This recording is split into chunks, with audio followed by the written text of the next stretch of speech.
the general African economy. Energy for peace and prosperity, securing our shared future is, of course, the central theme for NIES 2026. Warm welcome to all of you. For us here this morning. Therefore, to kindly keep to the time that will be allotted to them. The facility managers have not planned any drill today, and have said, should there be any continuous ringing of an alarm, it indicates an emergency. We proceed to the muster point using the exit door. And of course, muster point, if in doubt, ask any of the event staff or the facility managers. As you exit through the main entrance, you would find the lavatory facing you for both men and women. For the VIP, can we please take our seats? Please take your seats. Please take your seats. Thank you very much. And whilst we're here, please take care of your personal belongings. Inside identical conference. Hello, sir, to my right. That's one of them standing there. Are we ready, guys? The national anthem, just the first stanza only. Let's go. Nigeria, though tribe and tongue may differ, in brotherhood we stand. Nigerians old and proud to serve our sovereign mother. Distinguished ladies and gentlemen, we welcome once again to this pre-conference opening the Honorable Minister of Petroleum Resources. His brother minister overseeing the Ministry of Gas is representing us on other sources. Mrs. Patience Oyekunle, very good morning to you, ma'am, and thank you for joining us. We're joined by other heads of agencies here. Congratulations again. We're also joined by the ES of NCDMB, Engineer Felix. Good morning to you, Mr. Halilu. Very good morning, sir. Mr. Malik Halilu would be sitting in for the ES for the fireside chat that would follow now. Now, I am about 15 minutes short, and for that, I would want to beg to acknowledge these of IPPG member companies. I see the chairman of IPPG here, who is also joining us. I see the chair of OPTS, the chairman of Petroleum, and indeed every other relevant industry organization here. MDs of service companies who are all Petroleum members. We will do a bit more protocol. But for this morning, let us get into the business of the morning. I've been reliably informed that the Honorable Minister's time today is quite jammed, and I wouldn't be my opening. We'll listen to the ministers, and then local content and the board will take center stage. A brief presentation from the ES of NCD, a brief break. We'll come back to a second panel when the Honorable Minister Gas and the chairman session, and then Richmond will begin in earnest. As I welcome the chairman of Brevity and Thank you, Richmond. Allow me a few moments to put my glasses on because I can't see as well as I used to when I was younger. Captains of industry, distinguished important moment, improving efficiency and local content, and importantly for many of us, skilled jobs. Financing solutions and technologies, and a focus on execution. Please make the time to explore the exhibition. It showcases proven and emerging solutions, and from digital search and safety is a place to turn ideas. May your time here be rewarding, and may the outcome strengthen Nigeria's role in the world of energy and its future. And I say thank you and welcome to the conference. Thank you. Appreciate the fact. With acknowledging the presence of organizations here, we also have the president of NAPE, we also have the chairman of SPE, and of course the head of the Nigerian Hydrographic Agency. A warm welcome to all of you, and thank you for joining us. Onwards now to the remarks from the permanent secretary of the Ministry of Petroleum Resources, who, as I said earlier, this time for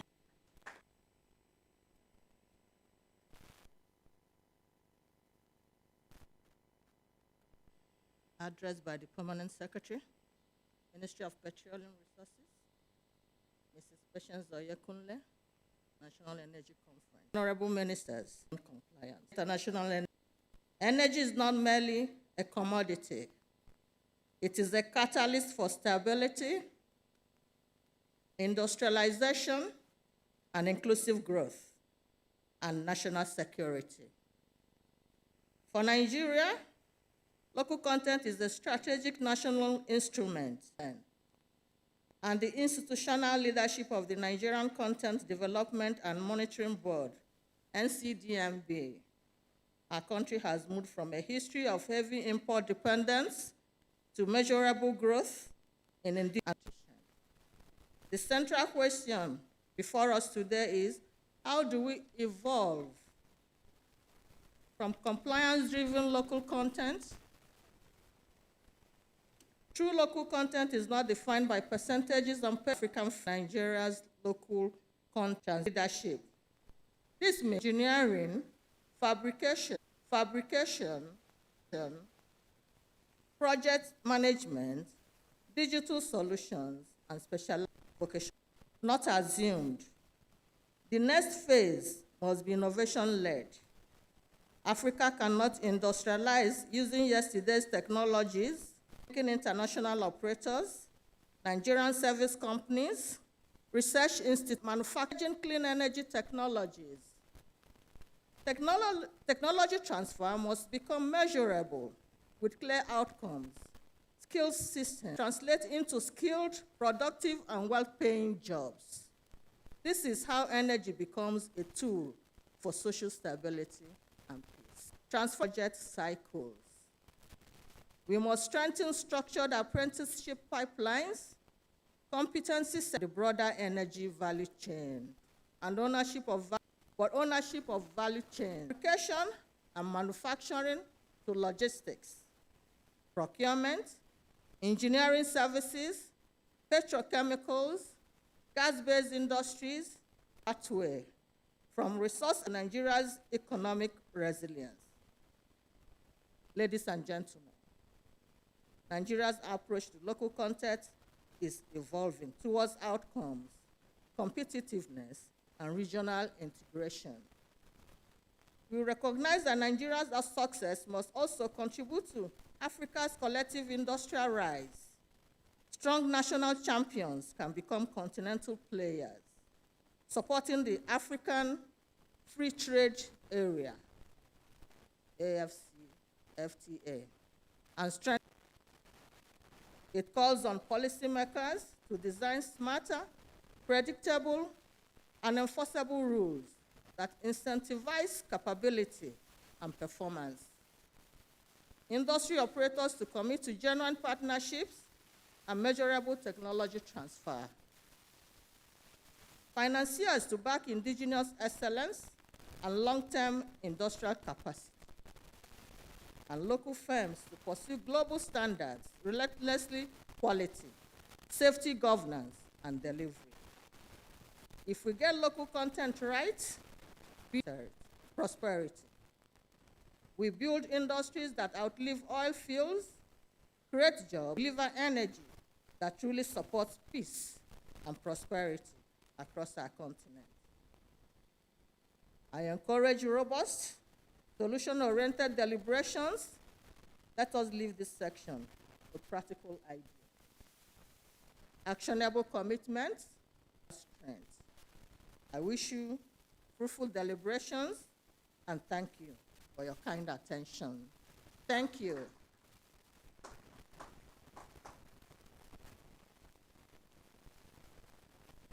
At the Minister of Petroleum Resources Energy Summit, #Powering Nigeria, or #. On his behalf, please welcome the Permanent Secretary, Mrs. Patience Oyekunle.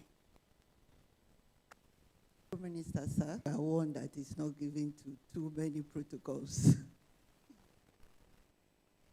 The Permanent Secretary, the Honorable Minister Gas. I read. I am pleased to welcome you all to this strategic session on local content beyond compliance, building Africa industrial powerhouse of His Excellency reformed gas-led development agenda. of Africa industrial future. The focus is both timely and necessary. The summit's overreaching theme energized strongly with the gas sector. Natural gas is not only critical to lower carbon system and economic resilience. For Africa, and particularly inclusive pathway to economic diversification, industrial growth, and shared prosperity. However, unlocking this potential requires how we conceive, design, and implement local content across the gas value chain. Historically, local content implementation has been driven largely by compliance, meeting prescribed thresholds for contracts, labor, and ownership. While this has increased participation, it has not translated into global competitiveness, indigenous to enable value retention within our economies. This session rightly challenges us this local content that deliberately builds industrial strength and long-term competitiveness. In the gas industry, this means developing robust indigenous capacity across engineering and project execution, gas processing, pipeline construction, operations and maintenance, then fabrication, LNG and FLNG services, based manufacturing and downstream utilization, productive, innovative, bankable, and export ready. For Nigeria, gas remains the cornerstone of our energy transition plan and borders industrial agenda. From power generation, clean cooking, and to fertilizers, petrochemicals, methanol, and compressed natural industrial clustering and regional integration. These opportunities, however, can be sustained if a new compact. Government must continue to provide clear, stable, and coordinated policy signals that reward capability development and long-term investment. Industry operators must embed local capacity development into project design, not as an afterthought. The risk gas project for skills development with technical and digital demands of the modern industry. If we get this right, local content becomes a catalyst for emergence of Africa industrial powerhouse. That is, companies capable of serving domestic gas markets, competitive effectively, competing parties beyond through transformational fuel. As we engage in today's discussion, I urge us to focus on practical frameworks, measurable outcomes, and scalable models that translate gas sector local content into a driver of inclusive and sustainable growth. Remains largely a supplier of raw energy molecules or emerges as a global leader in gas-based industrial development. I wish you all. Secretary speaking on behalf of the Honorable Minister of Petroleum Resources, Gas. Moving on now, still with our host minister's remarks. We're going to take the remarks now of his brother minister, the Honorable Minister for State Petroleum Resources, Oil. Please welcome the distinguished Senator Heineken Lopobri, PhD.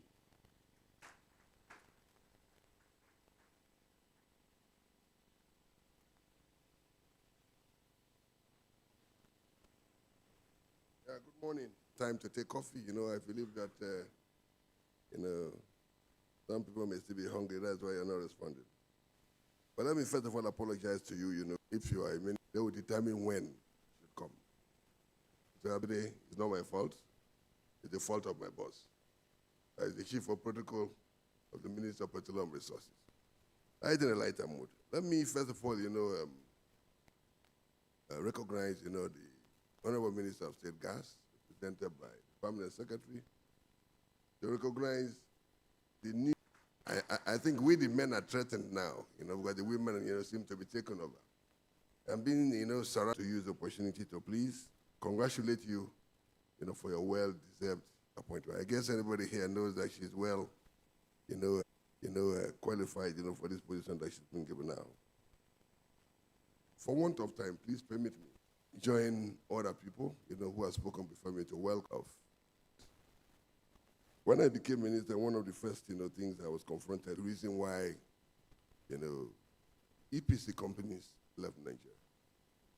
And every time, actually, through Logic Act, Local Content Act was basically to see how we can get local capacity. Our field is big enough for both the EPC companies and the local companies to coexist. Deep sea, offshore exploration. That still remains, within the exclusive capacity of the EPC company. And most of the time when I engage members of OPT, they will tell me the project cost is higher because there seems to be monopoly. Monopoly to take, because there is no competition anymore. And so what did we do? Our chairman of local content, governing council, had, and the solution we found was to engage the EPC companies to come back in Abuja here. The whole idea is to see how we can get the EPC companies back, get our pattern companies together with our indigenous. Nigeria's opportunities are enormous. The field is big enough for both Nigerian companies and EPC companies to operate at a globally competitive, price. But what we found was a situation where we promoted middlemen. We didn't really grow the capacity of even Nigerian companies. Companies that invested, companies that have said, look, stop, bring it to us. And we say, we can do it. That is not the intendment of local content. So I believe we made practical discussions, under this session, so that we'll be able to find, the best companies can truly be supported to grow the way we expect them to grow. As part of the strategy in the local content, act, and a couple of companies have actually grow in a capacity. And that fund. But the good news is that under, President Bola Ahmed Tinubu's leadership, all these issues are no more. Our objective in relation to local content is to see how we can bring everybody to the arena. Both the local companies, both the EPC companies, that everybody will play his role side by side. At the end of the day,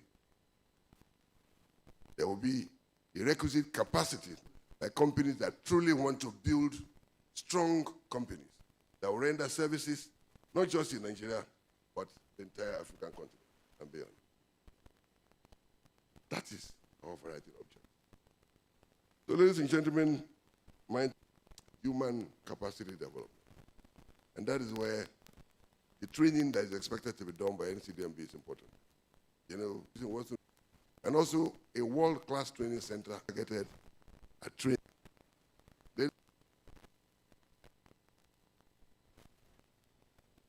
Sometime last year, there was a bid round. Bulk of the assets were deep offshore. But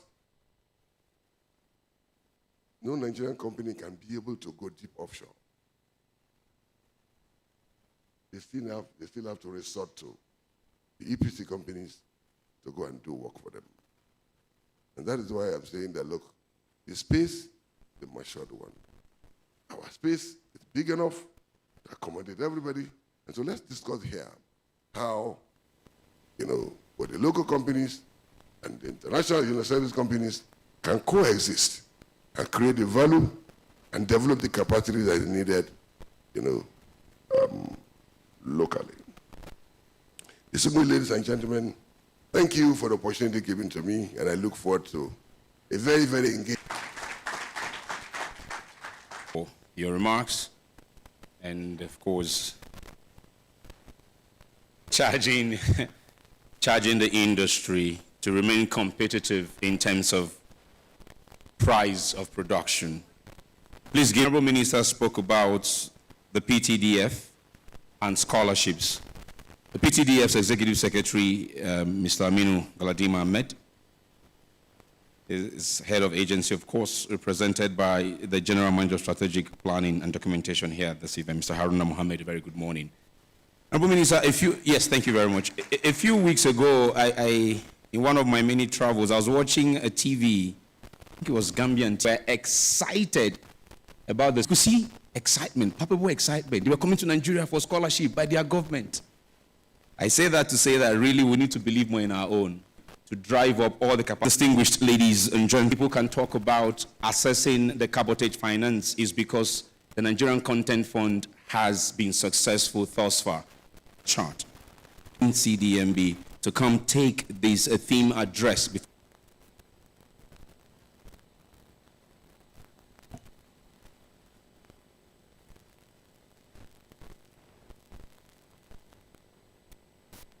Excellencies, honorable partners from across the way, who is unavoidably absent, or he has directed me to read his address. International Energy Summit, a gathering that continues to shape the future of Africa's energy narrative.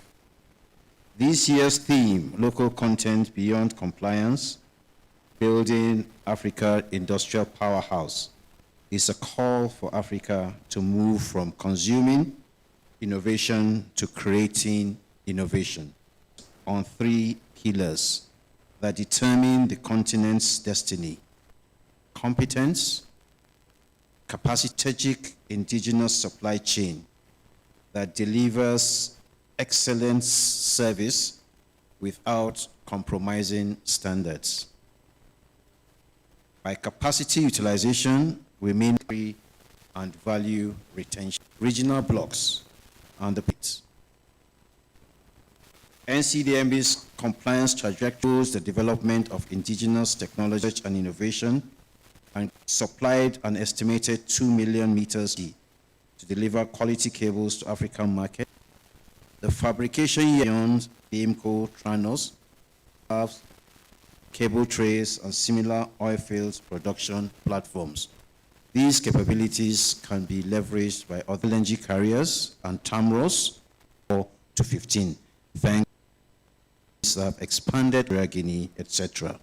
And infrastructure, facilities management, and deepwater linked trainings relevant for the African program, high demand skills, including geoscience. In the area of exploration, we have the likes of n.i.e.s Energies that are making inroads in Namibia. As part of the pragmatic approach of President Bola Ahmed Tinubu, local content received a major boost. We got presidential endorsements through the executive orders. We sought to strengthen us. NCDMB has revised some of its, has been revised now to include provisions that prohibit the transfer of NCECs to intermediaries. This approach will enable the board to work with. We have also, today you don't have to reduce our touch gain is value adding and collaborate local participation to local mastery, components and export specialized services. On regional collaboration, Nigeria was actively involved in the design and endorsement of the Brazzaville Accord in Congo late last year, which provides a single Pan-African local content template. The Brazzaville Accord has created a unified industry between Nigeria. Distinguished ladies and is access to competitive financing and Nexim Bank support for the service companies. But we are also actively involved in supporting the Africa Energy Bank to Apple, and that is part of the this quantum leap in access to projects globally. Distinguished ladies and gentlemen, the tripod of compliance, capacity utilization, technology-powered infrastructure, the future we seek will not happen by chance. Dr. Abdul Malik to conduct the interview of this chart is senior business correspondent with News Central Television. Please welcome Ms. Joanna Mustafa.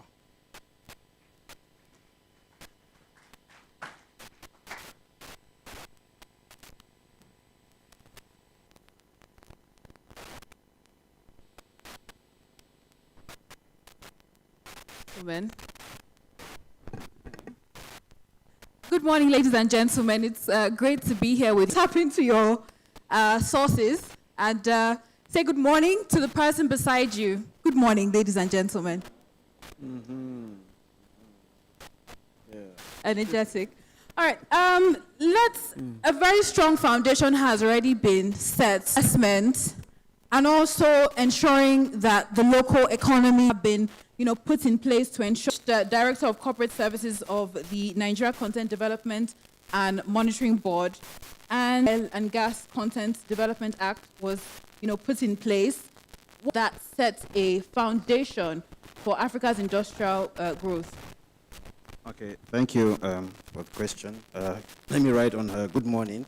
So the circumstances that led to the enactment of the NOGIC Act dates back to 2001, when His Excellent contribution of the oil and gas sector was supported by emphasis to ensure that we have a law. Because what Obasanjo did was a policy, so he needed a law to ensure that even when dominating factor in decision making. So that's use capital flights. Because when you award contracts in Nigeria and jobs are based flights, because people definitely supply chain close to you, then you can ensure sustainability. So those were some of the major Around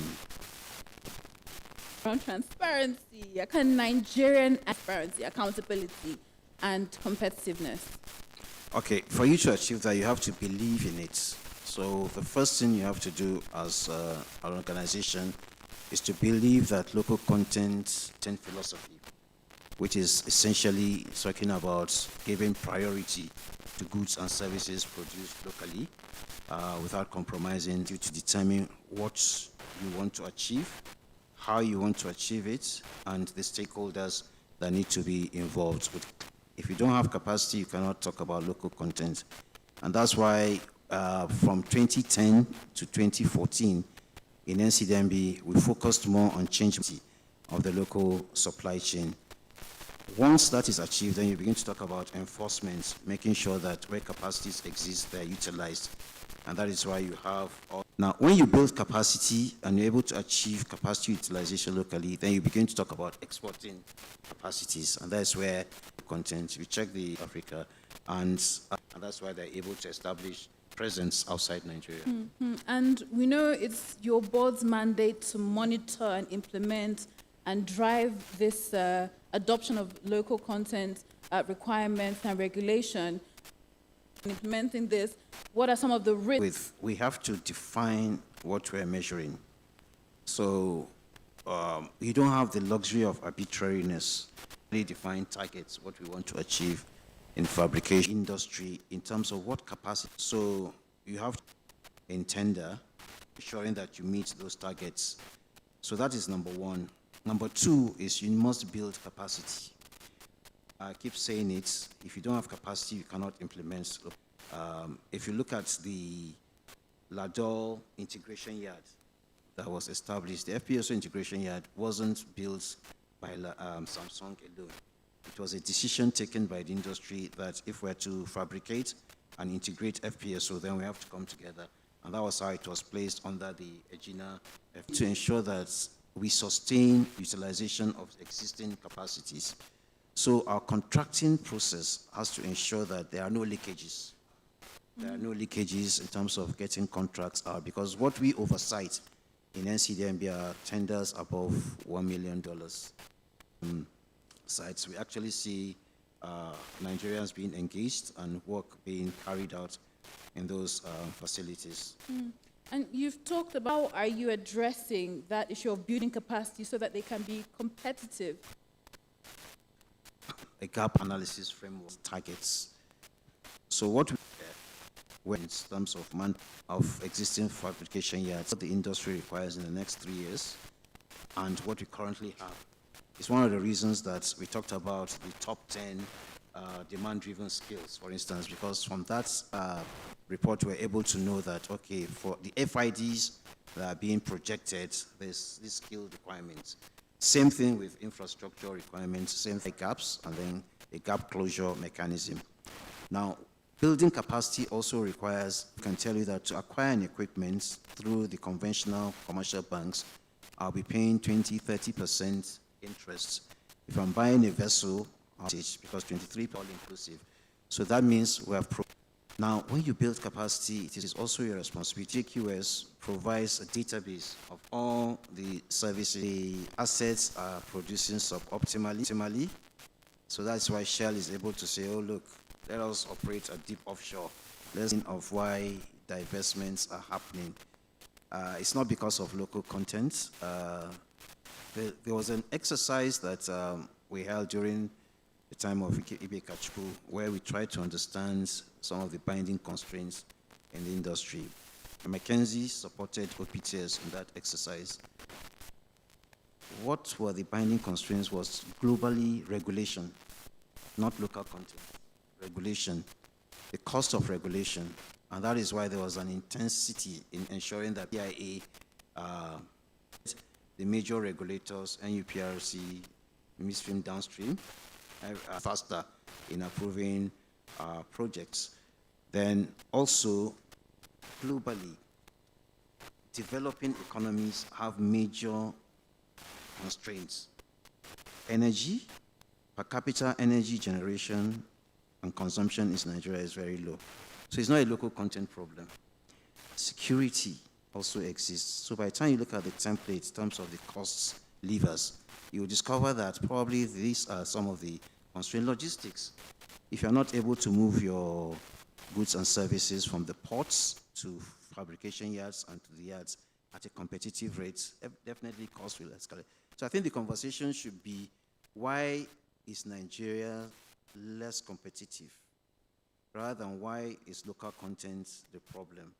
Because local content is, if it is pre, I've talked about how we're accelerating approvals, 100 days touch point. So that cannot be a problem. If it is post, then you begin to talk about energy issues, security issues, logistics issues. You understand? That is a pan-Nigerian problem that has to be solved through engagement with trade and investments and other government agencies. So let's put it in the right perspective so that we can have a very definitive response. So at the end of this conversation, for you to ask questions directly to Doctor. Now, looking back at local content in Nigeria, implementing it, monitoring it, building capacity, the good, the bad, the ugly. Run us through, all of that very briefly. And what are some of the lessons you have learned from, or the board has learned from implementing local content across Nigeria's petroleum industry? Okay, the good is that so far so good. We've been one of the luckiest entities that have received presidential endorsements from President Olusegun Obasanjo. Buhari had the 7 big wins, which was a reinforcement of local content. Jonathan signed it into law. And then also Buhari came again, reinforced it with executive orders. President Bola Ahmed Tinubu also reinforced it with the executive orders. So at leadership, we have been very lucky. No president has come to say, oh, local content is a problem. The good is also we have a very structured industry. Operating companies are very, very well organized. They don't want to break the law. So all you need to do is to demonstrate transparency, and that is what we have been doing. Very lucky. So that's part of the good. We have very, very resilient local supply chain. Just give them the enablers, show them that if you invest, you are protected and they will invest. So petans, octans, very, very lucky. The workforce, our demographics speaks very positively of our growth potentials. Very youth population that is very, very active. So we're not short of manpower. The challenges, like I said earlier, is the binding constraints nationally. Security, infrastructure gaps, energy is a problem. If you're producing, if you're fabricating and you have to depend on diesel, you know what that means. So you find out that that is also a problem. So if we can address our infrastructure deficits, that will even make local content a bit attractive. Lessons learned is that local content is pragmatic. It's a marathon. Change management is very, very important. We've been very careful. Wielding the big stick is not really an exciting option for us, and the patterns, the operators can testify to that. Local content has also been embraced beyond Nigeria. We've also discovered that some of the investments that we wanted to attract, for instance, when we were trying to bring in umbilical plants and then seamless pipes, we realized that the volume of transactions in Nigeria, even though we're leading in terms of gas and oil reserves, but when you look at the project economics, it wasn't too attractive. That was when we started thinking of Africa as the market. And local content has been embraced by African countries under the Brazzaville Accord. So it means that it's possible for you to produce in Nigeria and then export to other African countries. Thanks to the Africa Continental Free Trade Agreement Protocol, which we have also signed to, all you need to do is to prove a proof of origin coming from Nigeria and adding value, and then you'll be able to do business beyond Nigeria. Wonderful. And we are seated here on the Nigeria International Energy Summit stage. This year, the theme, Energy for Peace and Prosperity, is the third edition. How would you say platforms like this, and this platform specifically, have helped to drive collaboration, conversation, and hopefully result in positive outcomes for local content? Okay, I think NIES has achieved its objective. The original thought process around NIES was when you go to OTC, you see the African countries going there. So why don't we create our own platform? So again, Dr. Ibekachukwu conceived the idea, and you can see that successfully it's been followed. So what was the objective? To bring African oil and gas or energy industry together. So that has been achieved. If you go around the exhibitions and even the number of ministers that came in, deal structuring is very important. If you don't have enough funnel of projects, then you cannot be talking about local content. So the ability for NOCs to even meet and decide on projects is also very remarkable, thanks to this audience.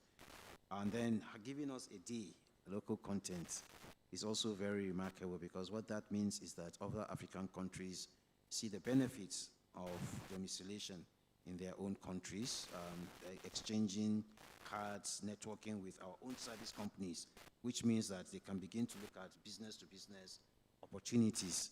So we're very excited that we have been given a full half day to present local content program, and I believe our service companies will take advantage of this opportunity and meet their peers to discuss business opportunities across Africa.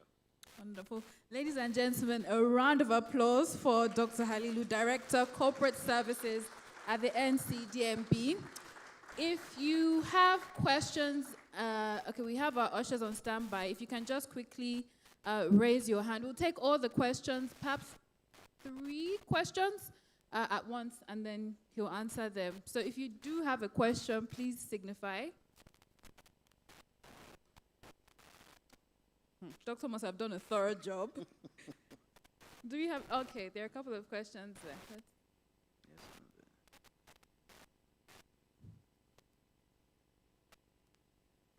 Okay. Good morning, everybody. My name is Lillian Abba Korie.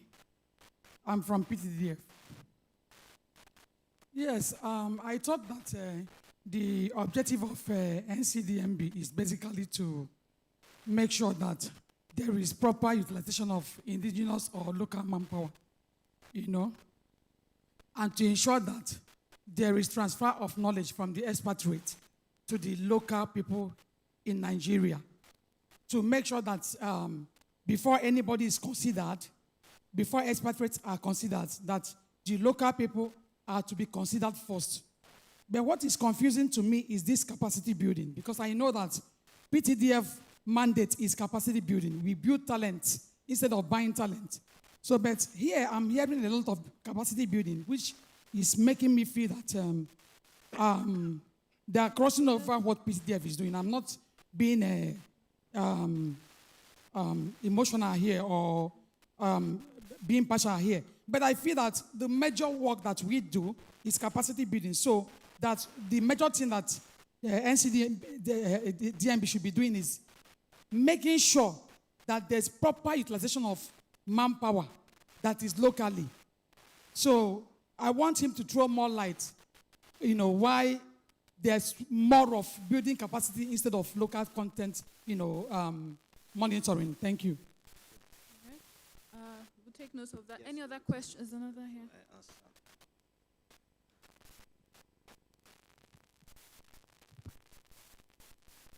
Thank you very much. Good morning, everybody. My name is Fumi Ogbe, and whilst I'd like to commend the NCDMB for an incredible job over the last 10, 12 years in implementing local content, because I remember when I started in the industry, it was very difficult to find so much capacity all over the place. But my question is, so I know that the board has a platform called NOGOF, Nigeria Oil and Gas Opportunity Fair, where industry players bring all the opportunities so that companies can plan. So my question is how, if you can please speak, say a few words about that platform and how participants here, how do you see it in terms of benefits for players, and how can this be rolled out perhaps across other countries? Thank you. All right, one more question. Do we have? Okay, there's a gentleman there in yellow. Yes? Who's with the mic? Okay. Okay, my name is Engineer Nicolas Ogbedo, MDCO China Zefcan Group, and the drilling services, and as well gas. Is there any thing that the local content monitoring board is doing as regard that? Thank you. Thank you very much. Over to you, Doctor. Okay, thank you for those questions. So on PTDF, yes, so the expatriate quota management system operated by NCDMB allows us to ensure that expatriate quotas are granted to positions only when there's no capacity in country. So how have we structured the system? So first of all, as an operator or a service company, you have to advertise for those positions, so which means the opportunity is available to everybody in Nigeria. There's also an OGIC JQS that has over 400,000 individuals registered. That also provides a gateway. It is only when that process is exhausted and there's no Nigerian capacity that we begin to consider granting expatriate quota. And even that comes with succession planning. So there has to be 2 understudies for an initial period of 2 years.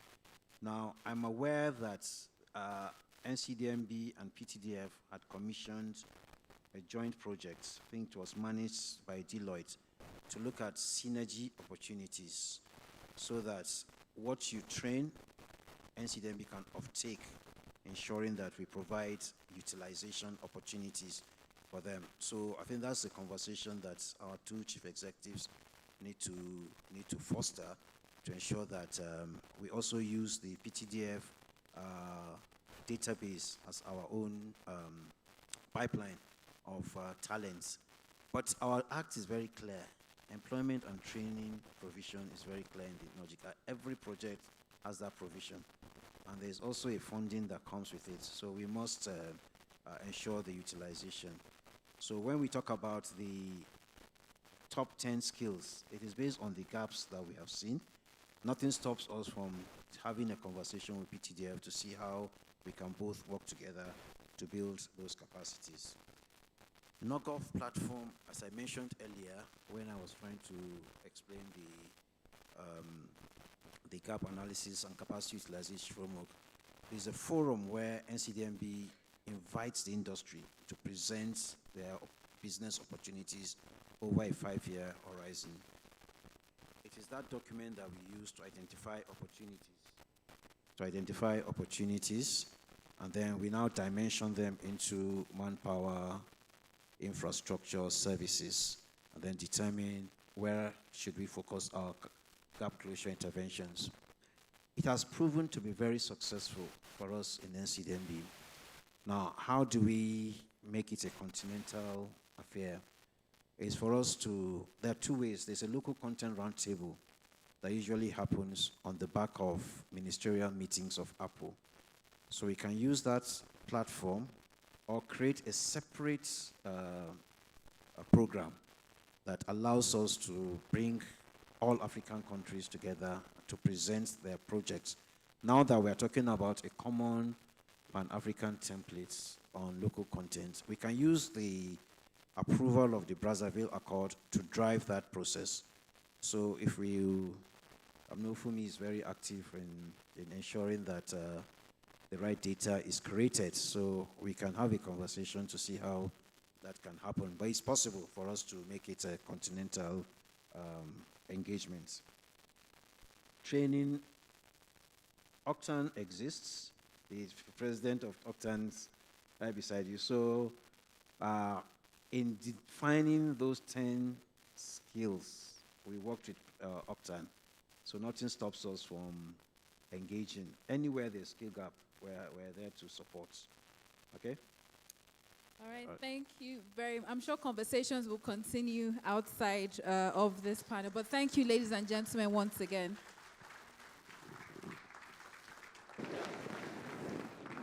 Just thank you very much. Is Mr. Paul Mervyn in the room? Yes, please come. Just hold on one second. Where are my ladies? Can I get the plaque for the two speakers? Can I get a plaque for the two speakers, ladies? Real quick. Please give them a round of applause. Please present this plaque to them. Thank you very much.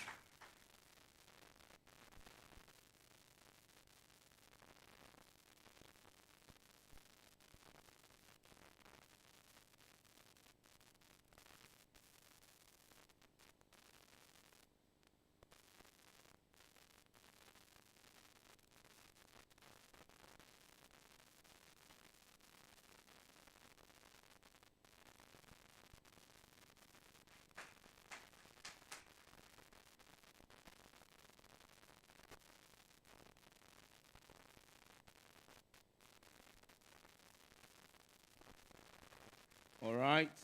Thank you. You can please pose for a photo now, the three of you. Please pose for a photo, three of you, real quick. Pose for a photo. Thank you very much, Joanna, and thank you, Dr. Halilu, for bringing this insight into local content beyond compliance. All right, so I'm switching gears immediately now to, as I said before, two quick remarks from subject matter experts. Since we began this morning by talking about driving down cost, building capacity, now these individuals are leading organizations that are doing this in country and doing it excellently. Let me begin first with the chairperson of Petroleum Contractors Trade Section of the LCCI, who doubles as the managing director of n.i.e.s Nigeria as well. Welcome, Mrs. Rosario Osobase.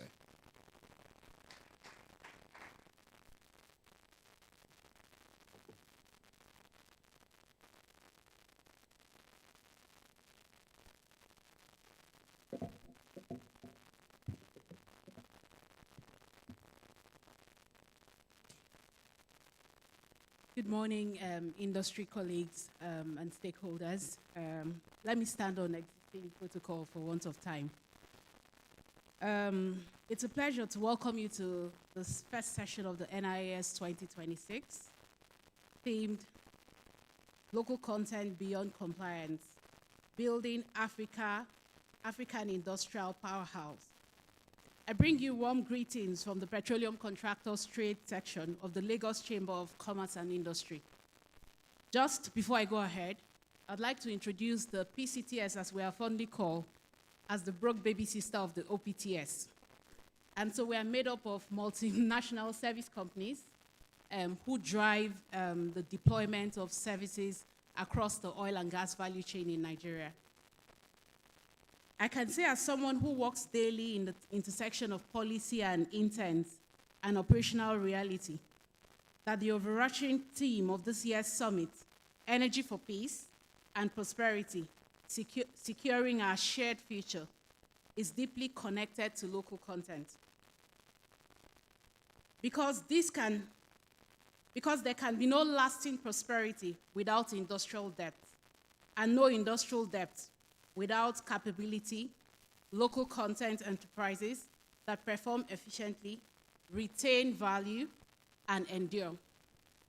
Last year, in this same forum, we spoke with building local capacity as a pathway for enhancing value retention. We made a clear point as PCTS, and the point remains that today, local content is not defined by company ownership alone, but by value genuinely added in country.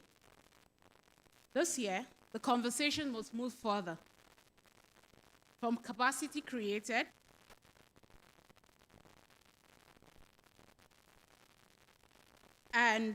from capacity created to capacity utilized, from compliance achieved to performance delivered, and from participation counting on value retention efficiently.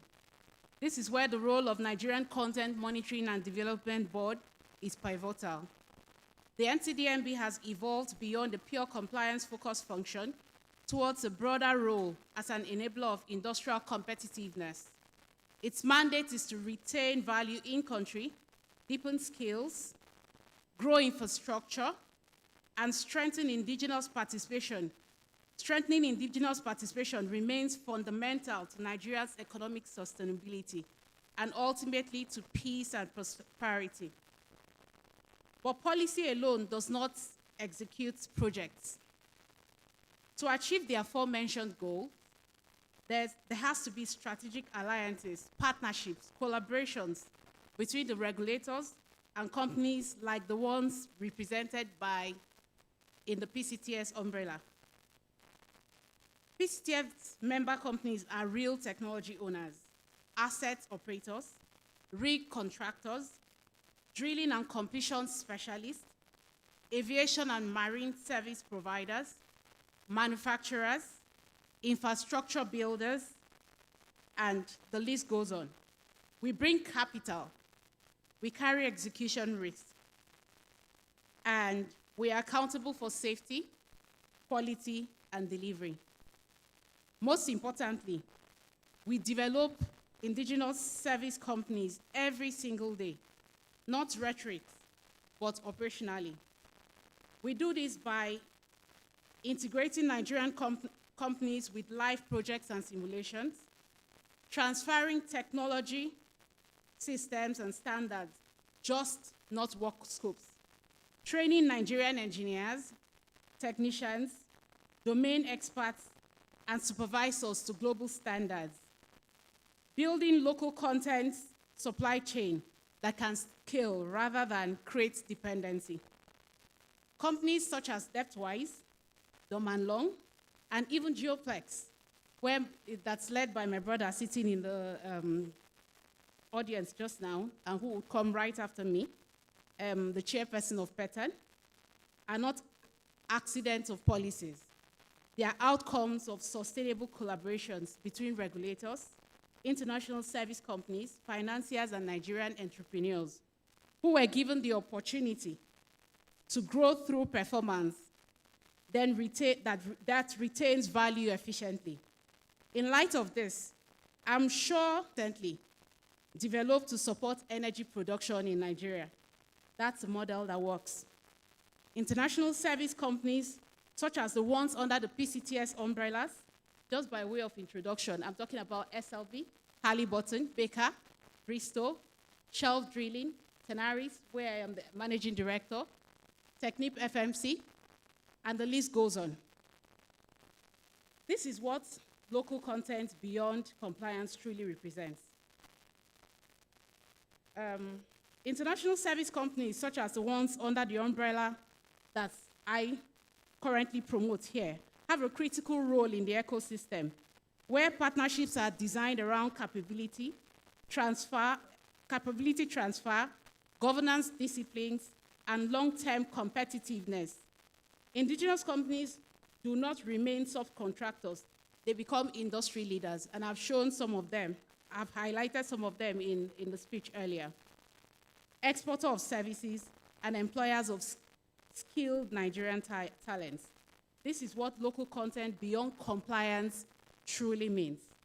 Under the Petroleum Industry Act, we now have an opportunity to entrench performance-driven local content, where value retention is measured not only by participation, but also by efficient, safety, and cost competitiveness and sustainability.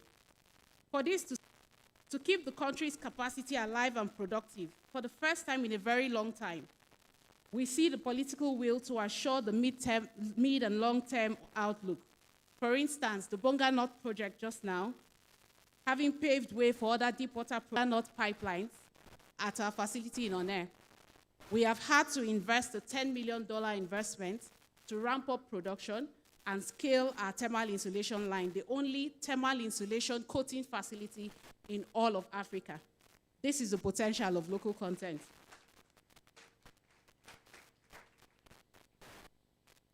Okay, in addition to that, there's been so many discussions around Project 1 million barrels, for instance. These are all projects that hopefully, if brought to life, could be bankable, as well as the most recent Shell's announcement of potentially a $20 billion investment in the oil and gas industry in Nigeria in the next coming years. The second point is a consistent enforcement of capacity utilization so that investment made locally are not stranded. Today's realities see indigenous service companies playing in the land and swamp and offshore, but their international counterparties, like us in the PCTS umbrella, are limited to playing only offshore with limited projects. How realistic is this in the playing field to assure the long-term sustainability of the industry production ecosystem? And finally, partnership built on mutual accountability, not convenience, such as the ones that I just described with Geoplex and Baker Hughes, is a great example. When these conditions are met, local content becomes a stabilizing force, creating jobs, reducing cost inefficiencies, strengthening institutions, and ensuring value is retained efficiently across the sector. As we proceed into the panel discussion on performance-driven local content under the PIA, empowering local service, African entrepreneurs, and multinational partnerships, my encouragement is simple. Let's focus less on how much is localized and more on how well it performs and retains value efficiently. I invite you to review the Saudi Aramco example in Saudi. I like to use this example because I recall a few years ago, the Saudi government sponsored an all-expense trip to Saudi, where I was able to understand the oil and gas ecosystem there, and they are very successful at it, as we see. They are promoting the same concept under what they call the IKTVA, In-Kingdom Total Value Add. You can Google it. It's a global program designed to develop robust, sustainable, and globally competitive supply chain and industrial and manufacturing ecosystem within the Saudi Arabia to support their energy goals. Because performance that retains value efficiently is what builds industrial powerhouses and secures shared prosperity and our shared future. I look forward to a very fruitful deliberation from the panelists. Thank you for your kind attention, and I wish us all a very fruitful and impactful NIES 2026. Thank you very much.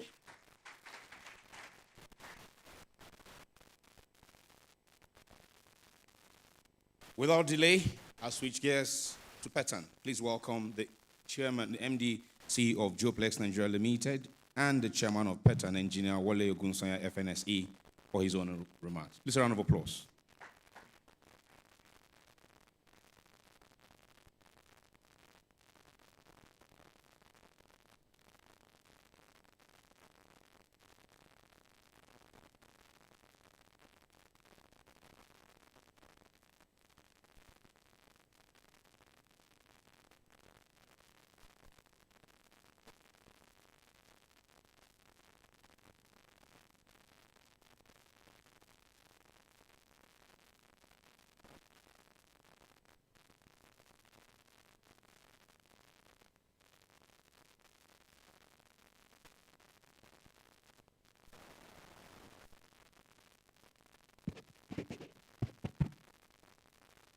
morning, everybody.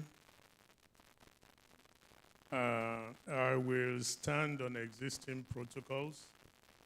And after everything that Rosario have said, I don't think I have much to do.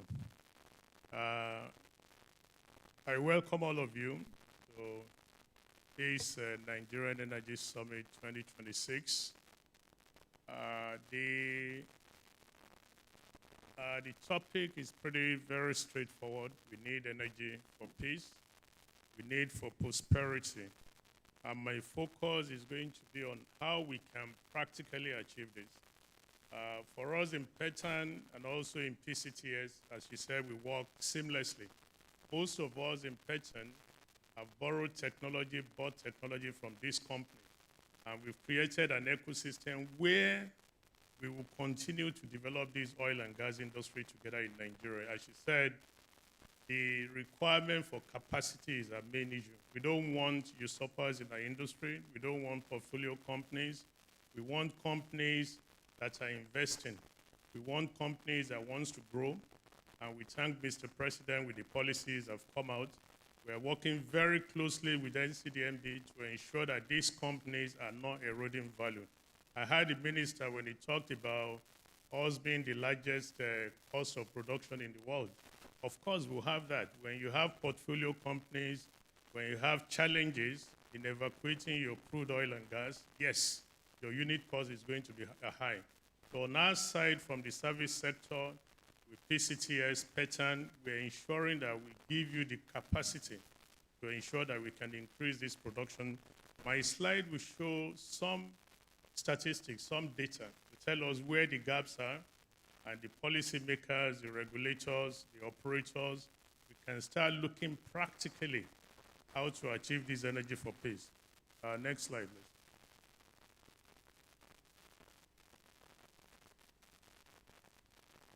Next. So what we have done in Petan, we try to show you statistics. The problem we have in Nigeria, you can see it right there graphically. From about 2.6 million barrels, the highest we ever produced in this country, to where we are today. And we're trying to look where the whole purpose is, how are we getting out of this mess? So what we did in Petan, we went to look at other countries that have had these challenges. We look at Mexico. We looked at, of course, Venezuela is in the news today because of what is happening. And we look at Nigeria. There's a red line, there's a good news if you look at that data. We're just about 32% lower when you compare the countries that have crashed their oil and gas production. And let me assure you, the oil and gas industry is ready to welcome anybody that wants to crash their production. Other countries will take it up and the oil price will go higher. You are the one that will not have the earning. And that's what we have faced in the last 3 years. So we look at it, we say, look, there is a red lining. We've not declined too much compared to these other countries that have suffered major production loss in the world. But we have a problem. We've built refinery, a good problem for that matter. So if you add the requirements of our refinery today to where we were previously, we'll be very close to where Mexico is. So essentially, we need to double the production that we have today to ensure that we can have that energy for peace, we can have that energy for, prosperity. For us in Petan, we will continue to support the industry. Whatever anybody says, at the end of the day, you need the equipment, you need the know-how to drill your well, to do the midstream of moving those production and delivering them to downstream. So this is where we straddle ourselves. We're about 120 companies today in Petan with full capacity across the full stream of the industry to ensure that we can support you. So the work is there. When I see this, every time I look at this slide when we created it, I see a good news in it. The work is there for us. The production is on the ground. We are building capacity. We have the likes of Seplat, we have the likes of Renaissance coming in and rapidly increasing production from existing fields. So for us in the industry, this is what we need to focus on, how we will continue to increase production. On the next slide, we put in a few things in there. We are monitoring the presidential directive. I can tell you today that some of the directives given by Mr. President that we should be concluding tenders within 6 months are not happening. I wish the regulators are here to listen to us properly. We are not concluding contract processes in 6 months, as the President has directed. Let the newsman quote me and report back to the President that we are not doing what he's asked us to do. In Petroleum, we're monitoring every tender that is going on. We have projects that are supposed to start in 2026 and 2027. I see my good friend from ExxonMobil there is supposed to start his deep water project very soon, and he can tell you that he's still got all kinds of issues to ensure that he's able to get all his contracts in place. These are challenges. We want to send this message across to the regulators that if you want this production to come up, if we want the energy for peace, for prosperity, please, let's make sure that we collaborate together, get these tenders, contracts out of the way, let the investors bring in their money, because they won't do that until all that is concluded, and then we can move forward. Next slide. I think that's my last slide.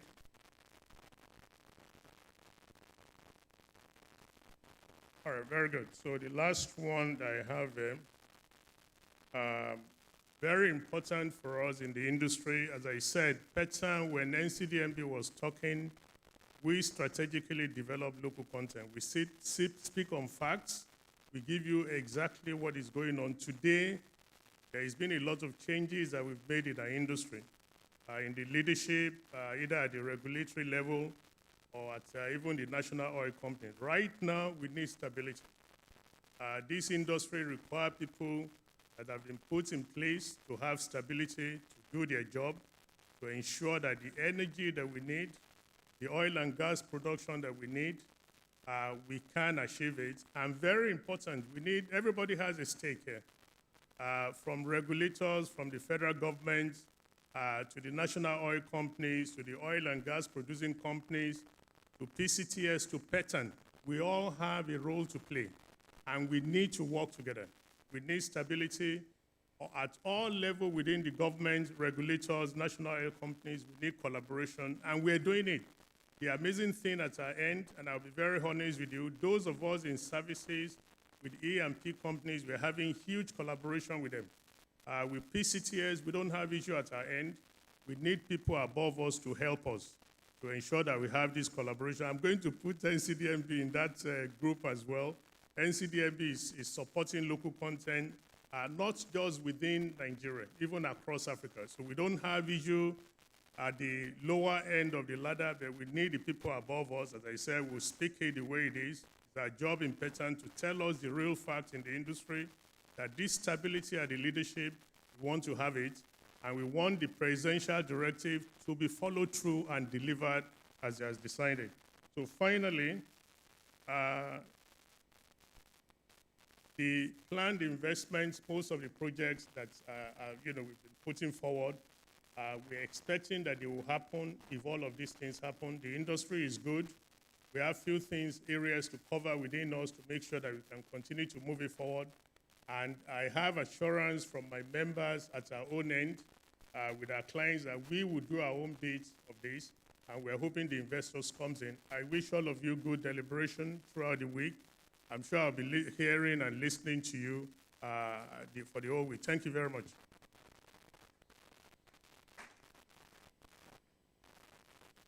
All right, thank you very much, Engineer Wale Ogunsan, FNSE, the Chairman of Petroleum and the MDC of Geotech Limited. He would have to leave now, so on his behalf, I would beg your indulgence. I'm speaking of the representative of the NCDMB at the Africa Energy Bank event. You know, the board has played critical role in bringing that bank to fruition. It's pertinent that they are well represented there at this handover ceremony. So Dr. Abdulmalik Khalilu, please, you may proceed while we'll carry on with our panel session. Please give him one more round of applause. Thank you very much. Okay.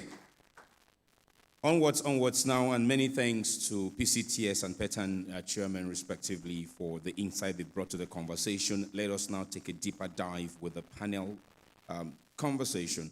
Welcome, first off, General Manager, Human Capacity Development at NCDMB, Barrister Eswemedan Kikile. You're welcome to your seat on the panel.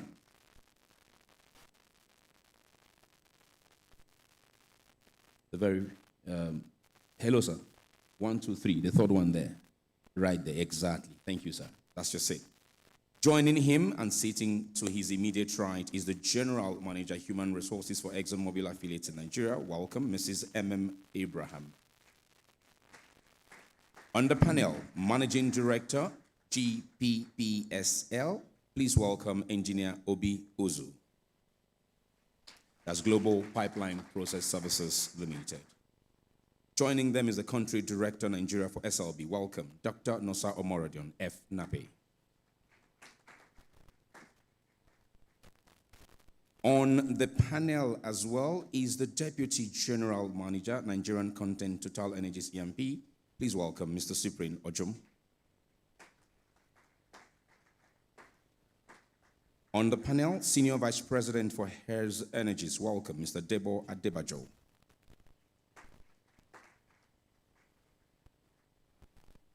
On the panel as well is the Chief Technical Officer for Shrami Energy, a Sahara Group upstream company. Welcome, Mr. Lest Ahi Beba.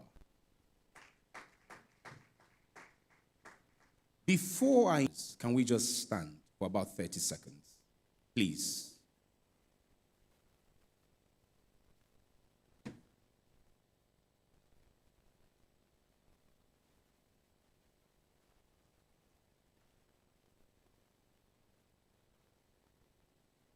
Now, I'm sure you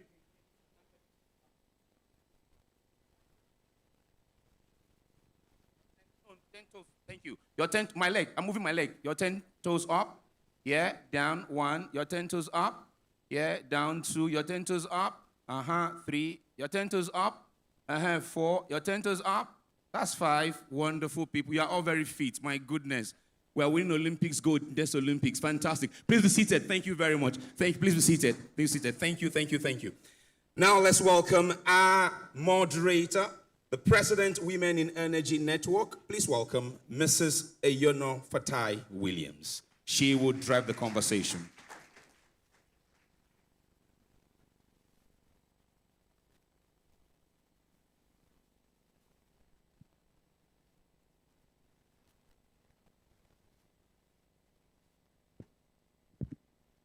Thank you very much, Richmond, and excellencies, dignitaries, industry colleagues. Please, we ride on the existing protocol.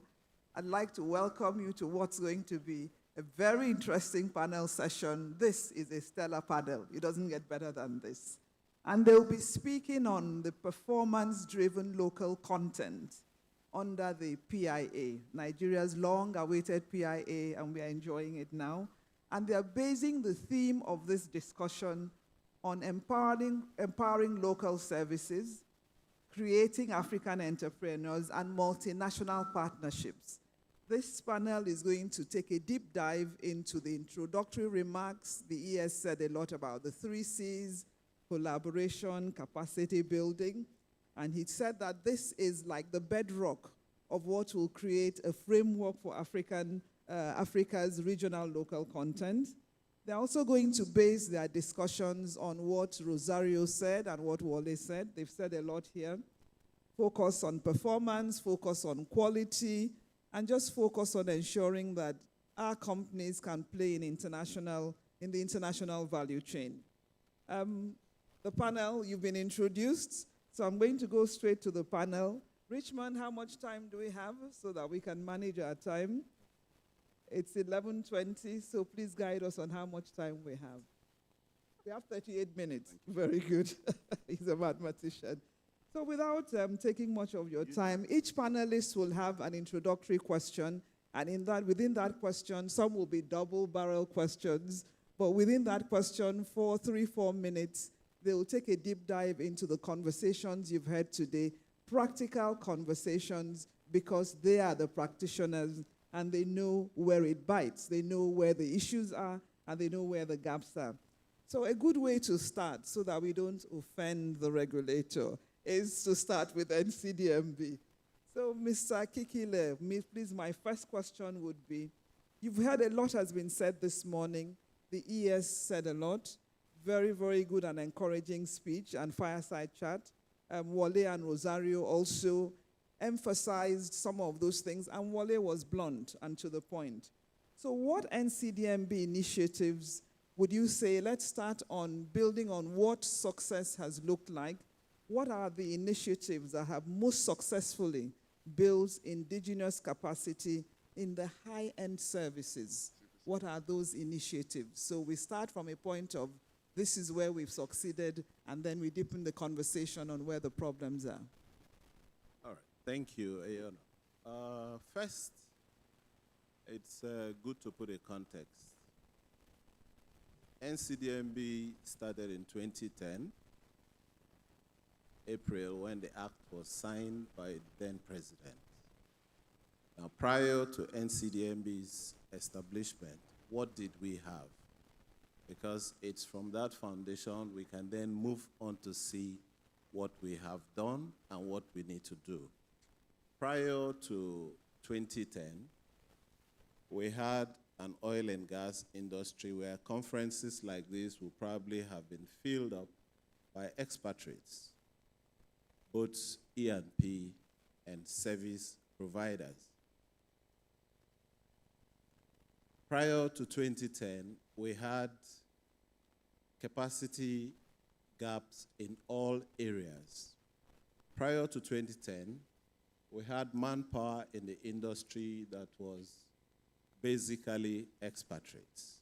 Indeed, Nigerians had a ceiling if you worked both in the E&P and the service sector. So after 2010, what have we been able to do? We have clawed back in terms of service companies. When the ES spoke, we saw the slide around companies that are either E&P or service providers. Those companies, most of them didn't exist in 2010. So we have the avians of this world who are now working both onshore and offshore. We have Hess Energy, we have Seplat.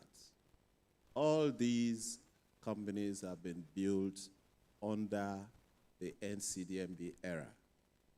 And so in terms of compliance, in terms of capacity development, in terms of building the structures that we need to have the industry that can give us the desired future, NCDMB will say that we have been successful.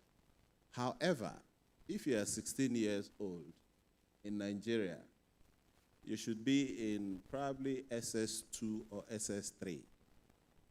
When I went to secondary school, if you get to class 4, which is now SS2, you wear trousers. That means you're a senior boy or senior girl, long skirt. So it means NCDMB is moved into the senior league. We need to then do things that will give us that shared prosperity. What do we need to do? First, we need to build on what we have. For example, the ES spoke about our NCEC. For those who do not know, NCEC is the Nigerian Content Equipment Certification.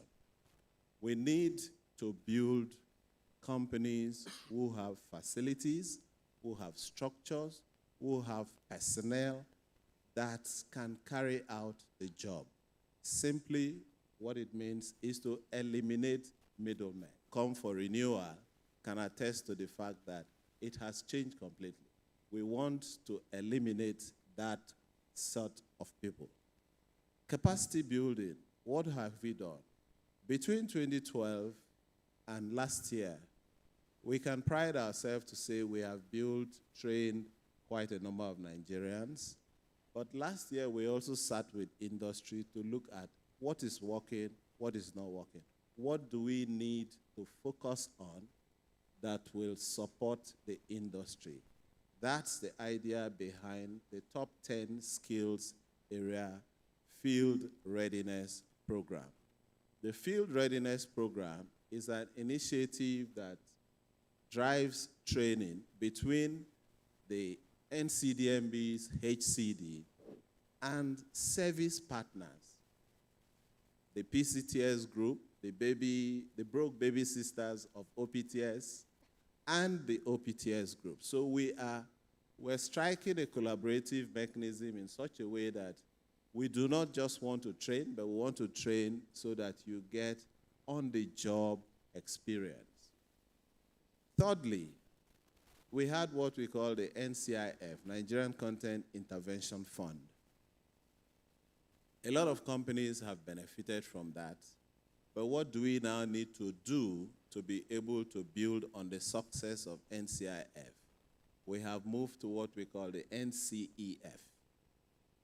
We want to intervene in the areas that are big, because we've also seen our industry move offshore, deep offshore, where a lot of Nigerian players are not able to play in that space. So we are increasing the funding and also increasing the risk that NCDMB is willing to take. So if you put these three together, you see an NCDMB that is not only forward-looking, but is saying we want to also be part of the risk for the service companies. We want to share part of the risk for even the operating companies. And we want to build a capacity that is not only in-country specific, but globally competitive. I think that puts you beyond SS1, maybe it's SS3 or senior secondary. but following on that, everything you're doing is to ensure that we deepen in-country, we deepen the in-country value, what happens in-country, and then we export it to Africa. So I'm going to go to you, ExxonMobil, again hearing from an IOC. How has your company used its procurement skills, procurement partnerships to empower local suppliers and then to drive that sustainability in terms of economic impact, what we are looking for that will then position these companies to go beyond? Thank you so much for that question, Moderator Ma'am. I was quite intrigued by the ES's presentation. I personally like alliterations. So when you think about, competence, collaboration, capacity, that in itself is a very sturdy tripod. And I thought, you know what, why don't we add another C, competitiveness. So with 4 legs, the chair or the stool is even more sturdy. For us in ExxonMobil, I mean, we're truly aligned, with our local content aspirations. But how have we used our procurement processes to build capability? We have our, globally tested supplier relationship management systems. If you match that with committed local contractors, what you have is contractors that over time elevate their performance to not just meet our local standards, but also meet international and global standards. And we know the vision is not just to have local players, but players that can compete locally, regionally, and globally as well. So our supplier relationship management works with the supplier who's ready to move from commitment to action, at the right levels, all the way from their top management down to the folks on the shop floor. And partnering together, they're able to build competence and also their ability to compete. We do have great success stories working with local suppliers. There's one that's really dear to my heart, and that is working with a coating supplier offshore who also is not working with us, but also brought new technology as well. And working with this supplier, they're able to up their productivity. So what they achieved in 10 months surpassed 4 years of coding, right? So that supplier relationship management, having the supplier partner with us, because we do have a global reach in our experience base, is able to elevate the performance of suppliers. There's nothing as powerful as a real-life example. Absolutely. And I think I'm going to go to Obi, Engineer Obi. You are a real-life example of a company who has had high-tech, very complex contracts post-PIA So in line with this emphasis on African entrepreneurs, has talked about competitiveness, a fourth C. I hope NCDMB is taking note because that's a good one, and that's what will speak to all the rhetoric about Nigeria is an expensive place to do business, that we can become in services to strengthen Nigeria's industrial base and economic resilience. We know that you've had some success post-PIA, so speaking to that. Thank you so much. GPPS is an example of what ExxonMobil have done. They picked us from nothing in 2011 to date. We have 80% of our revenue from deep water. All the FPSOs in Nigeria, we are doing the shutdown. We are now in Bonga. We did the 2 shutdown for ExxonMobil, the Osan and EHA last year. So you can see from nothing, you build a very reliable capacity and competency. They've taken us to Equatorial Guinea, and we did a job in Equatorial Guinea. We are heading to Guyana with them. That should show you how they're exporting us. However, I will now go practical to tell you what we have done to sustain that. We employ local and skill the locals, because that's the way we retain this talent within the Nigeria. Because when you get an expert, after 2 years, the guy will go and you start from scratch again. So we domesticate those talents within Nigeria to consistently provide those. When our big compressors have issue, to rebuild it, we are going to get experts from California or from South Africa to rebuild it. But we changed that some years ago and sent a couple of Nigerians to the OEM yard for some months.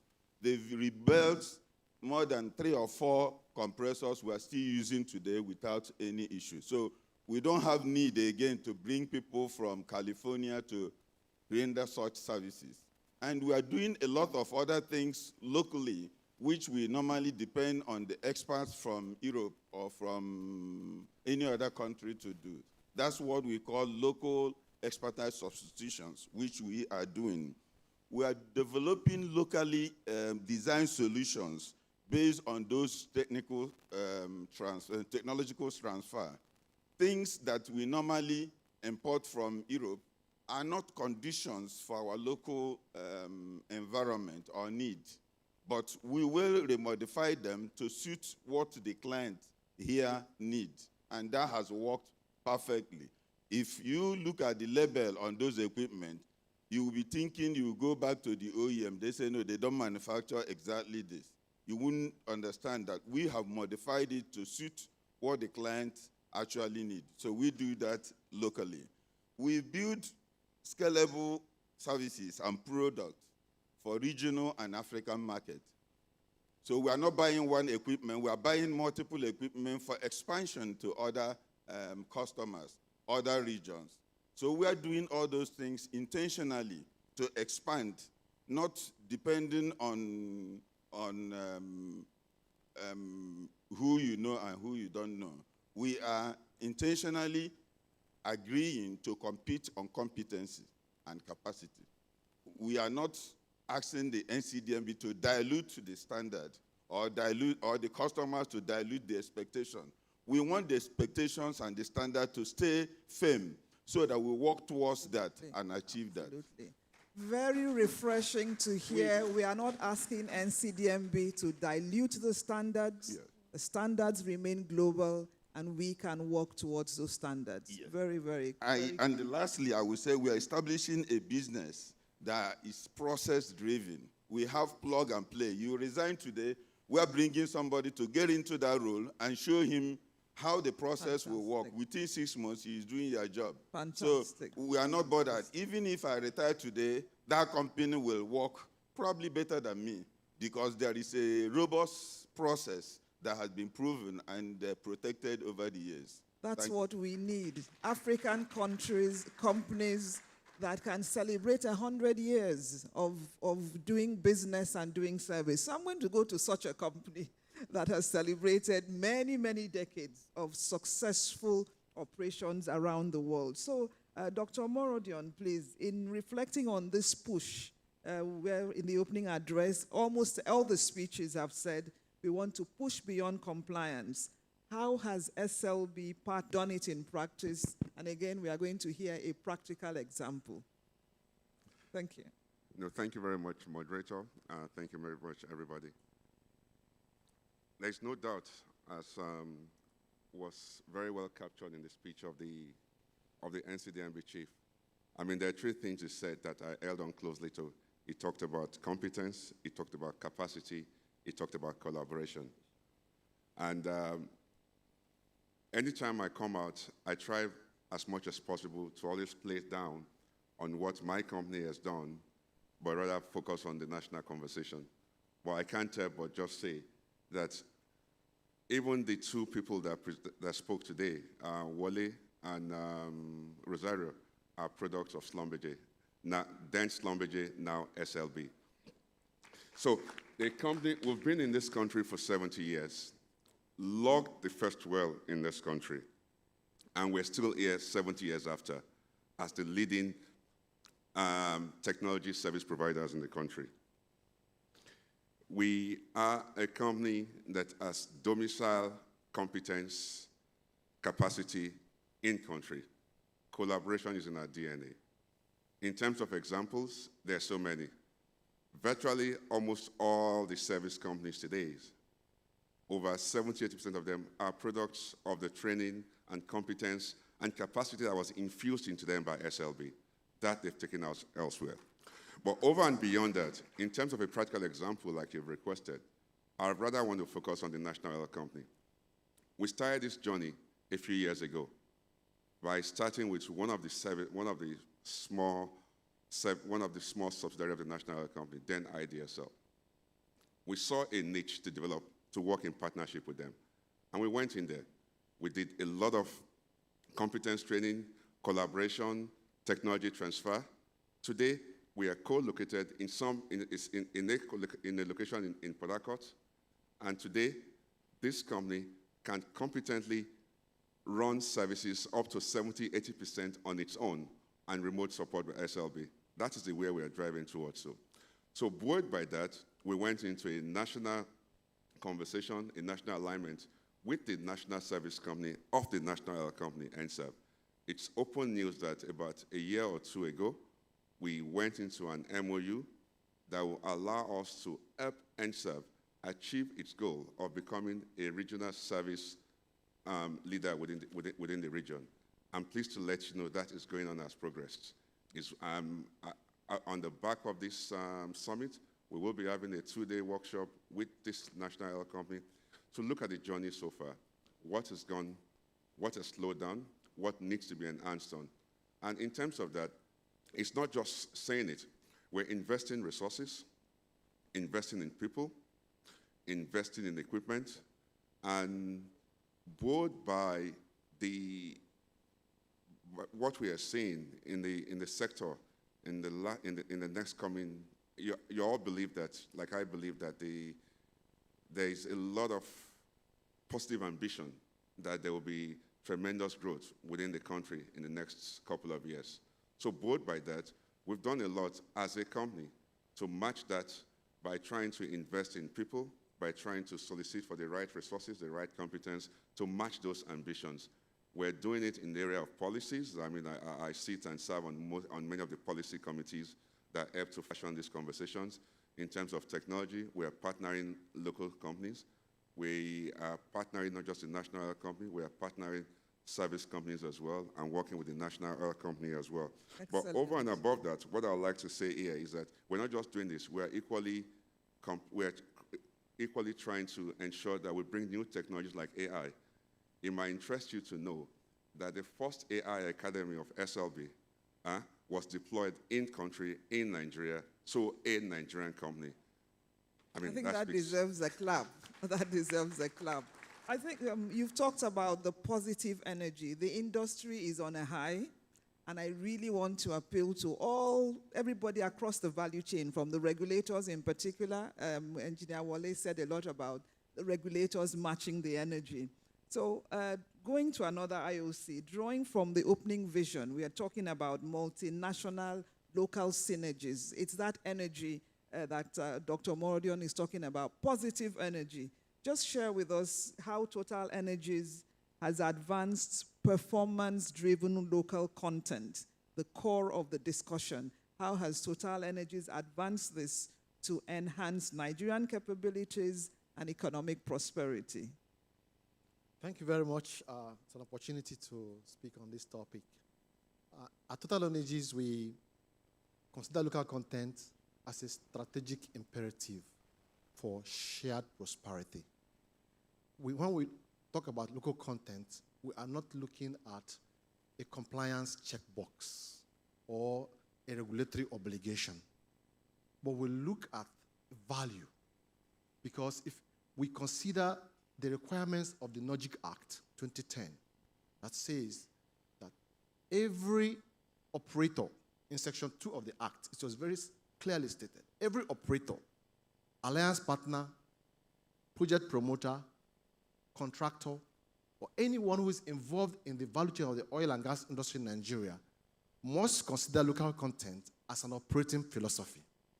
So when we start our project, right from design, we begin to think, what is the quantum of composite value retained in country at the end of this project?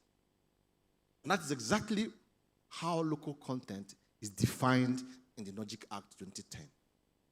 So when we design, we think, what is the quantum of value that is going to be retained at the end of this project? And that is why most of the time, when we start our projects, we do a lot of iterations with the NCDMB. We go to Yanagua severally. We sit with the PICARD, the Project Certification and Authorization Department. We sit with them to iterate on the Nigerian content plan. Because you could hear Abdul Malik talk about 17 services in the Nigerian Content Act and 300 subsections. So each of them have the minimum and the maximum percentages that you are supposed to achieve to say that you have achieved the Nigerian local content requirement. So there are percentages you have to achieve if you are doing fabrication, if you are doing construction, if you are doing procurement, if you are doing installation or transportation, whatever you are engaging in, drilling, services, mod, there are percentages for each of them. So we take this one by one, and we see how we can work with local contractors to achieve this percentage. It's only at points where we are unable to achieve this percentage, we speak with NCDMB on how we could probably inject an international perspective to assist local companies to still get this particular requirement. So for us, if we look at sections 10 of the NOGIC Act, section 27, 28, and 29, and even 30, talks about training Nigerians, developing capacity. So one way we foster performance-driven local content is by capacity building. Apart from value retention, is by capacity building. If you look at our projects, for instance, look at our Egina project, you could see how we build capacity deliberately by building infrastructure. When somebody spoke about Ladol today, Samsung Yal Ladol, it's talking about Total Energies. Sincerely, it's talking about Total Energies. The biggest FPSO in Nigeria was built by us. And within the project of Egina, we were able to train about 200 Nigerians in critical skills that are being used today in the various aspects of the industry, not just serving Total Energies, but serving other companies. In that project alone today, Egina Feed is supporting Nigeria with almost 10% of our global production. This is huge that Total Energies is doing. If I think we should clap to the 10% of that support. I think that is great, because you've said one important thing. It's not enough to talk about human capacity development. What's the impact? And the impact is on quantum of value retained. If that impact is not there, then it's just a rhetoric. So I'm going to bring in one of the newer babies in the field when you compare Hess Holdings to the IOCs. Just to bring in your perspective, in aligning with the opening focus on indigenous empowerment, you need to please tell us, how has AFRIPERF Energies leveraged its operatorship to create in-country value? Total Energies has focused on the fact that the impact, Dr. Jum has said the impact is on quantum of value retained. It's not enough to take the numbers. We've trained 10,000 people. What is the impact of that training? So please, I'm going to ask you a double-barrel question. What have you done to leverage your operatorship to create in-country value, jobs, industrial competitiveness? And please also speak to the strategies that has enabled you to do this. What strategies have enabled you to rapidly build local, technical, and entrepreneurship capacity? If you can share that with us, being one of the new babies on the block. Yeah, thank you very much, moderator. Thanks to my colleagues for having me on this panel. So I'm from n.i.e.s, and I think our names have been dropped a few times today. So for us, local content is not about regulation. It's more philosophical. So n.i.e.s Energy, parent company is n.i.e.s Holding. And as you might be aware, one of our philosophies is Afri-capitalism. So we believe our people can do it, add value, create value, with support from other places, just like other countries do, but we can actually drive that growth from inside. So you said we started there recently. It was just 2021 when we started this business from scratch. And one of the things that we struggled with at the beginning was, where do you get the support from? Where do you get the contracting? You know, in this industry, you have contracting. Wale talked about it, 6 months is a target, but you get 1 year and things. We couldn't wait for that. We wanted to grow very, very quickly.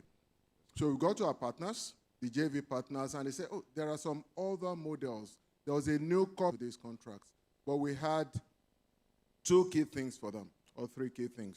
It was competence, which goes again to what we're talking about. They needed to have capacity, right? And then we knew we were going to collaborate with them. But in terms of competence, it goes to what Dr. Nosa said. Check the industry today. The really best service companies have extremely good people that had worked in some of those places, people that we can relate to, we can converse with. So we knew there was competence, massive intellectual capacity in those companies that we did get to speak with. Then in terms of capacity, people don't know it, but you need to go around to see it. There are lots of machine shops, warehouses, testing bases if you go around Port Harcourt. So we went to check. You have all these things, you will be able to do it. So having then said that, we now looked at, say, how do we collaborate together? We have in our company a slightly different model, not big hierarchies, very flat structure. We converse, we talk to these contractors. A few of the other operators tended to say, I will tell you what you're going to do. But we collaborated more with these people. What can we do? Not from a supervisory point of view, but from really let's engage. What are the best ways we can get this thing done? And I'll give practical examples of things that we were able to achieve with that kind of model. So we have 200 wells, 160 of them not doing anything. So we wanted innovative solutions to be able to kill these various wells, bring them into production and all that. So the very first batch of wells that we worked with were really, their problems were mostly wellheads. And the traditional model was, you want wellhead, you buy wellhead. However, when we started, wellhead was good days, and they go like, do you know the old operator had a bunch of disused wellheads somewhere in their yard? And we said, yes, so what do you mean? I said, yeah, we can look at it and see, can we work with it? And someone said, no, we should buy, or we should not, we'll not go and do something like that. And one of my guys at the back kind of mentioned, yeah, but that's what they do in Formula One. They just have one engine, they publish it all the time. It was a deal, it was kind of a game changer for us. So we then got in some of the contractors. Are you able to rebuild this for us? And if you look at it, it's just like your car. You have the engine block, it's valves, gaskets, seals, sleeves, and all those kind of things. And we spoke with this local contractor and said, yes, we will be able to have this. We have enough equipment, we have enough parts to actually be able to do this. So we went through the process with all the assurance and everything, and we were able to get this. So we got it in about 14 weeks faster than we could have gotten if we bought, at about 15% of the cost, and about 10, 12,000 barrels of oil added within a month of getting this back onto production. So fantastic. these are the type of things that are available with our local contractors, right? Fantastic. Now, for us in-house, how do we manage innovation? We do not, like I said, very flat structure. You have ideas, you bring it to the table. It doesn't have to take a long time to get to the VP. We discuss it there, we trash it out, we argue. We actually call our room a war room when we are discussing these technical things. We do all that. And our contractors are actually in the room with us. So we have different ideas. And these contractors, when you really get down to it, they are not all just chasing money. Some of them actually came sometimes and say, oh yes, I cannot do this, but I know someone that can. Yeah, that's really the kind of thing, contractor that we want to do. We not just take it and say you must take money out of it. I like the idea of the war room. I hope you're all on the same side of the battle. Yeah. It's primarily to create value for us as an organization and as a nation. And Debo spoke to a flat structure. Cut out the red tape. Engage with the contractor. Collaboration, your partners. And in speaking to that, it's brought out the issue of making sure you get down to it, competence, capacity building. But you introduced a new term. I think that should be for a different seminar on Afri-capitalism. I know that n.i.e.s talks a lot about that. So maybe one day you should give us an in-depth analysis of what that means as it refers to our industry. Well, let me quickly run to Ashrami, Sahara's upstream company. So you've heard a lot has been said, practical examples, and a lot has been said on the call for an industrial powerhouse. We want Africa to be an industrial powerhouse. So how has your group, Ashrami, how have you used your upstream operations to foster local entrepreneurship and broader economic, the economic multiplier effect? How have you used your upstream company or upstream operations to do that? Thank you very much. Thank you very much for that question. And the advantage of being the last person in a line is that most people have said everything you need and you just pick up on the good points. The key things that were introduced earlier was the capability, the collaboration, and the competence. And while that was going on, I was thinking I will add the fourth stool, but somebody has added the fourth leg to the stool, but I still have to stick in the fifth, which is for us, and what we've done is building a culture around how do you take capability, how do you take collaboration, build most of the existing service companies. That was done because there was a culture that was inculcated in these people that they've been able to take and continue. What Sahara has done is looking at the industry that we operate in is really not new. I mean, oil and gas has been around for over 100 years. But what we found is what we need to struggle with right now is a change in the environment from what was, it was dominated by IOCs, so now we have multiple indigenous players on the operator side. And you need to come to a structure that allows services to be delivered by these companies. So what Sahara has done, for example, we're looking at the existing infrastructure won't let you get to 3 million barrels. That's the company's target. The existing pipelines won't let you carry that volume, but we're already struggling under 2 million. But what we've done is how do we bring this together and create value? So on the rig front, for example, Sahara has partnered with people and brought in rigs. The first two, because we've never been a rig company, was operated on an O&M basis. But the next two are run 100% by Nigerians. Every single person on the rig is Nigerians. And that's a model that's going to continue with the others. We're doing the same for EPC. We're doing in-house, feed, deed. We still have to recognize that there are some niche technologies that we are not ready for right now. So that's where the technology collaboration comes in. But hopefully, we would be able to build a platform where with Schlumberger, Baker, we actually get to the point where they take us and are ready to hand over some of those technologies for us to then domesticate in-house. We need to be 100% committed to development in Nigeria, then we'll have something to export. Fantastic. He's talked about an all-Nigerian team, So please let me come back to you, Dr. Morodion. What are the regulatory enablers? What do you think in terms of regulation would help SLB? I know you are you are the grandfather of the companies, what they're doing, but what would enable SLB even deepen further investments in Nigeria's industrial powerhouse? What regulations do we need to deepen it and really truly create this industrial powerhouse? Thank you. Before I answer that question, I'd like to throw a jab at Debo. I was hoping in the course of his success story, he would talk about the company that enabled them to where they were.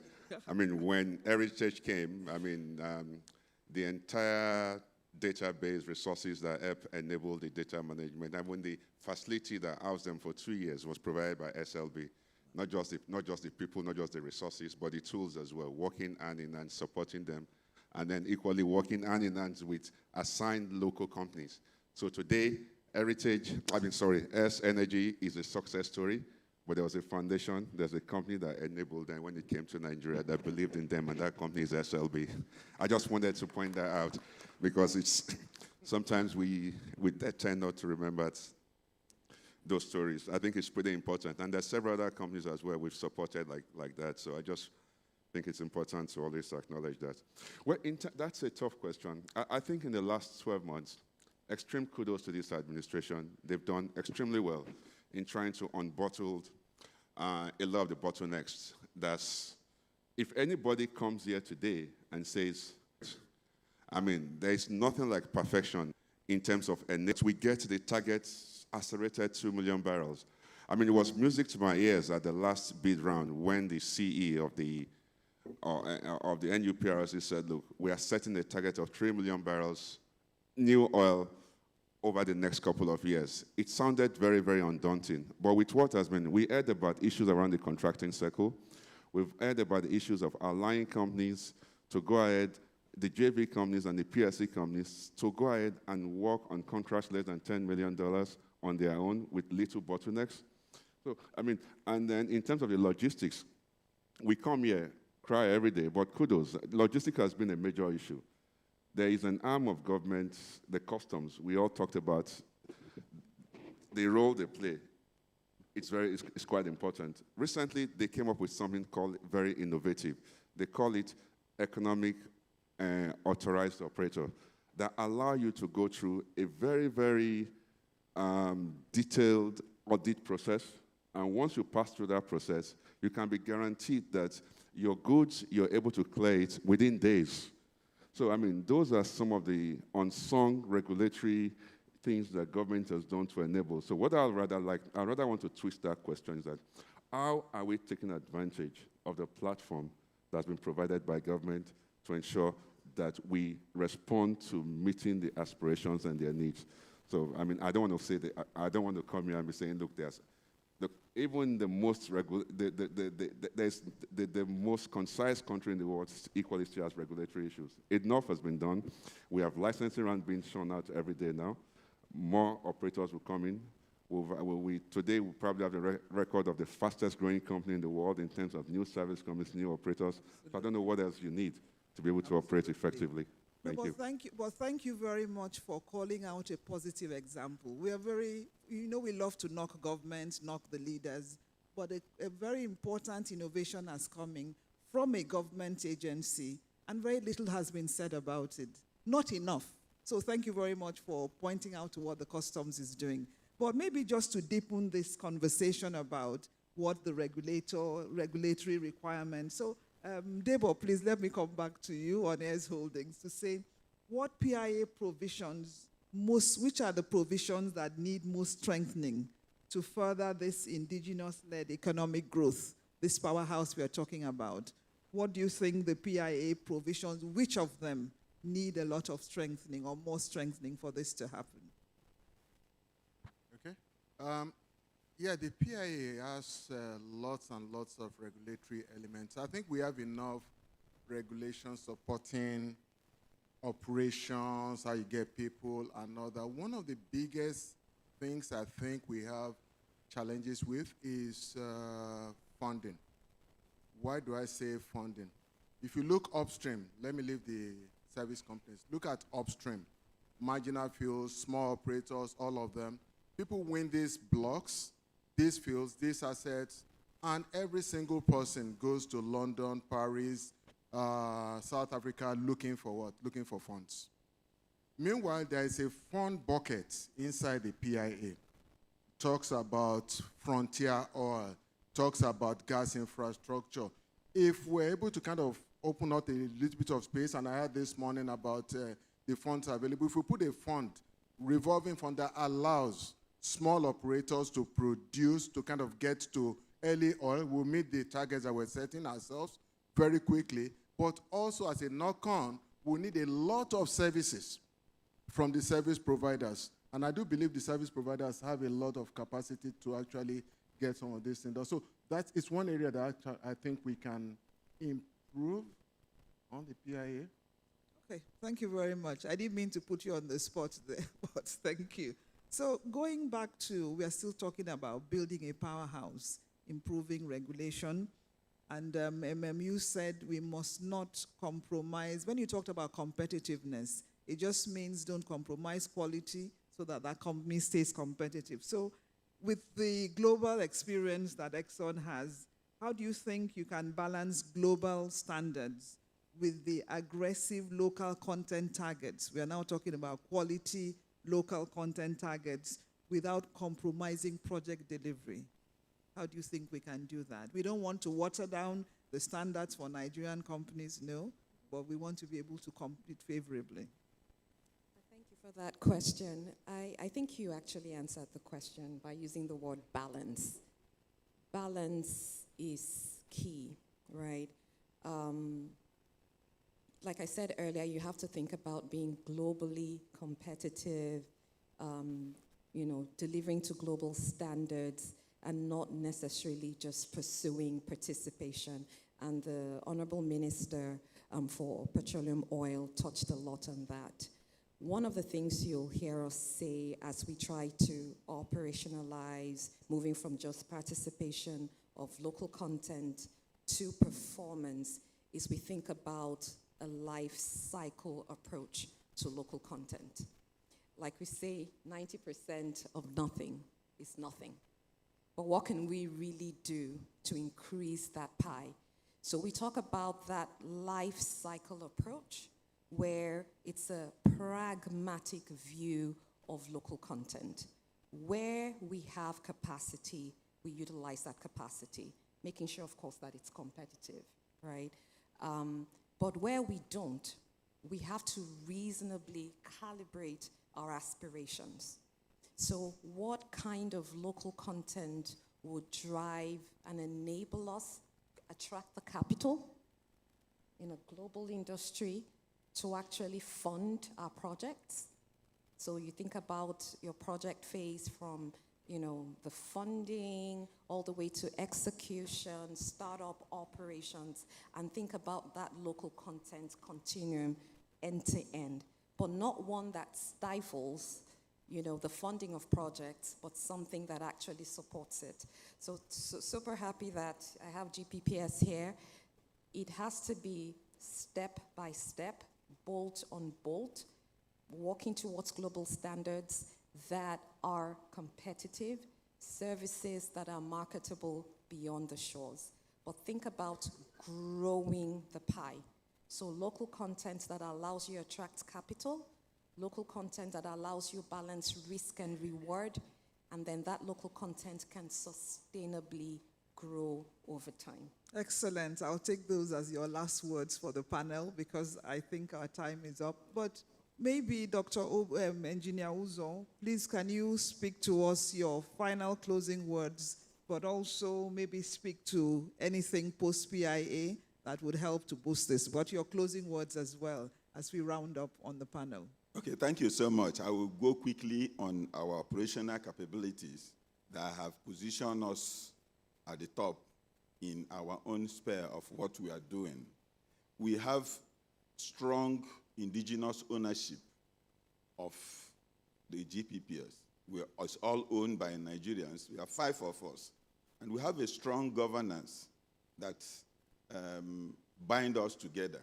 It's not about my son who is in secondary school coming to take over. No, the succession plan has been laid up. If my son eventually wants to join the company, he has to start from the bottom of the ladder and learn the curve so that the system will not be distorted.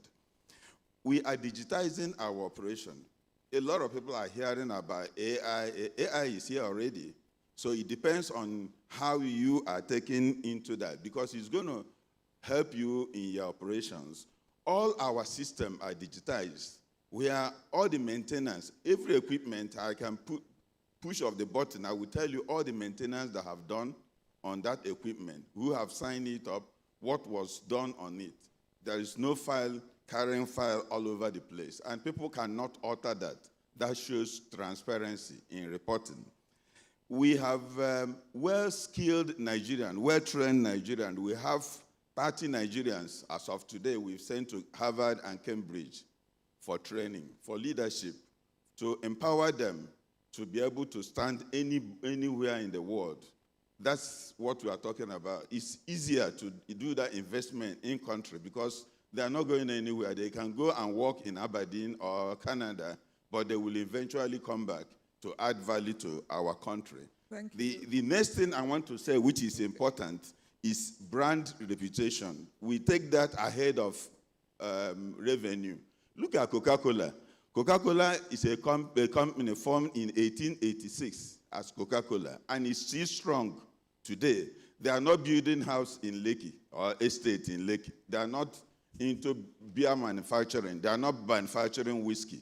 They are Coca-Cola and remain Coca-Cola. It was registered in 1892 in Atlanta. So that's the kind of aspirations that is driving GPPs. Excellent. Thank you. Stay focused on what you do and build a brand. I think African businesses need to learn about that. How many African businesses are 100 years old? I'm not sure there's any. So we are looking forward to that happening, and thank you for sending out that message. Mr. Ojum, maybe your closing words as well. And you know, you talked about I was going to ask about the successful examples, but you did mention Ejina and a few others. So maybe in giving us your closing words, give us one thing we should take back. I've taken back that there must be impact in quantum retained in terms of value. So what's the strong message you're sending if we are to be a powerhouse based on the practical companies you've built? Final words. Thank you. I would like will to be say, out of here soon. Thank you. I would like to say that expertise is very key. When we talk about local content development, value retention, we are talking about expertise. If there is no expertise, we will continue to depend on international players, on foreign players. So that's why in Total Energies, when we conceive and design our human capacity programs, we don't design them to respond to compliance. I said it before. We design them to respond to industry need because we're looking at the future. After us, who will come next and how will they carry the industry forward? The federal government has a laudable objective to increase production, to make the industry more competitive, to reduce the price per barrel. But who will carry it on? So if we don't insist on expertise, we will not be able to reach that goal. That's why in our original project, we were able to train 200 Nigerians in various skills. Now, fast forward to our Ikike project. Our Ikike project, we had 90% as our ambitious target. But by the time we finished the project, we had 95% Nigerian content achieved. This is experiential. Thank you. I was the Nigerian content advisor for EKK projects. What I'm telling you is very correct. We did our four packages. The first one was the topsides and the jackets in Nigeria. We did the subsea umbilicals, risers and flow lines in Nigeria. We did the brownfield modification project in Nigeria. We did the ICSS package in Nigeria. This shows that Nigerians can actually start a project and finish it in Nigeria. Once there is expertise, Nigerians can start. Yeah, just to say one more thing before, Madam, just to say one more thing. Okay. Our Ubeta project, we took FID in 2024, is ongoing. Our target is 100% Nigerian content. Today, we've managed to do complete detailed engineering in Nigeria. I think that is So this is what Total Energy is contributing to the Nigerian oil and gas landscape. So expertise, we should make sure that in emphasizing local content, when you do a training, make sure they come back as experts so that they can stay on their space, claim that space, and act on that space for the benefit of all of us in the philosophy of shared prosperity. Thank you very much for emphasizing on expertise. So, Lesti, can we have your closing words in terms of what Ashurami is doing, your closing words for the panel? Thank you. So what we're doing, right from what's been mentioned earlier, we're focused very much on bringing young people in and giving them the capability and the capacity to be able to continue. Again, picking up on what Dr. Nusa said, we had all the ex-Shell, ex-Lumberjay, but now all those ex-exes are gone. We're here. What do we do and who do we leave these people to? So we have a very structured program of bringing in mid and young engineers, and we're partnering with universities to ensure that even curriculums are tailored to what's important to the industry today and going forward. We bring in about 25 to 30 young graduates every year, take them through a 2-year program, and then take them over a number of places. Apart from just the upstream, on our downstream business, for example, we have that operating in 38 countries in Africa. Okay. We hope to do the same with upstream. No, thank you very much. So a 30-second word from Debo, and then the regulator rounds us up. Please. Yeah, I'll make it just one word. It's collaboration. So we have in this room people who have been peers, colleagues, different places, over a 25, 30-year career. And these guys are the ones running this industry today. So just calling across the things that I've done in my asset, I can share with other people. We can share service providers. We can, respecting the commercial space and all that, but collaboration will be the word I will leave. Thank you. Fantastic. So Sweme, a last word from NCDMB to wrap it up. Thank you. So as we leave here, we should remember compliance, capacity utilization, collaboration, and competitiveness. Now, for NCDMB, how do we create particularly the last leg, competitiveness? Beyond our $50 million R&D fund, which we have and has been accessed, we're also, we've introduced what we call the Nigerian Engineering Olympiad to be able to develop a new set of young, creative, innovative minds. I know there are a whole lot of us here who watch a program on TV where young people are put in a room, they spend 60, 90 days, and they are paid so much. NCDMB is bringing young engineering minds across Nigerian universities to pay them more than what those young people do in that room on live TV. This is expected to build a new generation of Nigerian engineers who are creative, innovative, and are willing to contribute to a prosperous nation. Thank you. Thank you very much. There was a 5th C on culture. It's that culture that will enable the sustainability, the focus, and building on a brand. And with that, I'd like to say thank you to the panel, and very big thank you to the audience for encouraging them as they went ahead. Please and just hold on 1 second. Apologies to Richmond. Yes, let me call on Permanent Secretary Mrs. Patience Oyekunle to please present these plaques to you. Please give them one more round of applause. Thank you very much.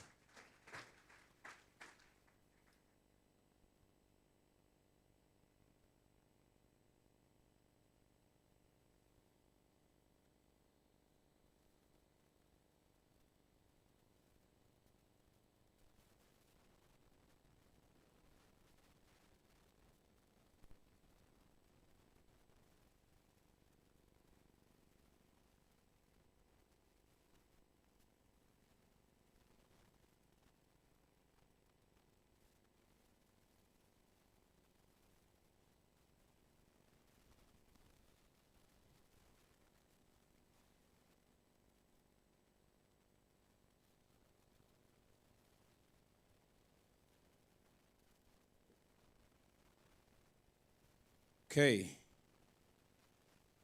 And then Engineer Ozu.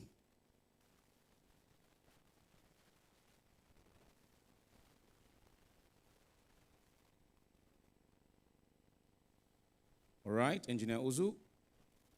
Dr. Morodon, please be on standby.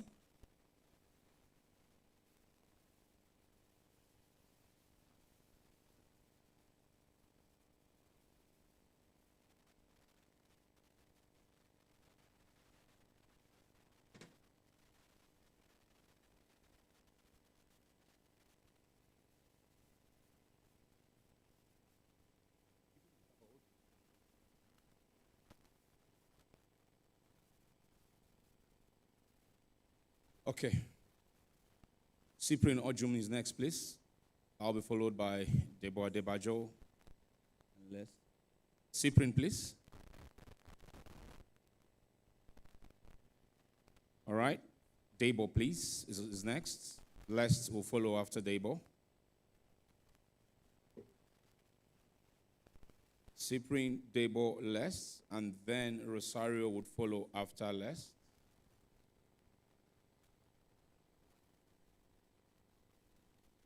This is Cyprian you're giving now. The next is Debo Adebajo. Debo Adebajo.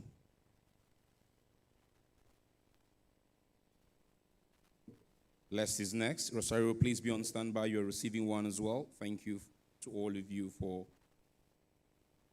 investing your time with us today at this particular session. And I think Rosario is next. Wale is the last person on the list. I think Wale has gone. Engineer Wale Ogunsa is not here. Perhaps Engineer Obiuzu, you can receive on behalf of your Petan chairman after Rosario. After Rosario. After Rosario. Rosario is next, yes? And Engineer Obi, you can just receive. So ladies and gentlemen, we've come to the end of this session. We have 2 more sessions, but I want to make a special appeal. Today is packed. Today is packed. At the end of the please join the family photo. Rosario, please, the photo. For Wale, please. For Wale, for Petan chairman, yes. After that, the family photo. After this,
right, ladies and gentlemen, please.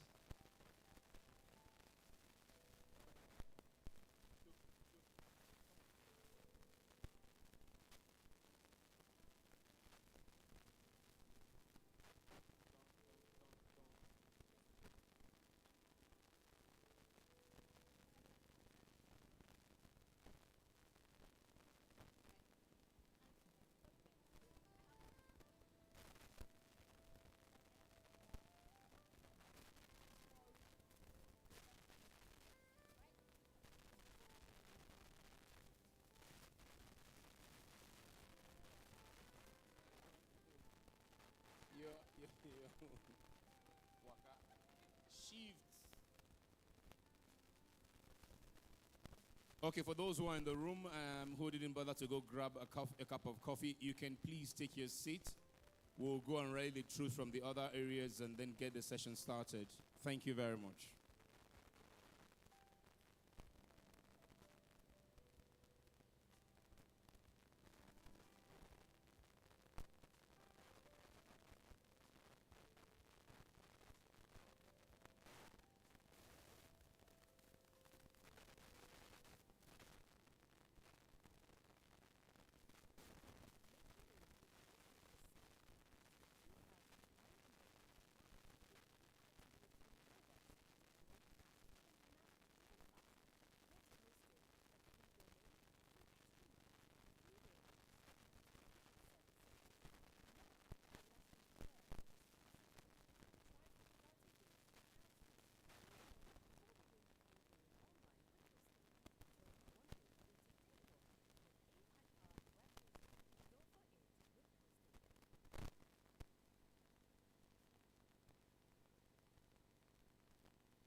right, please take your seats.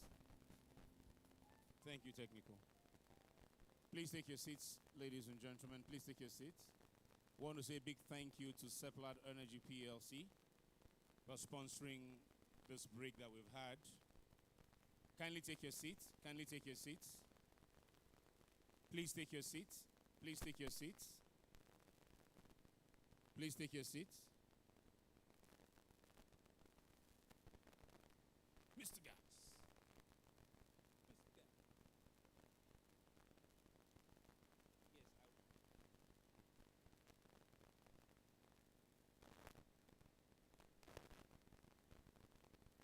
Please take your seat. Please take your seat.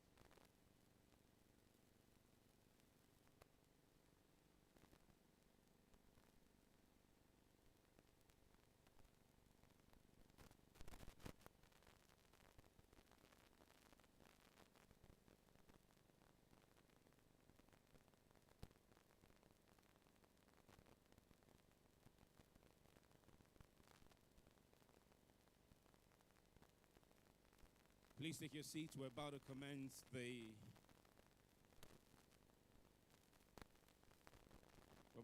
the next session.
All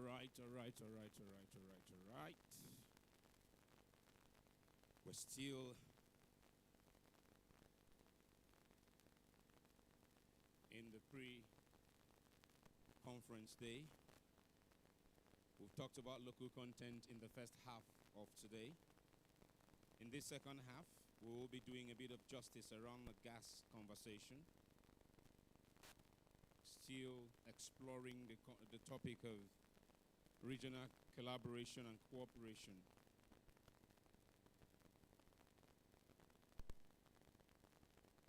So,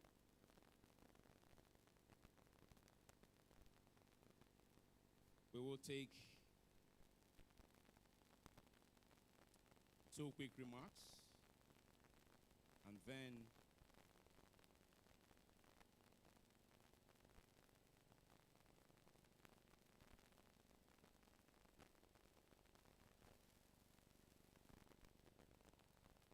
we'll take an opening remark, take policy remark from the Honorable Minister that will usher us into the panel session on pipelines, power and peace, unifying Africa's energy diplomacy. But for now, ladies and gentlemen, as we need to start, the others will join us. Let's begin this session by taking a remark from the Regional Coordinator for Africa,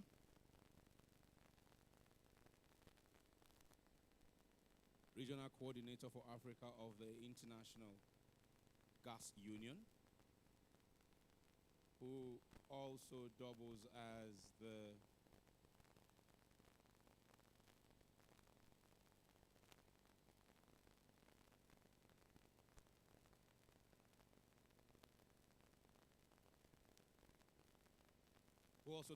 President of Nigerian Gas Association and the Legal Counsel for Nigerian LNG. Please welcome Mr. Akachukwu Nwokedi.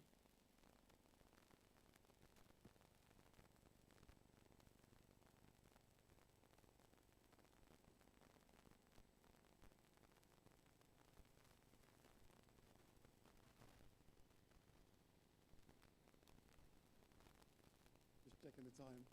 Good afternoon, everyone. Your Excellencies, distinguished ladies and gentlemen, please permit me to adopt the already well-established protocol. It's my pleasure to welcome you to this second session of the Nigerian International Energy Summit 2026, focused on regional oil and gas cooperation. I'm honored to address you this afternoon in my dual capacity as the president of the Nigerian Gas Association and also the regional coordinator for Africa of the International Gas Union. These are two platforms united by a shared commitment to collaboration, market development, and the strategic advancement of gas as a catalyst for economic growth and energy security. This session comes at a defining moment for Africa's energy future. Across the world, we are witnessing a profound reshaping of geopolitics, rising strategic competition, fragmented supply chains, shifting alliances, sanction regimes, trade disruptions, and the increasing utilization of energy and critical resources as levers in these dynamics. These trends are redefining how energy is produced, traded, financed, and secured, while recalibrating the true meaning of the term energy security. For Africa, this evolving landscape presents both huge opportunities and risks. I think the opportunity lies in Africa's vast oil and gas endowment and its growing relevance in the global energy markets. The risk, however, is that without coordination, Africa could once again find itself exposed, fragmented, and marginalized, holding vast energy resources while millions of Africans still lack access to reliable, affordable energy and opportunities for economic empowerment. So in this context, the regional strength is no longer a choice. It's a strategic necessity. No single African country, regardless of resources endowment, can independently withstand the full force of global markets, market volatility, geopolitical pressure, or capital reallocation. But together, through coordinated policy, shared infrastructure, integrated markets, and collective diplomacy, Africa can build the scale, resilience, and credibility required to engage the world on its own terms. Regional energy cooperation, therefore, is not just an optional economic or technical agenda. It is a strategic response to a fast-changing world. It means harmonizing policies and regulatory frameworks to enable cross-border investments. It means developing interconnected infrastructure, pipelines, processing hubs, LNG corridors, and shared markets and trading platforms. It means leveraging regional institutions to de-risk projects, mobilize capital, speak with a stronger, unified voice in global energy discussions, and build trust among nations and investors.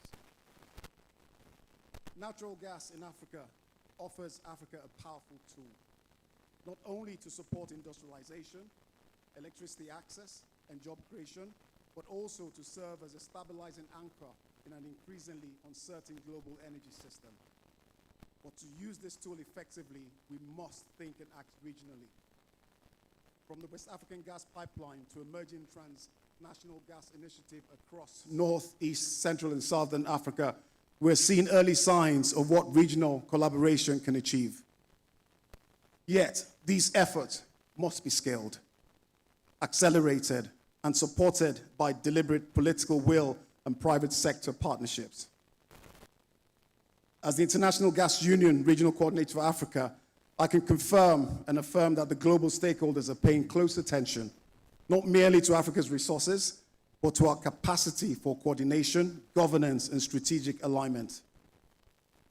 Today, not tomorrow, we must intentionally make choices to ensure Africa emerges as a cohesive energy bloc that can be a growth engine for gas demand, innovation, and sustainable energy solutions, instead of a collection of disconnected and disempowered markets.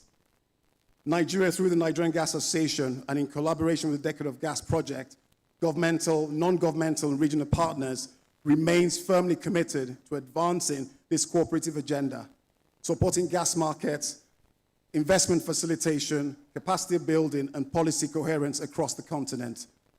The recently launched NNPC Gas Master Plan is commendable and shows a shift to value expansion, market-led development, and accelerated delivery. This session, therefore, is not simply about dialogue and engagement. It's about positioning and alignment. Positioning Africa to navigate geopolitical uncertainty with confidence, to convert resources into shared prosperity, to meet expected demand growth in the gas sector, and to build partnerships that are balanced, strategic, and mutually beneficial. Alignment between policy and investment is the next arm. National priorities and regional ambitions, urgent development needs, and global energy realities. I'm confident that when the plenary discussions are held, they will offer practical insights on how regional oil and gas cooperation can be structured, financed, and governed to deliver real and lasting value as quickly as possible. So let us use this session to move from aspiration to action and from fragmentation to strength. Thank you for your attention, and do enjoy the session. Thank you once again.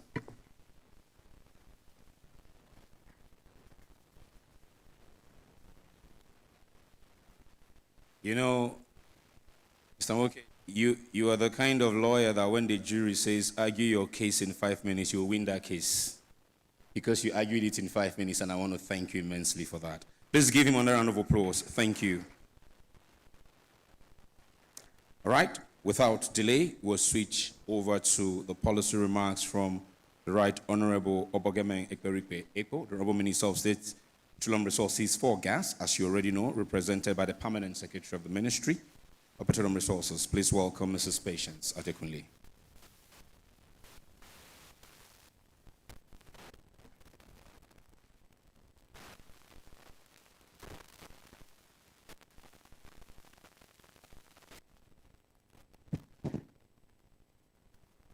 Good afternoon, ladies and gentlemen. Once again, I would like to stand on the already established protocols. It is my honor to welcome you to this pivotal session as Regional Oil and Gas Corporation under this compelling theme, Pipelines, Power and Peace, Unifying Africa's Energy Diplomacy. I commend Private Addison for convening this timely and forward-looking dialogue within the broader theme, Energy for Peace and Prosperity, Securing Our Shared Future, at a moment when Africa must, when Africa must strengthen cooperation to navigate global energy volatility and advance shared growth objectives. Africa stands at a defining moment in its energy journey.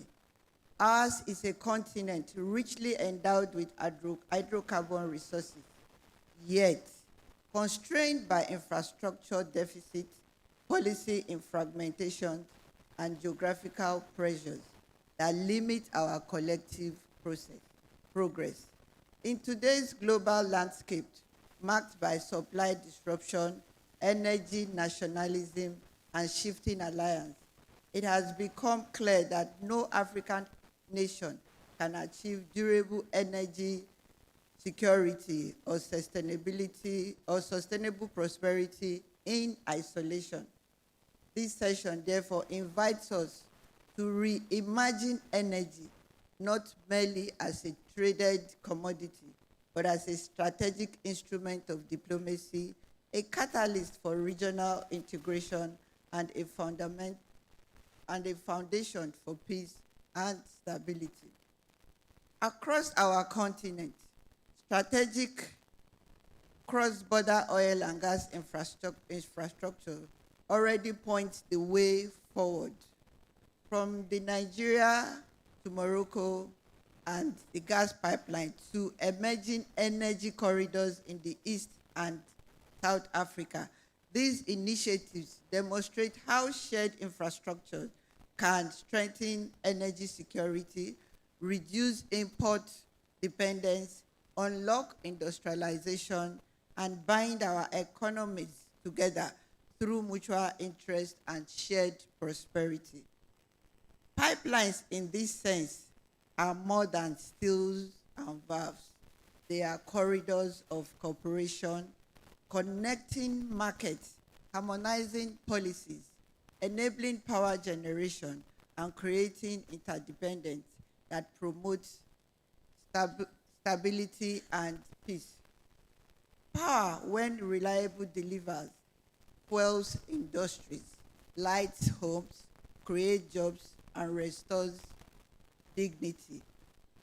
Peace, sustained through economic inclusion and shared growth, becomes both the means and the outcome of smart energy collaboration. Against this backdrop, Nigeria believes the time is ripe to think boldly and act collectively.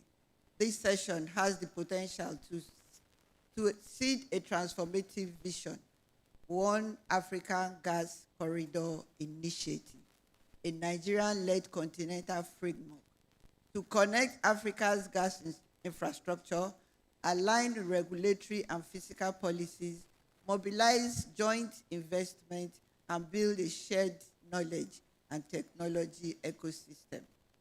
Such an initiative would position natural gas as a strategic bridge fuel, driving industrial growth, supporting power and generation, enabling regional trade, and advancing Africa's clean energy transition in a manner that is pragmatic, inclusive, and just. It will also strengthen Africa's voice and relevance in the global energy system, not as fragmented producers, but as a coordinated and credible energy bloc. For Nigeria, endowed with gas resources, guided by clear commitment to gas-led growth, regional cooperation is not merely an aspiration, it is a responsibility. We stand ready to work with our neighbors, regional institutions, development partners, financiers, and the private sector to translate shared vision to bankable projects, policy coherence, and measurable outcomes. As we deliberate today, I encourage frank dialogue, practical solutions, and a shared commitment to action. Let us focus on what unites us: the pursuit of energy security, economic transformation, regional integration, and lasting peace for our continent. Together, through pipelines that connect, power that empowers, diplomacy that unifies, Africa can secure a shared energy future, one defined not by fragmentation, but by cooperation, not by scarcity, but by opportunity, and not by conflict, but by peace and prosperity. I thank you all, and I wish you a productive and impactful session. Thank you. Thank you very much, Mrs. Patience Adekunle. This session is taking shape as is exciting me now. We have our first two speakers keeping to within good time. So thank you very much, Madam PS. Please give a round of applause. Thank you so much. I appreciate that. Okay. Now I'm passing the ball to my moderators of this panel and the speakers and moderator of the next panel that will follow after this one. Before I pass the ball to my moderator, let's meet our panelists. First off, I'd like to welcome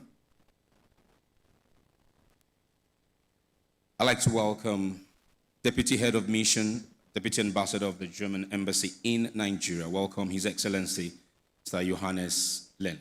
You're welcome, Your Excellency. The third one, Your Excellency. The third one, yes. Thank you, Your Excellency. Joining Your Excellency is our Executive Vice President, Gas, Power and New Energy for the National Oil Company, NNPC. Please welcome Mr. Olalekun Ogunleye. You're welcome. To his immediate right, sir. Joining them, I'd like to welcome the STA to the Honorable Minister of State Petroleum Resources for Gas, Special Advisor that is. Please welcome Engineer Ebel Nsa.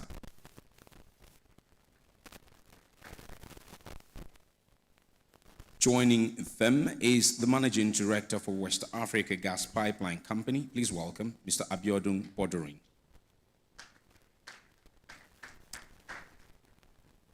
Also on our panel is the Acting Managing Director of Nigerian LNG, Mr. Olakunle Oshobo, represented. So if you give me a quick second, I need to put that up in A minus no time. Yes, representing him, the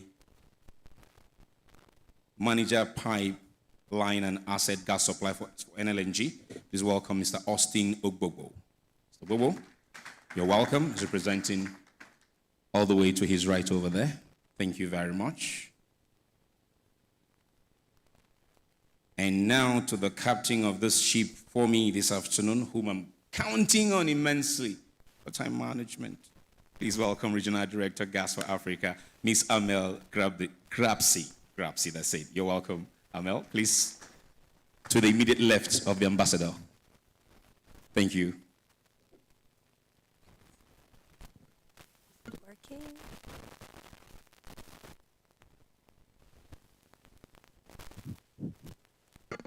I don't know what it does. Hi, good afternoon, everyone.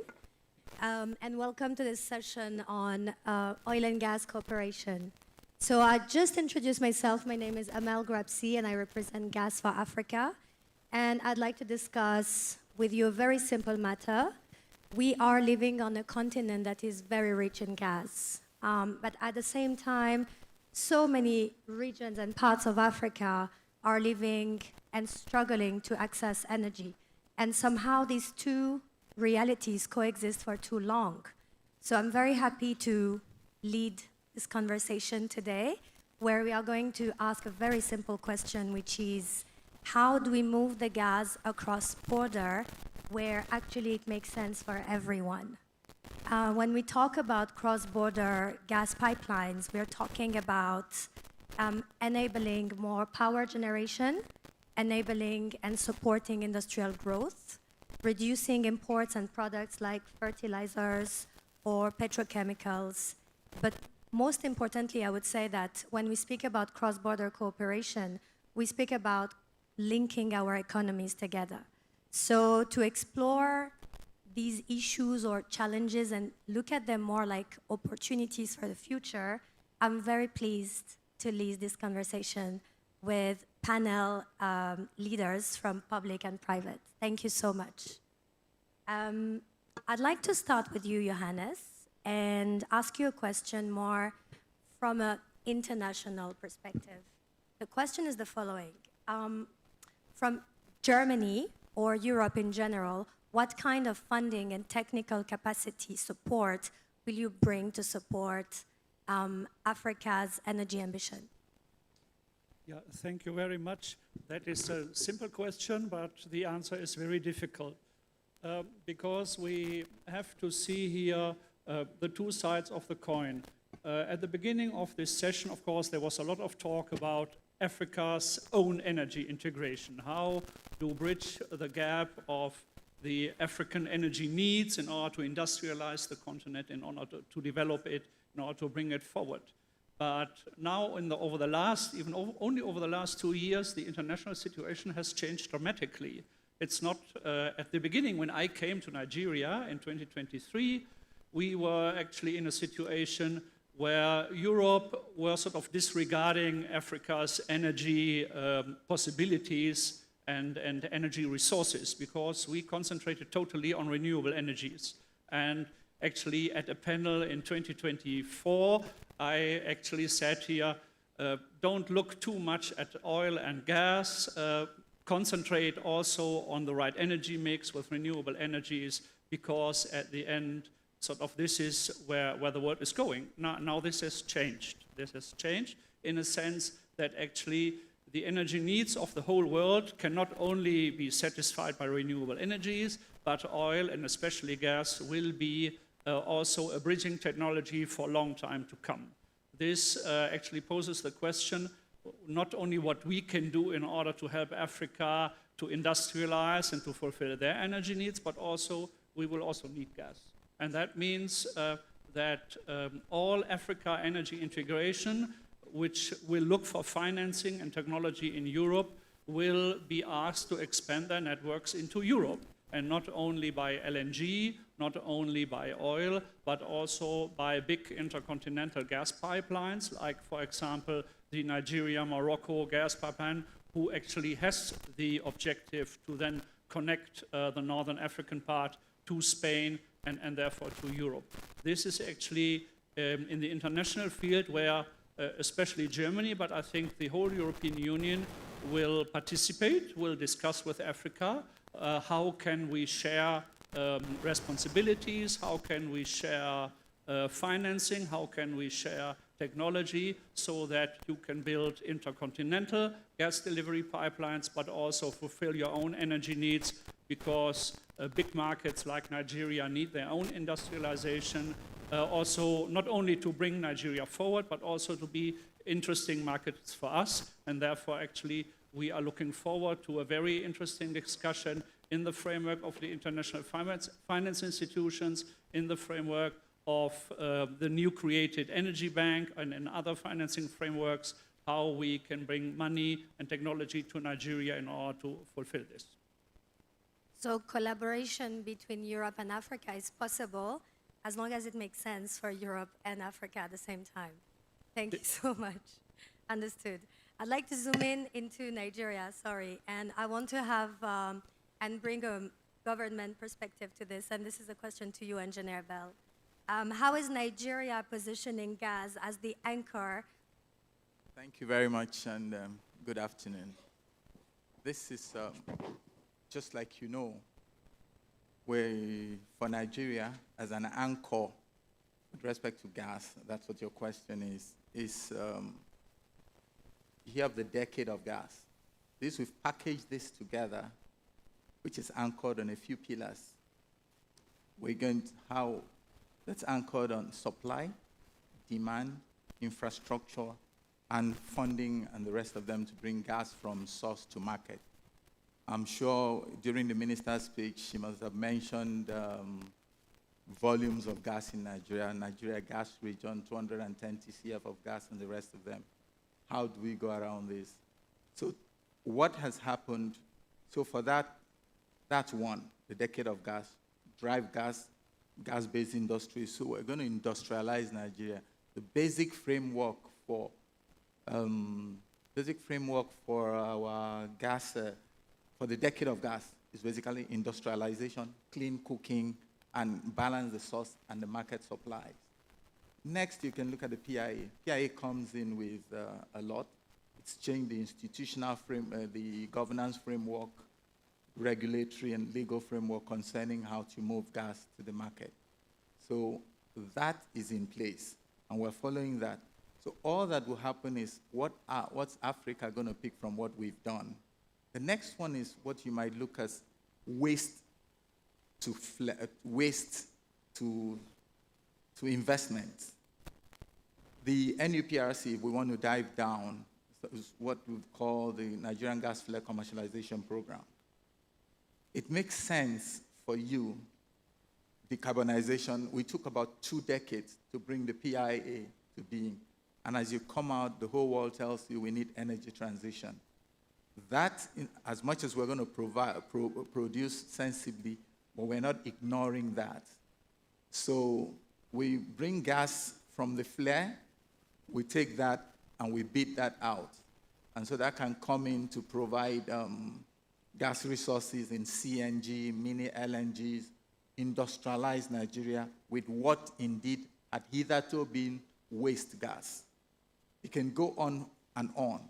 But let's anchor a little bit on the decade of gas. What do you want others to learn out of Nigeria? That's one of them. The second one is host community development. You've seen that, and you anchor that in the law. The next you can see is put a framework around infrastructure. What basically is lacking is I have a source and I have a market, but I need interconnectivity to bring that to the market. We do not have much of that.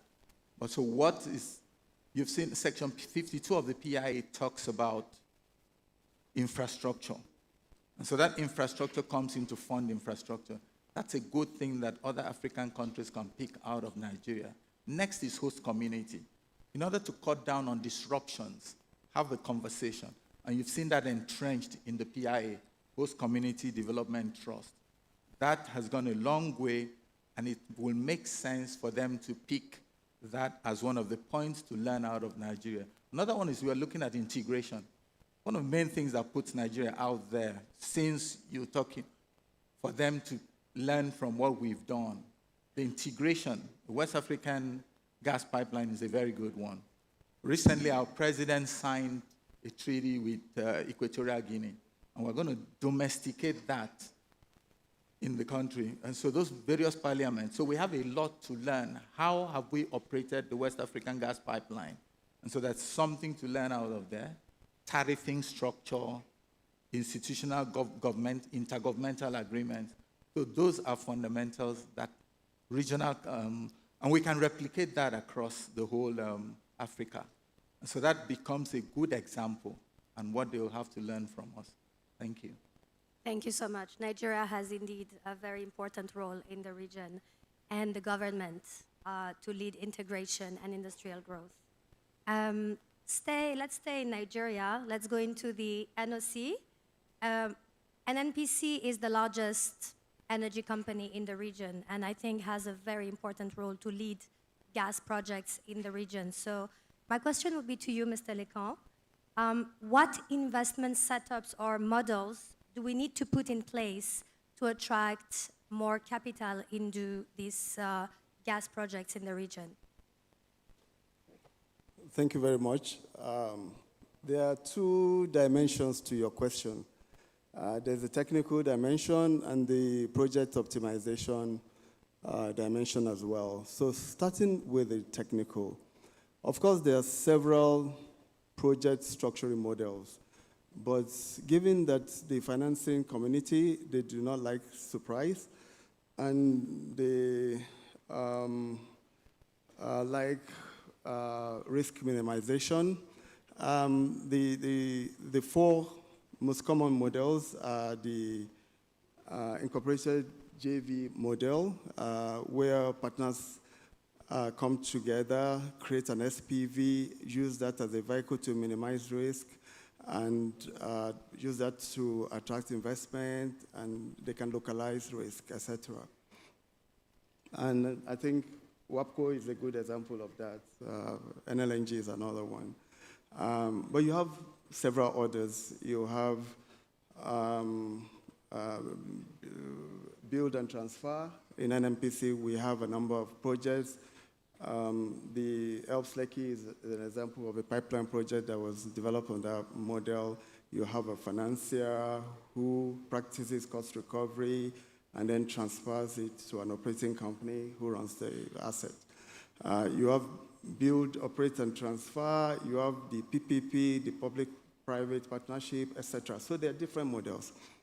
But on the project optimization side, the key elements are, number one, just focusing on cost competitiveness, managing your CapEx, making sure that the project is extremely effectively developed, and you give yourself the best chance for a very low tariff. And we've seen mistakes in the past where we developed projects and the CapEx blew up, and we've struggled with tariff and with commerciality.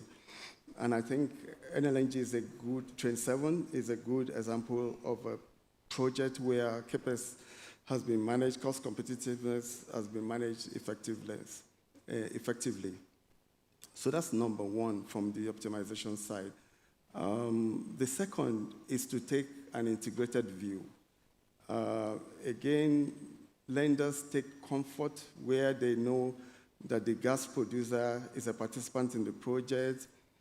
They know that key off-takers are participants in the project. So it's about flexibility and inclusiveness, and that enableness, is attractive to financiers. And again, we have examples where at the outset, NLNG was a fully integrated project, and lenders take comfort from that. A third one, which speaks to our current reality, is, and sometimes we fail to highlight the cost competitive, the clean energy dimensions of these projects. NLNG, as an example, reduced gas flaring in Nigeria by over 60%. If you look at the African Atlantic Gas Pipeline project, which used to be called the Nigeria-Morocco project, it's going to traverse 13 African countries directly and another 3 indirectly. So that's 16 African economies. It will be displacing diesel and other poorer energy sources with gas, which is cleaner and more. So NNPC's position is that these, from a clean energy perspective, are the low-hanging fruits, and it's important to position them as clean energy projects because they are clean energy projects. The fourth and last element is, there's a saying that we are the ones we've been waiting for. Financing itself, NNPC for the last decade at least has been focusing on galvanizing financing in Africa. And that's why NNPC is a shareholder in AFRIPERF, and that's why NNPC is the major force behind the African Energy Bank. Our view is that development has to be driven by financing institutions that understand our context, our market, and our reality. And so NNPC will continue to champion that. So to connect all the dots, it's a mix of using a model that financiers are used to, are comfortable with from a technical standpoint, and positioning your project appropriately, avoiding errors such as having the same feed contractor do your EPC. It's like giving the burglar the contract to fix your door or window. It doesn't work. So it's a mix of both. And my last word is we've proven, and I think everybody is now seeing, that gas as a commodity has come to its fruition, and that is absolutely financeable, and that gas infrastructure projects are absolutely financeable if structured properly. Thank you. Thank you so much. Thank you for highlighting these dimensions and mentioning the role of NLNG and WAPCO. My next question will be to NLNG, actually, Austin. I would say that even if we put together all of the parameters for gas to circulate between economies, we first need one big pillar, is gas availability. So to you, Austin, how does NLNG see the balance evolving between one, domestic demand, and two, LNG exports? Thanks, Amira, and good afternoon, audience. I think interesting question, trying to balance the domestic and also the exports.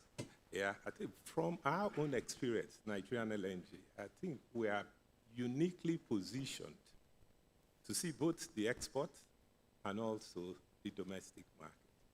I think it's one discussion that people have taken over and over again, but let me quickly go to the end. Let me flip it that way, then I'll come to the beginning. First is that they are not competing. They are complementary.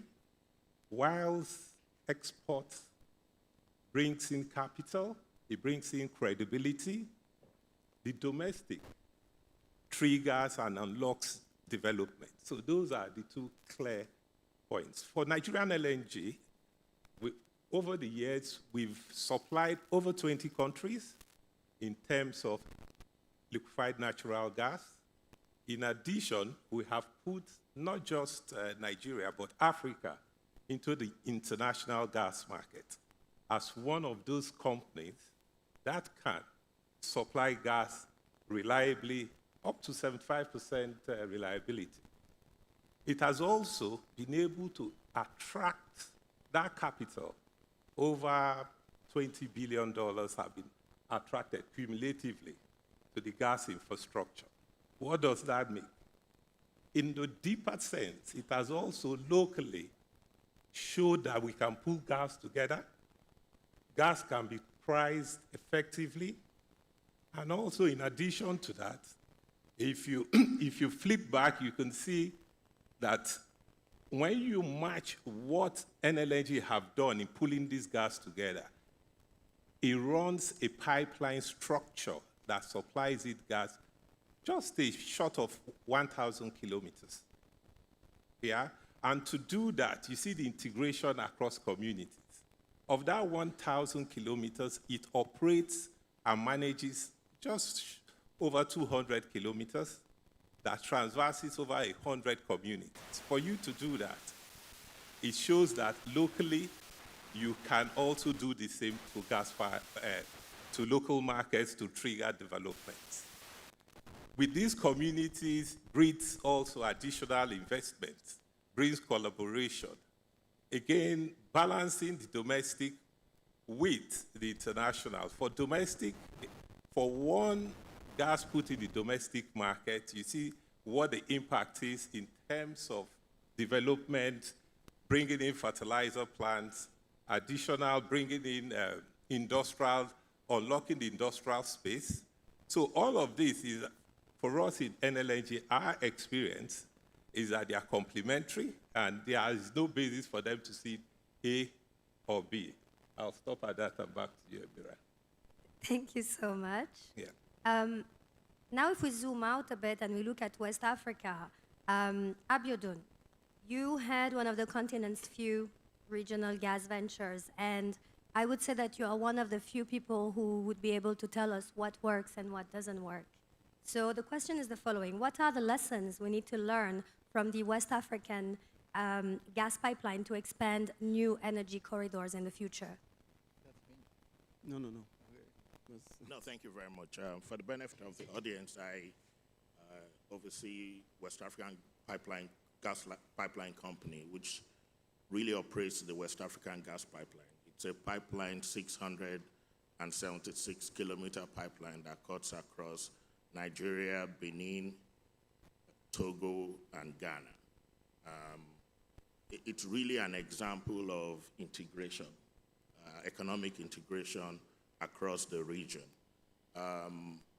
We've been operational since 2011, and we've gone through some challenges, which I do firmly believe we've overcome most of those challenges. And those challenges I will enumerate here as it will help any further integration either within the African region or anywhere else. The first is that the nation has to be highly involved when you are going across borders.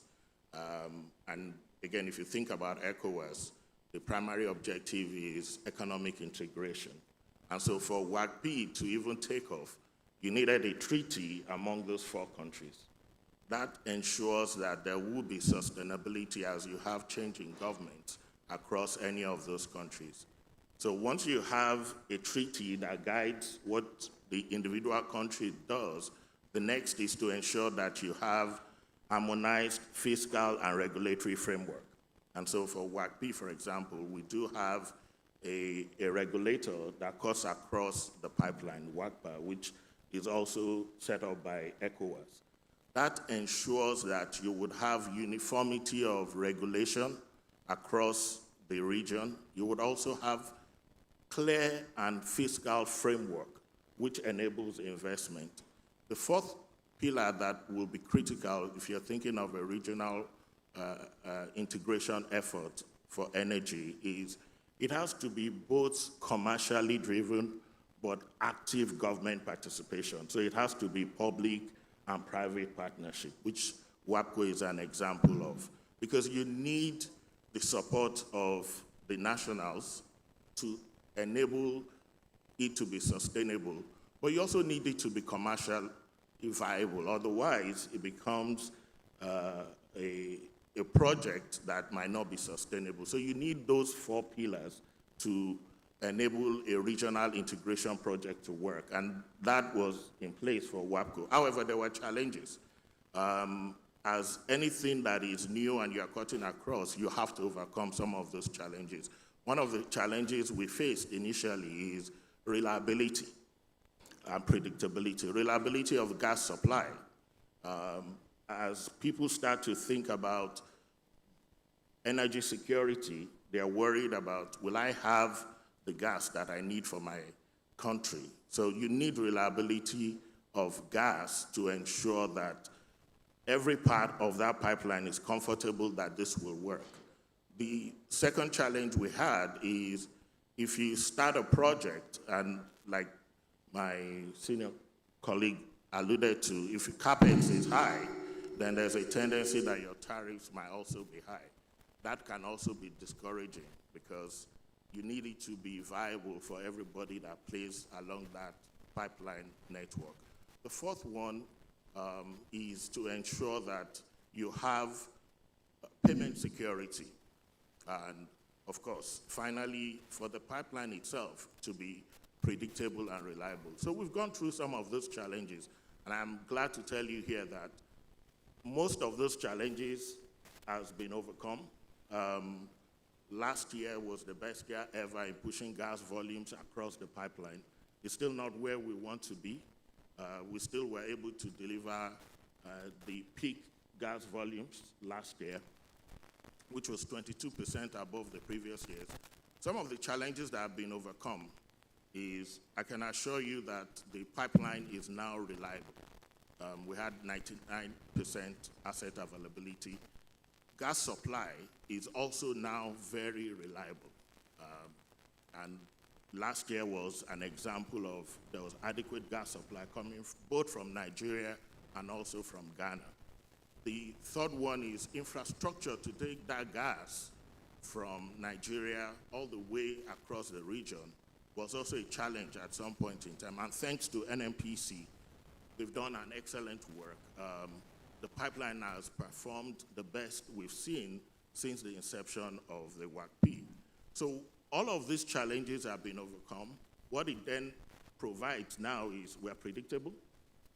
There's adequate gas supply in Nigeria and even to an extent in Ghana. So WAPP started as a unidirectional pipeline, but now it's a bidirectional pipeline. We can take gas from any of those 4 countries, from where gas is produced to where gas demand is. And the beauty of it is, now that we are predictable, even the off-takers are now beginning to see this is a reliable source of energy. And we believe that it can only grow from where we are. And so it needs collaboration amongst all the stakeholders, government most importantly. And one benefit we have on the WACP is we've gotten immense support from the government of the 4 countries, Nigeria, Benin, Togo, and Ghana. And with that, you can always expect that you would continue to grow. Thank you. Thank you so much. First round. I'd like to thank you, gentlemen, for your comments. I think we have spoken technicity of it, and I'd like really to go into specific projects and partnership. Back to you, Johannes. From an international point of view, of course, where do you see most opportunities to mobilize the German or, in general, let's say, European expertise and investments into these gas projects in the region? Well, yeah, into concrete projects, and it would be strange if Germany would not have prepared something for this. I think actually we could finance and support any of this in the gas value chains, from production to transport to distribution and usage in homes or factories or industry in general. There are several finance windows actually which Europe and Germany have already prepared. The biggest one is the Global Gateway Finance Facility, where there are about between $3 to $4 billion ready in order to be invested in industrialization projects, in distribution projects, and in infrastructure projects.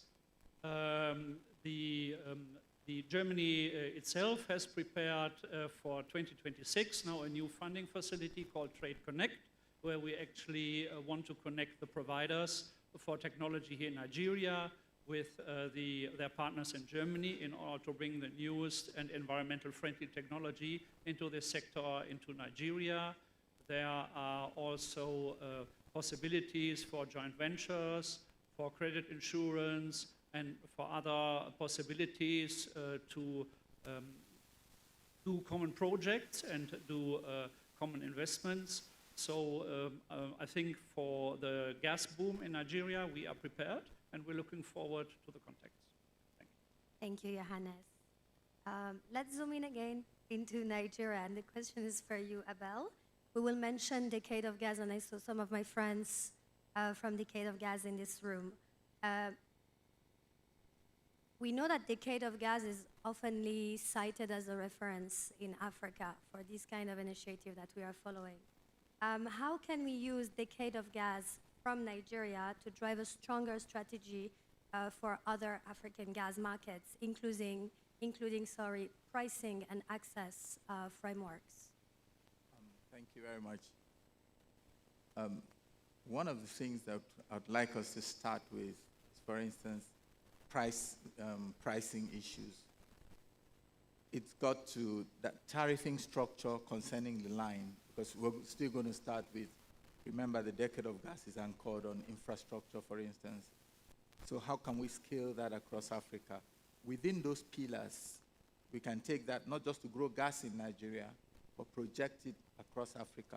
A good example, you're looking at the pipeline. First of all, whatever, it's got to be treaty-based. That means it's acceptable to the people. Then you bring it in and you domesticate it into the various parliaments. So that's acceptable. That's, for in this case, 4 countries, for instance. That is taken in, the parliament accepts it, so that's ratified by the parliaments of the countries. That's a very good example. All you need to do is take a look at what we've done with WAPCO and scale that up. The financial model can also come in. Pricing has become a major challenge. I'm not saying that, so next is operate as a hub, which Nigeria really is one. But you're not going to look at the Louisiana Henry Hub overnight. We can do this by scaling it up gradually. Next is network code, accessibility to those who are going to transport gas via these networks. Because just take that template and replicate it around. We have entry-exit agreements. Is that acceptable to all the parties? Is transparency given to who is entering the network and who is exiting? So you need all the exit agreements, all the entry agreements. Is it acceptable? So transparency is one of such things. Now, supplying what? Measurement, but is it also verifiable? At the back of your hand, remember the issue of I need to see what I am receiving. So integrity along the network. So what you have to do is, all that is what the Decade of Gas has deployed. First of all, what do I need to tweak? Simple things, just like the president's, the Presidential Directive 40, 41, 42, what the fiscals. So I'm trusting it, and there are not going to be any changes around what is happening. So it's got the fiscals. I'm going to do with, in this case, tax exemptions with respect to what you've done. But you've got to drive something that is acceptable across the major countries. If you switch across to Equatorial Guinea, that's being ratified now. We're going through the process of ratification. That will be lifted. So with respect to the template for financing, you're going to have to do that, and pricing, replicate that across, and let it be acceptable. It's got to be acceptable. You put that in. What's going to drive your gas? Take or pay obligations inside it. It's going to come into it, and you have to drive that through. First of all, is the trust in the system. Is it verifiable? That's all. Is it measurable? And can I take that across and go to the bank for bankability? Those are the things. So the Decade of Gas will do that by moving those pillars across Africa and replicating them. That's how we're going to affect that system. Thank you. Thank you so much. We understand that Decade of Gas is one of the most successful examples we have on the continent, especially in sub-Saharan Africa. As we have regional ambitions that are going to evolve and develop, we have our national champions who are going to lead the way. And this question goes back to you, Mr. Lecan. What will be the role of NNPC in the region, not just in Nigeria? And what will be the major projects that you are going to actually lead and develop? Yeah. So there's this saying that I particularly like. It says that fishes are often the last to discover water. So for me, everything starts with context. We are actually in the energy capital of Africa. Abuja is the energy capital of Africa. Nigeria is the energy hub of Africa. NNPC is the biggest energy corporate in Africa. And if you look at the historical, I've talked about NLNG, I've talked about WAPCO. WAPCO has transformed 4 African economies, but it's also OPEC, is African Petroleum Producers Organization. At every platform, NNPC since 1977 has been driving the progression of the energy sector. But there's a song that I'm fond of, What Have You Done For Me Lately? So what we've done is last Friday, we launched the Gas Master Plan 2026. It's about, coordinated development of gas sector. It's new projects such as African Atlantic Gas Pipeline, making sure that over 70% of the gas required for that project will be available. And we're going to do this through collaboration. It's LPG, making sure that we grow LPG availability from 1.5 million tons to 5 million tons. It's the GBIs, etc. But there's another exceptional contribution that NNPC is making, and this is through knowledge sharing. And so we are engaging countries such as Senegal, Mauritania, Ivory Coast, sharing lessons. Like they say, the man who hasn't made mistake hasn't done anything. So we're sharing our successes, sharing our mistakes with them, making sure that we're supporting the development of a gas master plan for their countries. And we're just, leveraging on collaboration and cooperation to create new opportunities. In Nigeria, NNPC, through its subsidiary company, NGPIS and NGML, has created a national gas transportation network and gas distribution network. We are discussing with other jurisdictions like Ivory Coast, like Ghana, and replicating this, advancing economic development in these countries. And so, in a nutshell, NNPC today is focusing on execution excellence, is focusing on just getting it done, and also leading the African continent in terms of optimizing value from our energy resources. And the African Atlantic Pipeline Project is a major initiative in this regard. And that is why NNPC, with its partner on him, prioritizing the progression of this project in year 2026. Thank you so much. I would say that from a continental perspective, we definitely are looking at NNPC as a leader, and so we are looking closely at your development and governance. I'd like to go back now to NLNG, and then we'll finish up with WAPCO. Dear Austin, let's speak about regional utilization. How can an LNG infrastructure be leveraged to support the regional gas utilization? Very much for that. Flipping back to NLNG, what we have done, and how will that help the integration of gas utilization across the continent? Let's step back for a bit. If you are here in the first session, I think I heard Debo of NIES talk about finances. The moderator as well followed up to NCDMB in terms of financing, where I see NCDMB said they have about 50 million. My senior colleague, the EVP, have mentioned strong interest or investment in the Energy Bank and in the AFRIPERF. And what that tells us is that funding is critical. And I want to just relay a practical experience.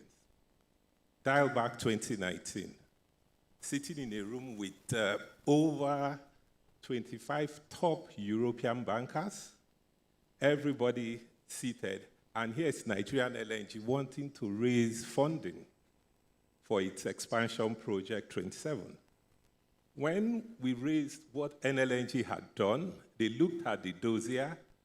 It was clear that everybody there was saying, is this company in Africa? I guess if my ER tracked it, you'll have seen people going to check what this company is. What am I saying in essence? When they saw the scalability of what we have done in terms of the integration of all the pipelines, when they've seen that we've operated for over 25 years at the time, and with a reliability of 95% and above, it just tells us that what we have done in Nigerian LNG, with the size of funding aggregated, like I said earlier, on over $20 billion, we can use that to integrate as a sample, as a blueprint for the African gas for the African integration in terms of pipelines. For us, in NLNG, that operational excellence is transferable, it's something we've done, it's something we've experienced.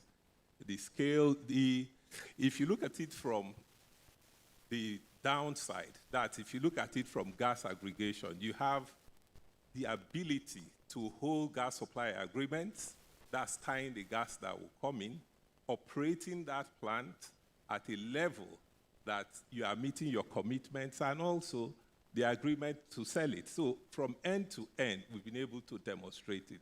And having done that, it's something that we can, with that experience, share with the rest of the region to say, this is achievable.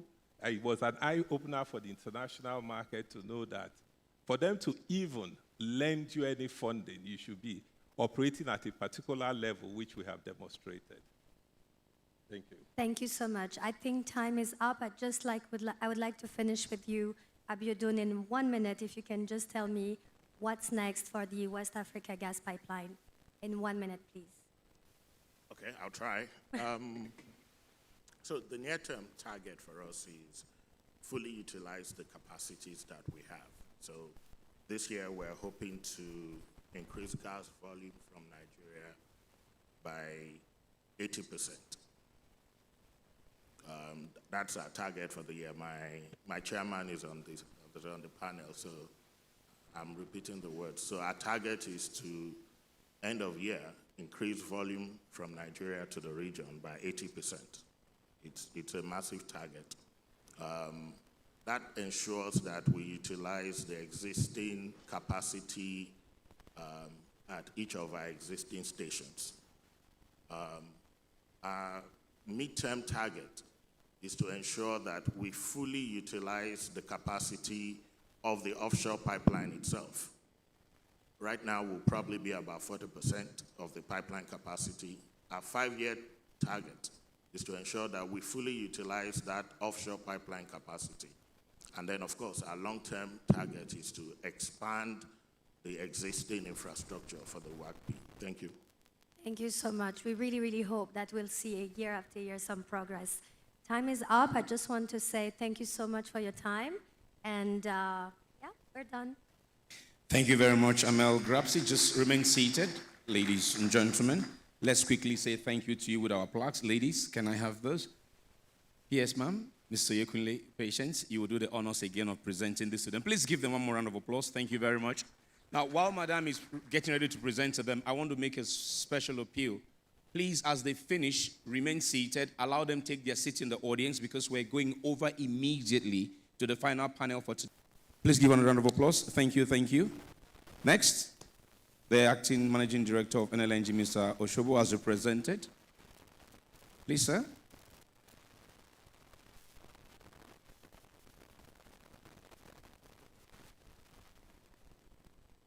Did I mix it up? My bad, my bad. I mixed it up. That's on me, that's on me. I was supposed to call Mr. Johannes, Your Excellency, Mr. Johannes Lene. Please proceed, sir, and get your plaque. Please give them a round of applause. Thank you very much. I have entered autopilot. When I'm in autopilot sometimes, all I see is the end goal, the end line. All right? Next is EVP Gas and Power and New Energy NNPC, Mr. Olakunle Ogunleye. Thank you for your insights as well. Olakunle Ogunleye is next. Next will be Engineer Ebel Ansah, Senior Technical Advisor to the Honorable Minister. Olalekon. Oh, is that okay? That's the. Oh my goodness. Olalekon. Olalekon, please. I said Olakunle. Forgive me, Maoga. I'm still sticking with Mr. Oshobo of NLNG. My bad. Forgive me, sir. Forgive me. Forgive me, forgive me. Mr. Olalekon Ogunleye, that will be. Yes, thank you very much. Thank you, thank you, thank you.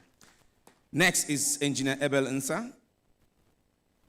Thank you very much. Following Mr. Ebel Ansah will be Mr. Abiodun Bordering. Thank you so much for your time. All right, Mr. Ansah, please approach. Thank you very much. Thank you. Engineer Ansah, FNSE, please approach. Thank you very much. All right, Mr. Abiodun Bordering is on standby. Thank you, MD WAPCO as well. Thank you very much. And now I'm coming back to Mr. Olakunle Oshobo. If has it been given to you already? It hasn't? Okay, that was my mix-up. Apologies one more time. Now to Mr. Olakunle Oshobo, represented by Austin Obobo. Thank you so much for your insight. We have a couple more PS. Kunle now. Kunle, please. Give to Kunle now, please. I know you have Olakunle Oshobo. That's the name you have there, so I don't want to. Austin is representing him. I know that's the name you have there. All right, thank you very much. Thank you, thank you. Okay, I'd like to now call on Mr. Akachukwu Nwokedi to also receive his plaque of appreciation. RC for Africa, IGU. Yes, NGA President, Legal Counsel for NLNG as well. Thank you. Photographer, if you know taken, who you go snap? Wow, for you. All right, thank you very much. And then, Engineer Ansah, you will receive on behalf of your principal, who is represented by the PS. Since the PS is presenting, I want you to receive on behalf of the minister this time. Please, for the minister. PS, so PS, please present to Ebel Ansah for the minister now. Let Ebel receive for the minister. That's for you now, but since you are presenting, let him receive on your behalf. Aka, you're supposed to be back here. We're taking a family photo right now. Please join them. All right, please file out a family photo. Family photo. Give them a round of applause one more time, ladies and gentlemen. And please allow them take their seat in the audience. Allow them take their... Don't bother coming to them now for networking, I beg you, please. You have time to do that at lunch or during the tour of the exhibition much later. But for now, please remain seated and allow them sit down. We're rolling over, as I said, to the next panel immediately. Following that panel, lunch, following lunch, exhibition opening, following that at 6 p.m., the dinner, sponsored by IPPG, strictly by invitation, and of course the Africa Rave concert, that one for all delegates and all VIPs. It's both events in the evening at Abuja Continental. Now remember to engage with us on social media using the hashtags that I listed to you earlier, hashtag NIES 2026, and the 4 others that I had given you then. Please engage with us, keep the engagement going, make it in one trending on X and across social media platforms. We'll appreciate that. onwards now to the final panel for today. As I please now ask the panelists, can you take your seats? Can you please take your seats? Please give them one more round of applause as they take their seats. Thank you very much. Please take your seats in the audience. Please take your seats in the audience. Take your seats in the audience. Thank you, Permanent Secretary Ma. Please take your seats in the audience. Your Excellency, thank you as always. Lovely to always have you. Thank you. Thank you very much. Amel, you did a fantastic job. Lovely. Thank you for keeping to time for us. We appreciate you. Please take your seat. Thank you very much. Wonderful, wonderful, wonderful. Onwards now to the final panel. We're going to take remarks before we get to the panel itself. Please take your seats. Please take your seats. Thank you very much. Please take your seats. Wonderful, wonderful. Please take your seats. Thank you very much. All right. Wonderful audience. You are most wonderful audience. Most wonderful audience. All right. Onwards now to the next panel. We're looking at One Africa, One Regulatory Voice, aligning policies for continental prosperity and investment. We're looking at regulatory diplomacy and policy architecture. We're moving on now to our opening remarks for this session. And I'd like to invite the double chairman, or multiple chairman if you like, Chairman Energy Institute, Chairman Aradel Holdings PLC. Please welcome Mr. Austin Olorunsola for his opening comments. This way, sir.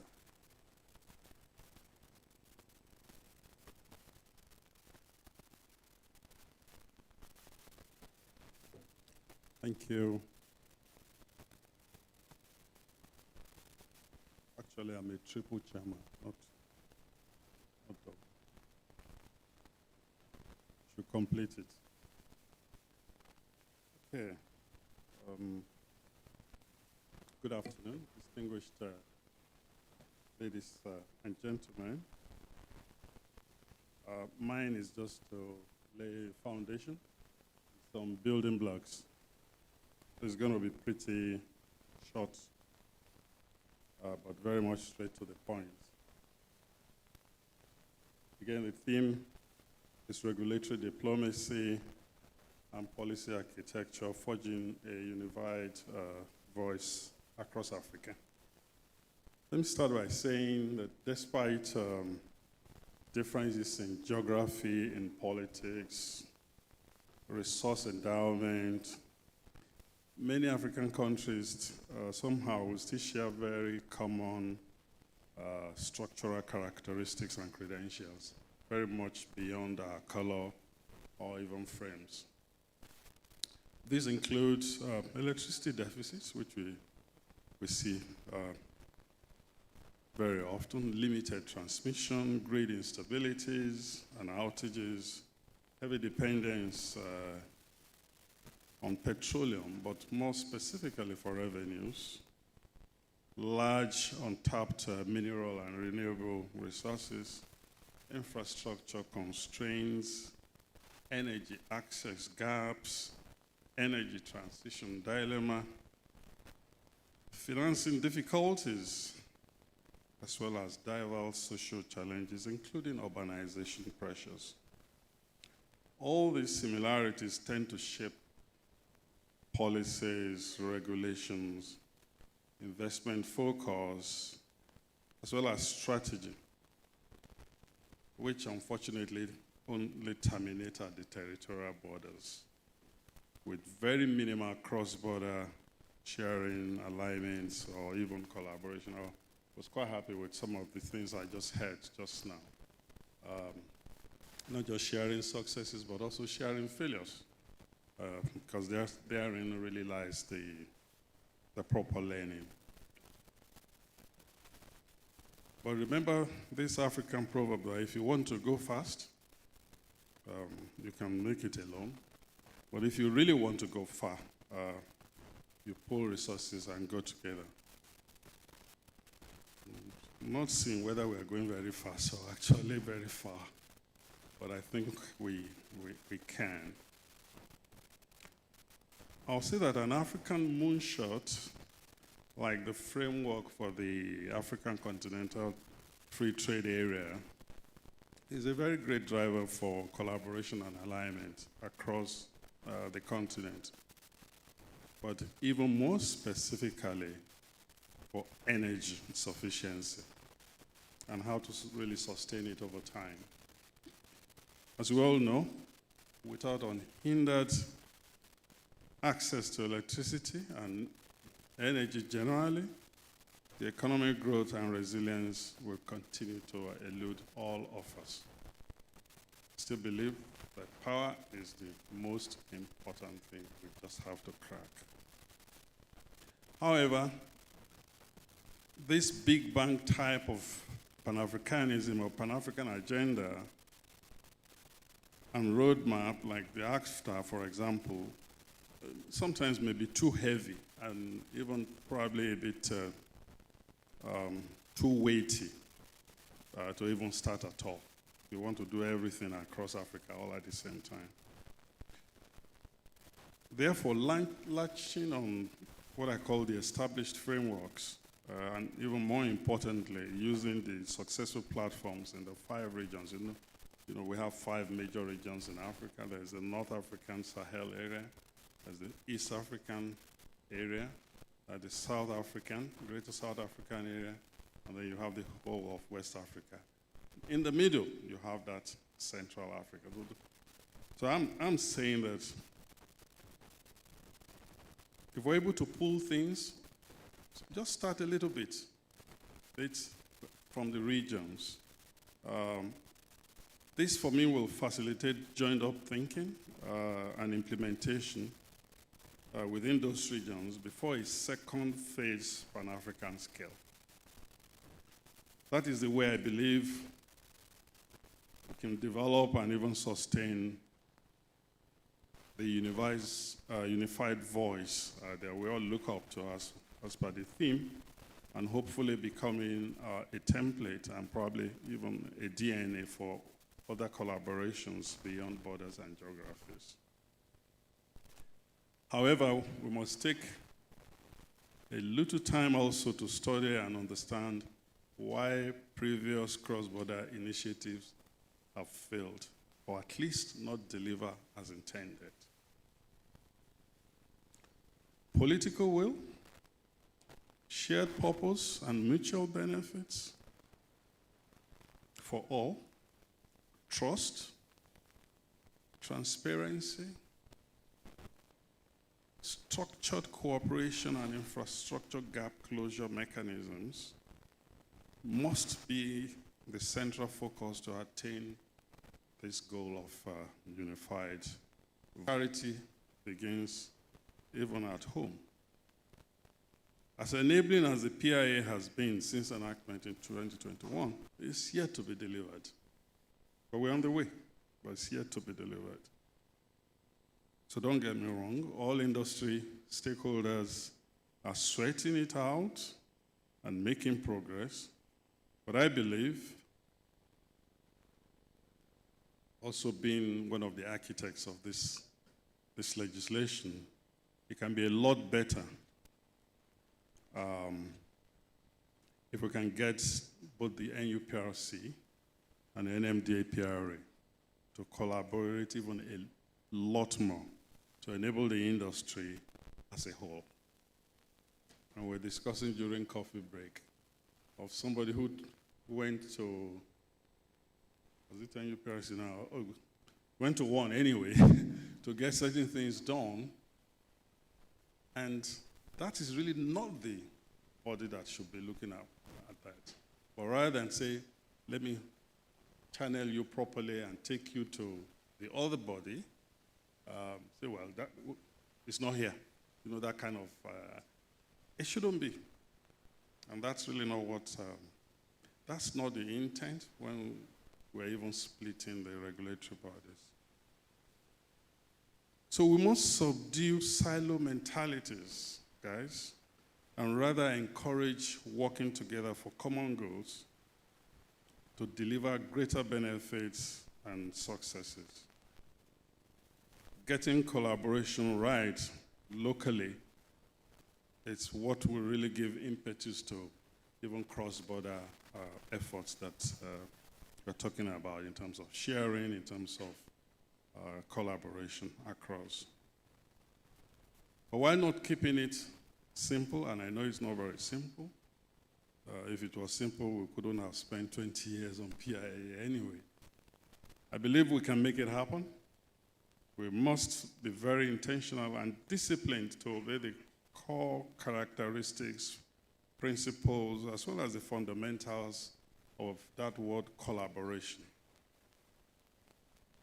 And I give you just a bit of it. One is you must have shared goals and value systems. Otherwise, it's so difficult to even say, come, let's collaborate.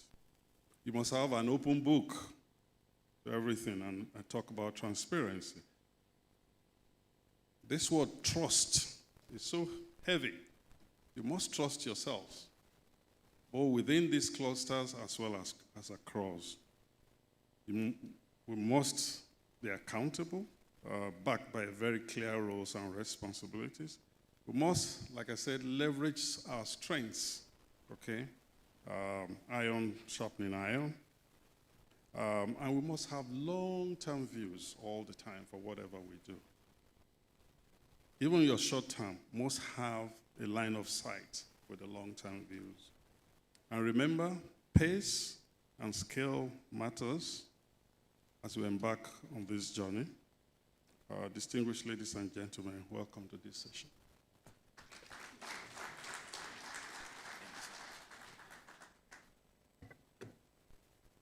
Thank you very much, Mr. Austin Olorunshola there.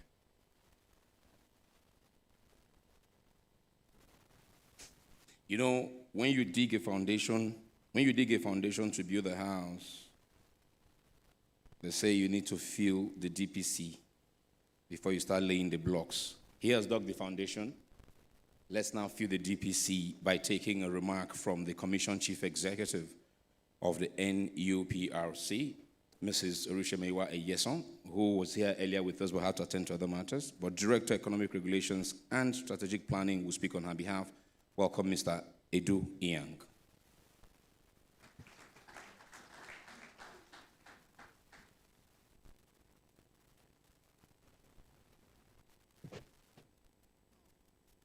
Your Excellencies, please permit me to stand on the system protocol.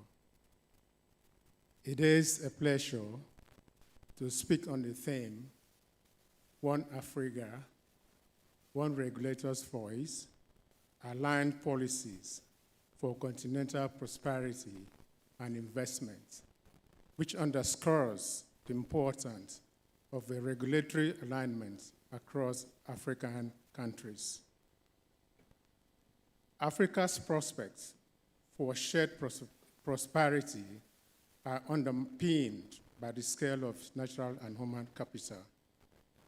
The continent holds about 8% of the global oil and gas reserve, produces 7 million barrels of oil per day, 32 billion standard cubic feet of natural gas per day, and account for nearly 30% of the world's known critical mineral resources, including more than half of the global cobalt reserve and substantial shares of manganese, graphite, platinum group metals. Alongside this resource is a population of over 1.5 billion people, characterized by a youthful democratic profile, offering a rapidly expanding workforce and a dynamic consumers market.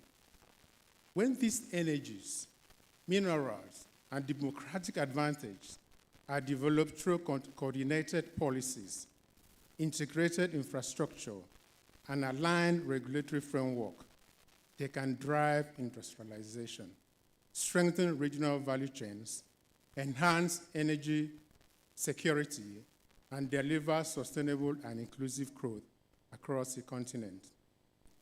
In this context, oil and gas resources remain integral to African development, supporting industrial growth, electricity generation, clean cooking initiative, fertilizer and petrochemical industries, and public revenue that fund critical infrastructure and social amenities.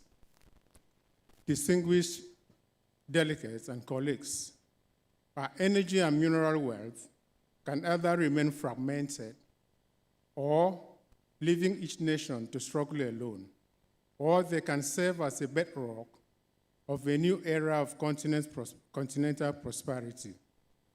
The difference between these futures is unity. The focus before us, therefore, is how African countries can strengthen cooperation and policy alignment to develop these resources responsibly and efficiently, while advancing common regional and continental objectives. According to the International Energy Agency and the World Bank Tracking Report, over 600 million Africans still lack access to electricity, and nearly 1 billion rely on international biomass for cooking. At the same time, Africa's historical emissions are a small fraction of a global total. A unified African voice at successive COPs and global energy fora played a decisive role in securing agreement on a just, orderly, and equitable energy transition, with explicit recognition of national circumstances and the role of transitional fuels, thereby preserving Africa's ability to sequence this transition and responsibly deploy gas to address energy poverty and development needs. This is the power of a coordinated African voice and the decisive value of speaking with one voice. Similarly, working in concert with other developing countries, Africa helped secure a historic loss and damage fund at COP 27 in Sharm el-Sheikh, marking a major step in recognizing climate justice for the most vulnerable. These outcomes were the result of deliberate coordination with Africans speaking through a unified voice under the action group of the negotiators, advancing a clear case of a just transition, differentiated pathways, and a practical role of gas in African development. This experience highlights the tangible impacts of a collective advocacy and it reinforces the importance of sustained policy alignment and coordinated action in advancing continent shared development and prosperity. Clear evidence of the benefits of African cooperation can also be seen across trade, power, gas infrastructure. A notable driving force behind this progress is African Union, whose effort to strengthen peace, security, collective diplomacy continue to support deeper economic integration, most notably through African Continental Free Trade Area, AFTA. As the world's largest free trade zone, the AFTA can potentially, if fully implemented, to lift approximately 30 million people out of extreme poverty and harmonizing policies and dismantling trade barriers. In the power sector, regional interconnections such as 1,303 kilometers CLSG line now enable cross-border electricity among Cote d'Ivoire, Liberia, Sierra Leone, and Guinea, delivering affordable power to roughly 2.8 million people, with similar gains emerging from OMVS, OMVG, and Nordcore projects, which are strengthening the overall West African power pool network. Likewise, the West African Gas Pipeline, Sub-Saharan African First Regional Gas Transmission System, supplies Nigerian gas to Benin, Togo, and Ghana. This demonstrates how harmonized agreement and shared infrastructure can lower costs, improve reliability, and reduce reliance on high-emission fuel. Together, these few examples underscore a simple lesson. when African alliance policy, institutions, and infrastructure development accelerates and it benefits reach more people. While we rightly celebrate these gains, we must also be honest about the opportunity we lost when we did not act in concert. Data from the Global Energy Monitor indicate that more than 180 TCF of gas discovered in Africa has yet to be sanctioned for development.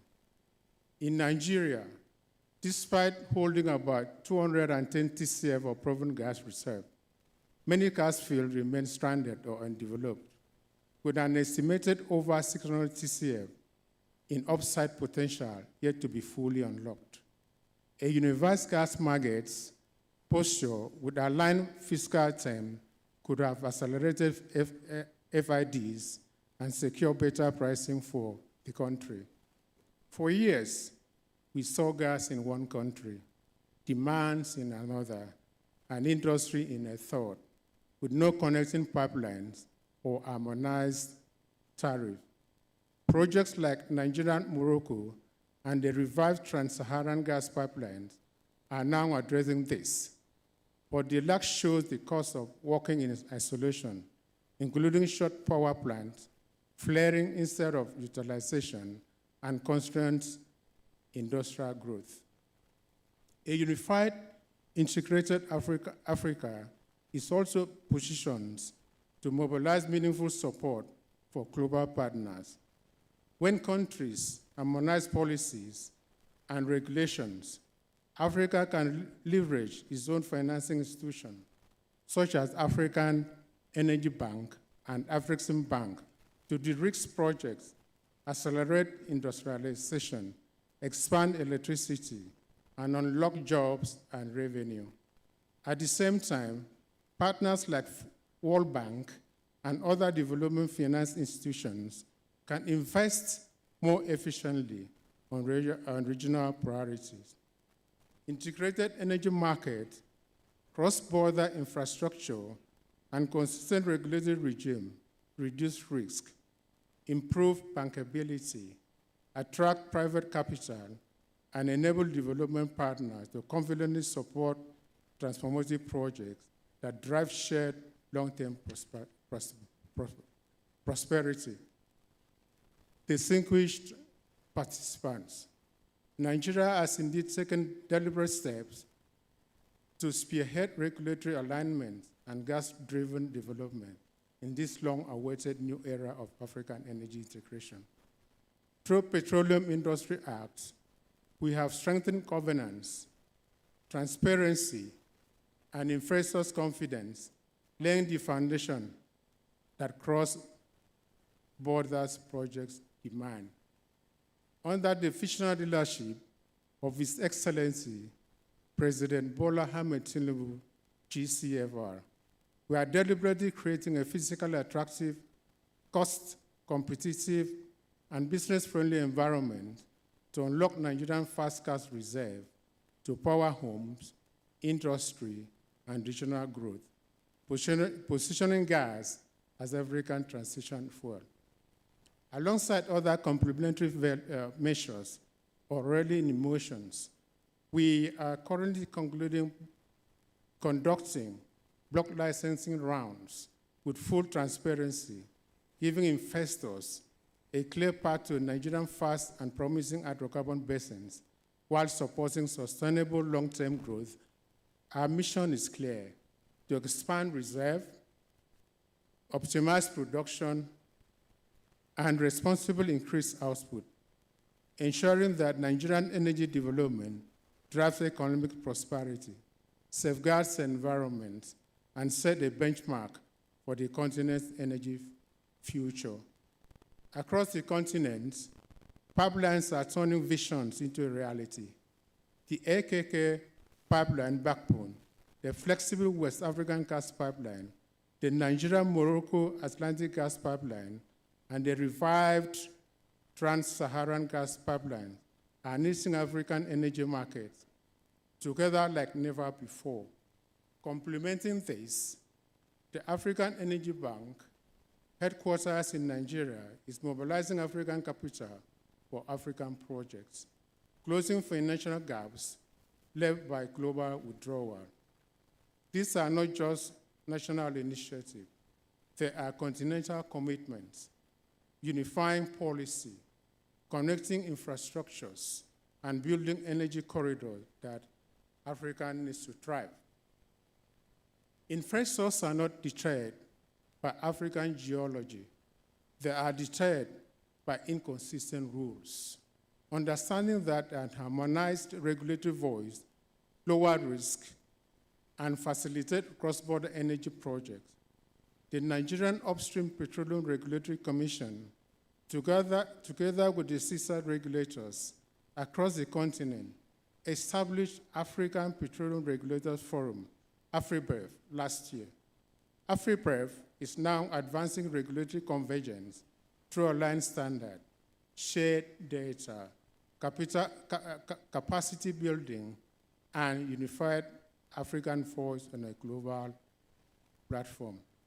With this foundation in place, investors gain predictability and consistency they need, while countries benefit from fast project execution and broader shared prosperity. Ladies and gentlemen, allow me to conclude by reaffirming a simple truth. Africa's unity has already begun to reshape global outcomes, but our greatest victory still lies ahead. From this stage, let us commit to strengthen AFRIPERF, deepening our regional gas and electricity networks, adopting shared sustainability and decarbonization standards, leveraging AFSA to mainstream energy trade and cross-border investment, and maintaining a unified African stand on COPs and all global fora. Our voice must be one, our framework aligned, and our action coordinated. Only then can we unlock the transformative power of African resources for our people. One Africa, one regulator's voice, one energy future. Together, we will deliver Africa's energy promise. Thank you.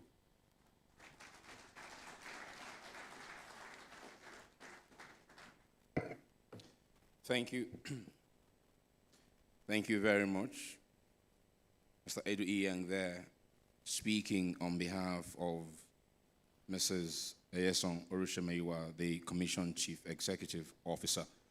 Let's now go over to laying the blocks for the final panel session for today, as I begin by welcoming first off on the panel, Chairman Shoreline Natural Resources. Please welcome Agbaoye Kola Karim. You're welcome to your seat on the panel, sir. The third one, sir. The third one. Right there, exactly. Yes, sir. Joining him, I'd like to welcome the President of the Nigerian Association of Petroleum Explorationists, NAPE, Mrs. Olajumoke Ajayi F. NAPE. You're welcome. The head commercial and planning, Ashrami Energy, a Sahara Group upstream company, is here. Let's welcome Dr. Tosin Etomi. You're welcome. Joining them is technical advisor upstream to the Honorable Minister of State for Oil. Welcome, Dr. Aisha Abdullahi Umar. Joining them, founder and managing director of AFTRAC Limited. Let's welcome Ms. Patricia Simon Hart. Also on this panel is Chief Operating Officer in Nigeria Limited. Welcome, Mr. Oladimeji Bashoru. Completing the list of panelists, let's welcome Group Managing Director, Nimbe Exploration and Production Company, Mr. Victor Okoronkwo. Helping us ask the questions is the publisher of Africa Oil and Gas Report. Welcome, our moderator, Mr. Tony Akionsho.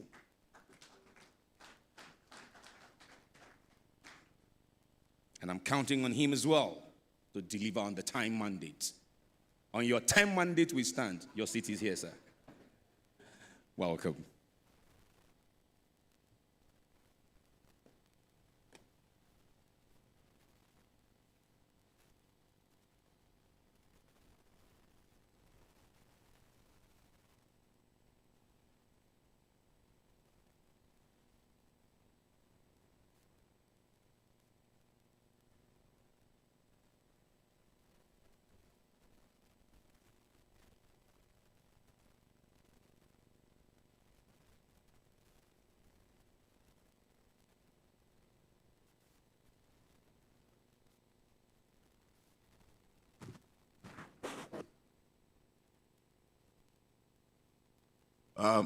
Good afternoon, all. I think our panel is probably the most consequential panel we have, even though the topic is a far more intellectual topic than specific. You know, I saw Mr. Omatsola trying to navigate as an African who's been part of the development of the PIA, trying to see how Africa can, trying to give a sense of how we can use the PIA as an opportunity to get together on the African stage and produce documents that speak to the Pan-African challenge. And you can see my choice of words, from my choice of words, that this is a very difficult topic. One of the things that make me feel good about this incredible panel is that it's a panel of producers. Everyone here is a crude oil producer, apart from the government official who is here. It is also the first panel, here where you can say that there's someone you can describe as an owner of oil wells. You know, when someone has a license, when someone bids for a license and leads a company, the balance in the Delta Creeks is that, oh, you also own an oil well. Kola Karim Agbaye owns oil wells. Most of the rest of us work for companies that own oil wells. Now, I'm going to start with someone that I consider is done virtually everything. Patricia Simon Hart has run one of the most important energy, oil and gas service companies for the past 30 years. And she's also been a commissioner in Rivers State, as a commissioner, so she's basically led a sector reform in Rivers State.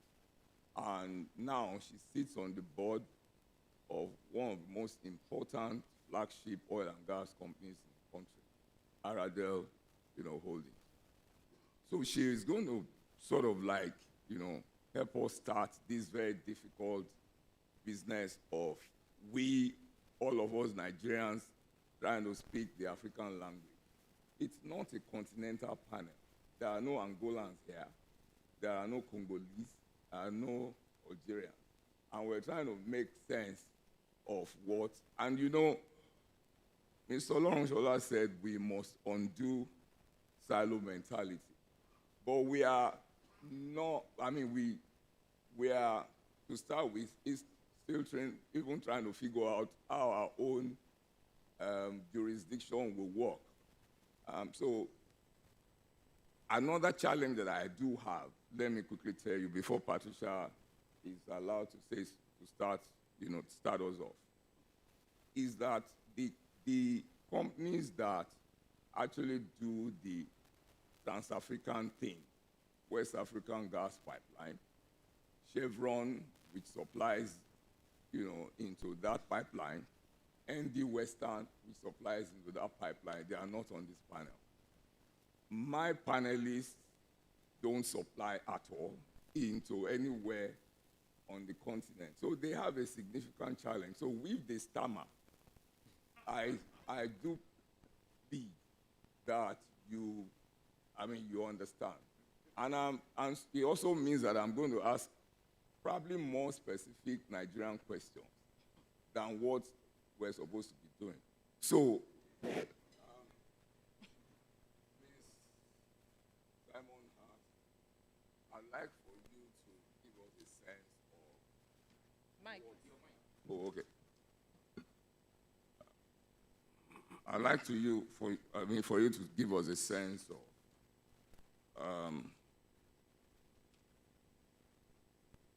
what you think in terms of sector reform. What the PIA has been able to achieve so far in terms of the 5-year journey and how that says anything for Africa at all. I hear almost everywhere that the Angolans have more clarity or framework than we do.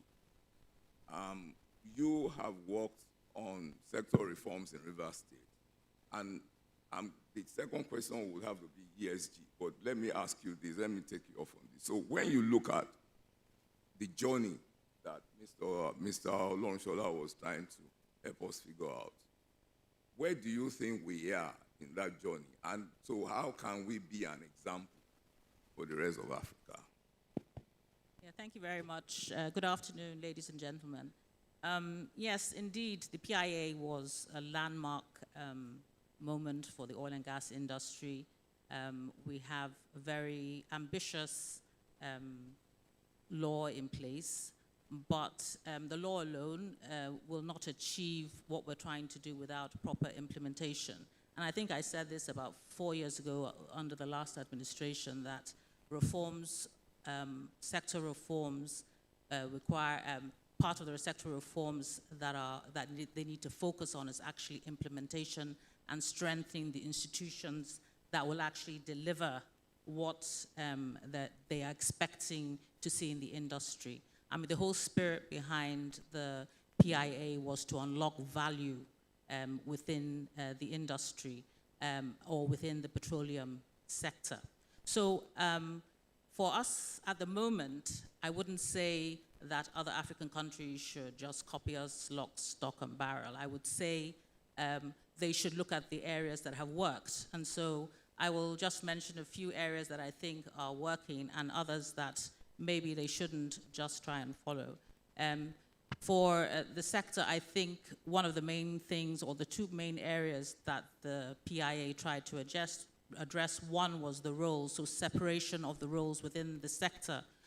We have now very clearly, we have the ministry which handles policy, and that is very important, which is separate from the regulators, which will implement the policies through rules, guidelines, regulations, enforcement, what we're seeing in the industry. And then we have the National Oil Company, NNPCL, which is commercializing the operation. So this sectoral, this clear division of the roles within the sector was needed and has evolved. We know that, yes, the institutions still need to be strengthened, so NNPCL and the regulators. So we have 3 regulators, really. We have NNDPRA, NUPRC, and we also have NCDMB, all regulating the sector, not to mention other agencies of government which also regulate the sector. But apart from that, we also have the fiscal reforms that were very beneficial to the sector and were set to attract investment. And so indeed, it has been set up to attract investment. But implementation of these laws, we've seen policy, we've seen the executive orders, fantastic executive orders that have come out also to unlock this potential within the sector and to attract investment. So we're seeing even the feedback from that. We're seeing investors wanting to come on, especially with what has been put in place for deep water. We've seen investments coming in. But more than that, I think what investors are really looking for, not just in Nigeria, but in Africa, would be clarity when it comes to regulation. So implementation of the policies is the responsibility of the regulator. And so with the regulator, we want to see clarity in terms of the policies. We want to see a regulator that really and truly is the custodian or is managing the entire oil and gas reserves and trying to optimize what we can gain or the value that can be derived from this. And deriving value not just for the government in terms of generating revenue, but also deriving value for investors who are coming in and for the citizens, as well. So it's not just being set up as revenue-generating agencies, which somehow we're seeing that at the moment. It feels like the drive is to generate revenue. But rather than that, we want to unlock the value within the sector. And this can be achieved through them really looking at ways long-term rather than immediate gains they can get from the sector. So I think for African countries that want to follow, they should align with those good things, the separation of power or roles, as well as the fiscal regimes that have been set up, but then unlocking that value within the sector and not being just that gatekeeper. They have a serious role when it comes to that. They can also, from lessons learned, make sure we don't have overlapping power, overlapping roles, which Mr. Lawrence Shola said at the beginning as well. We have all these duplication of roles and responsibilities where you have to go to two regulators for the same thing. So those need to be clarified, where really what investors want is a one-stop shop. But they do want clarity. They do want continuity. And so it's a journey, and we're on the journey. Thank you. We're on the journey, but over time, we'll be able to tell whether there is a consistency, and we're seeing consistency coming from the regulators, and whether the regulators really want to unlock this value long term, or they're just looking for the short-term gains. Clarity, clarity, clarity. I hear that all the time, and sometimes I used to work for an IOC, and every time there will be incentives, and I always wonder, when are they going to run out of asking for incentives? I used to actually think that in those days that government had delivered virtually everything and people still want incentives. But, you know, the job that I do is now I'm a cynic. And I don't want to carry that cynicism there. I see a boy shaking with laughter. When we say clarity, you own a company, you founded a company that produces crude oil and gas from what's supposed to be the largest asset in the Western Niger Delta. And in the last 1 year, there's been a surge in production. Was there any trigger for that increase in production? The company virtually wasn't drilling a well for over 10 years. So what happened? Who shot who? Good afternoon, everyone, and thank you very much for this invitation. I think what is critical first is the nexus, right? Africa, 54 countries, but oil is no longer the preserve of a country called Nigeria. There's oil found everywhere now. So what we need to do, and that's part of what came into effect that changed the fortunes of our business, is enacting and following through laws that will energize the sector. For us, the executive order. It was crystal clear that for over 20 years, operating an asset at a $2 million base is nowhere. You couldn't even buy pumps at that kind of price. The executive order coming to change that to about 10 million, changed and put an impetus behind it. That's one. Two, the PIA in itself brought in some clarity around who is doing what and what methodology focuses on in making that dynamic change. So we saw that. Three, and what's important is the rule of engagement with your joint venture partner is a lot clearer, because now you have an arbiter, you have the rules and regulations set for it. So with all this coming together, it actually gave clarity to us, and more importantly, the communities, because the PIA actually set the framework on how we as a company engage with the communities and the interaction thereon.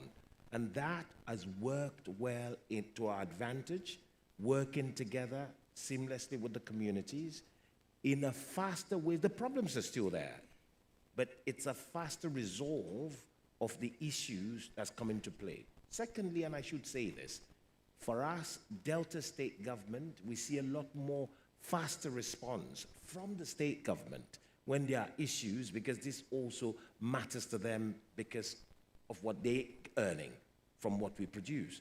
So the interface and integration of this whole prospect is what and how we've been able to achieve what we've achieved in the last year.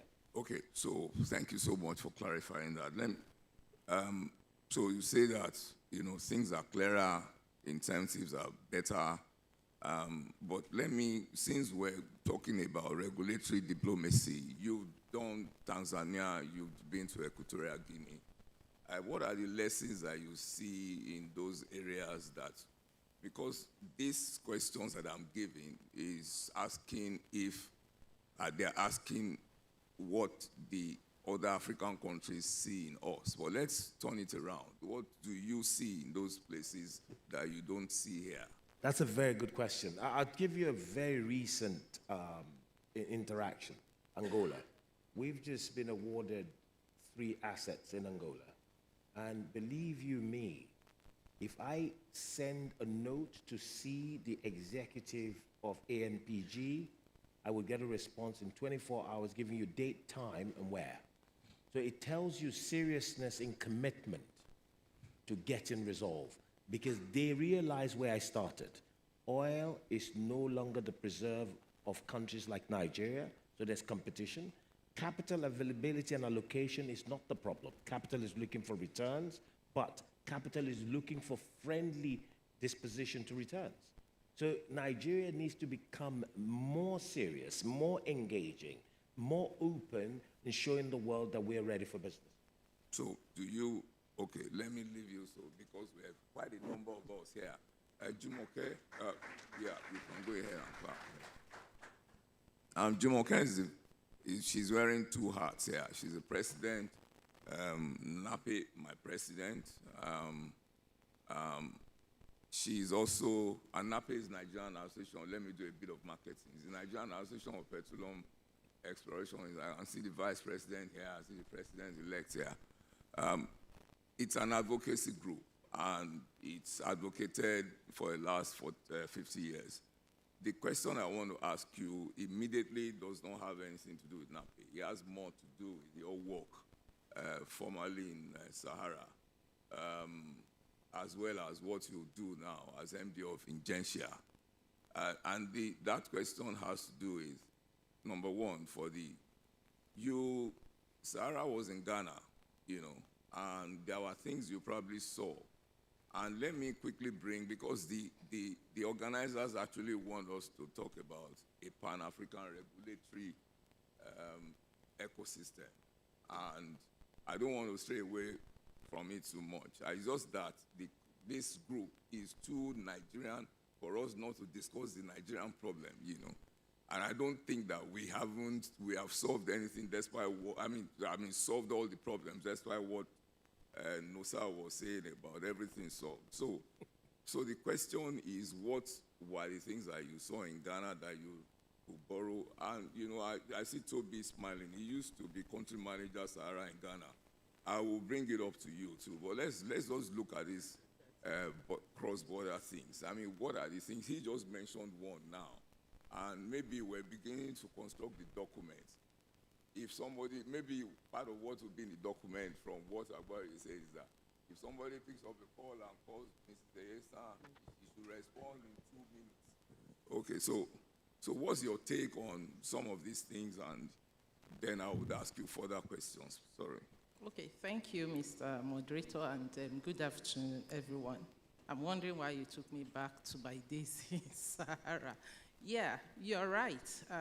What Mr. Karim said is correct. Similar thing happened in Ghana. You can walk into their office and get your things done, within record time.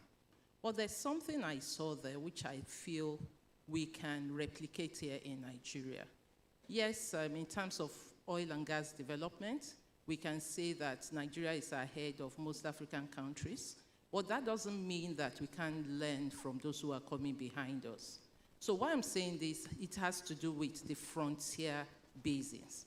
The bid round, discussion going on during the pre-bid round session, I think 2 weeks ago, when we presented 50 assets, 15 of them are frontier area. I asked a question in the Article Hotel. I said, what incentive do you want to give to investors to attract them to come take up these assets?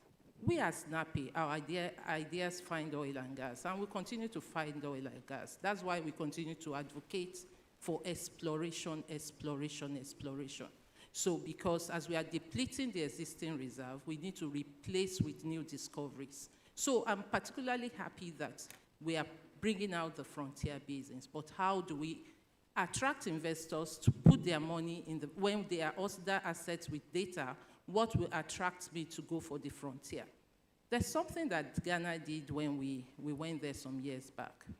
Their focus wasn't on signature bonus. It was more of work program. And what they did, they give you the asset, you go ahead, shoot seismic, process it, evaluate. If you are happy with what you see, then you go back to them to have a conversation. If not, you drop the asset. And what that means is that you've not lost any signature bonus. The only thing you've done is to spend to assess the asset. And if it's not okay by you, the government will take over that data, so you've added value. They have that data and you leave. But if it is of interest to you, then you have a conversation. If we can bring that to Nigeria and tell people to come in, just go there, whichever of the frontier basins, go and shoot. If it's 2D seismic, if it's 3D, shoot, assess it, and if you are comfortable with it, come and have conversation. And what that will do, signature bonus is just, when you look at the value that will add, it's nothing to compare with what you get on a daily basis. Government will get on in terms of royalty, taxes, and all that, if a major discovery is made. But you have given them that incentive, attracts them to work the asset. If we can bring that in, it will go a long place. And you see people even coming from outside Nigeria to take up those assets. Thank you. Thank you so much. I'll still come back to you regarding, what NAPE is bringing to the table. Now, Toby, you have more or less told the world what you are going to come and discuss at this conference. But let me give them a sense of who you are. You've done the entire value chain virtually in Sahara. You've been in shipping and operations, and then you've been, in the downstream in some other countries. And then when you were, the country manager in Ghana, it was not just for upstream, it was also for other areas. Now, you actually have a very strong sense of what African regulatory ecosystem should be. Can we learn some of the things you have in mind, what you are trying to say in that your posting? Excuse me, thank you very much for the question. In my short stint in Ghana, 7 years, there were quite a number of learning points. One of the things that Ghana did was to unbundle their sector, separating the upstream and the downstream and clearly delineating who does what, when, where, and how. They have the Petroleum Commission that regulates the activities in the upstream, and then the MPA, which does same in downstream, and then Nigeria has taken similar steps. But one of the things that, since coming into upstream that I've, been able to understand working with the regulator here is, again, at the risk of sounding like a broken record, is the clarity that the PIA has introduced. In terms of fiscal regimes, in terms of hydrocarbon taxes, in terms of things that are required of you as an operator, there's clarity, which was erstwhile not there when we ran the dispensation on that DPR.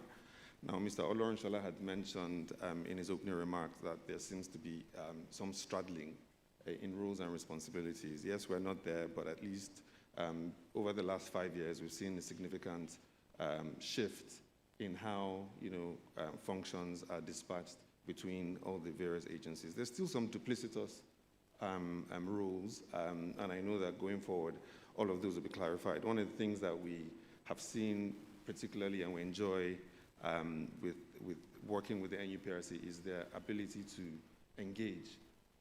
They have the mantra that they're business enablers, and I dare say they walk that talk.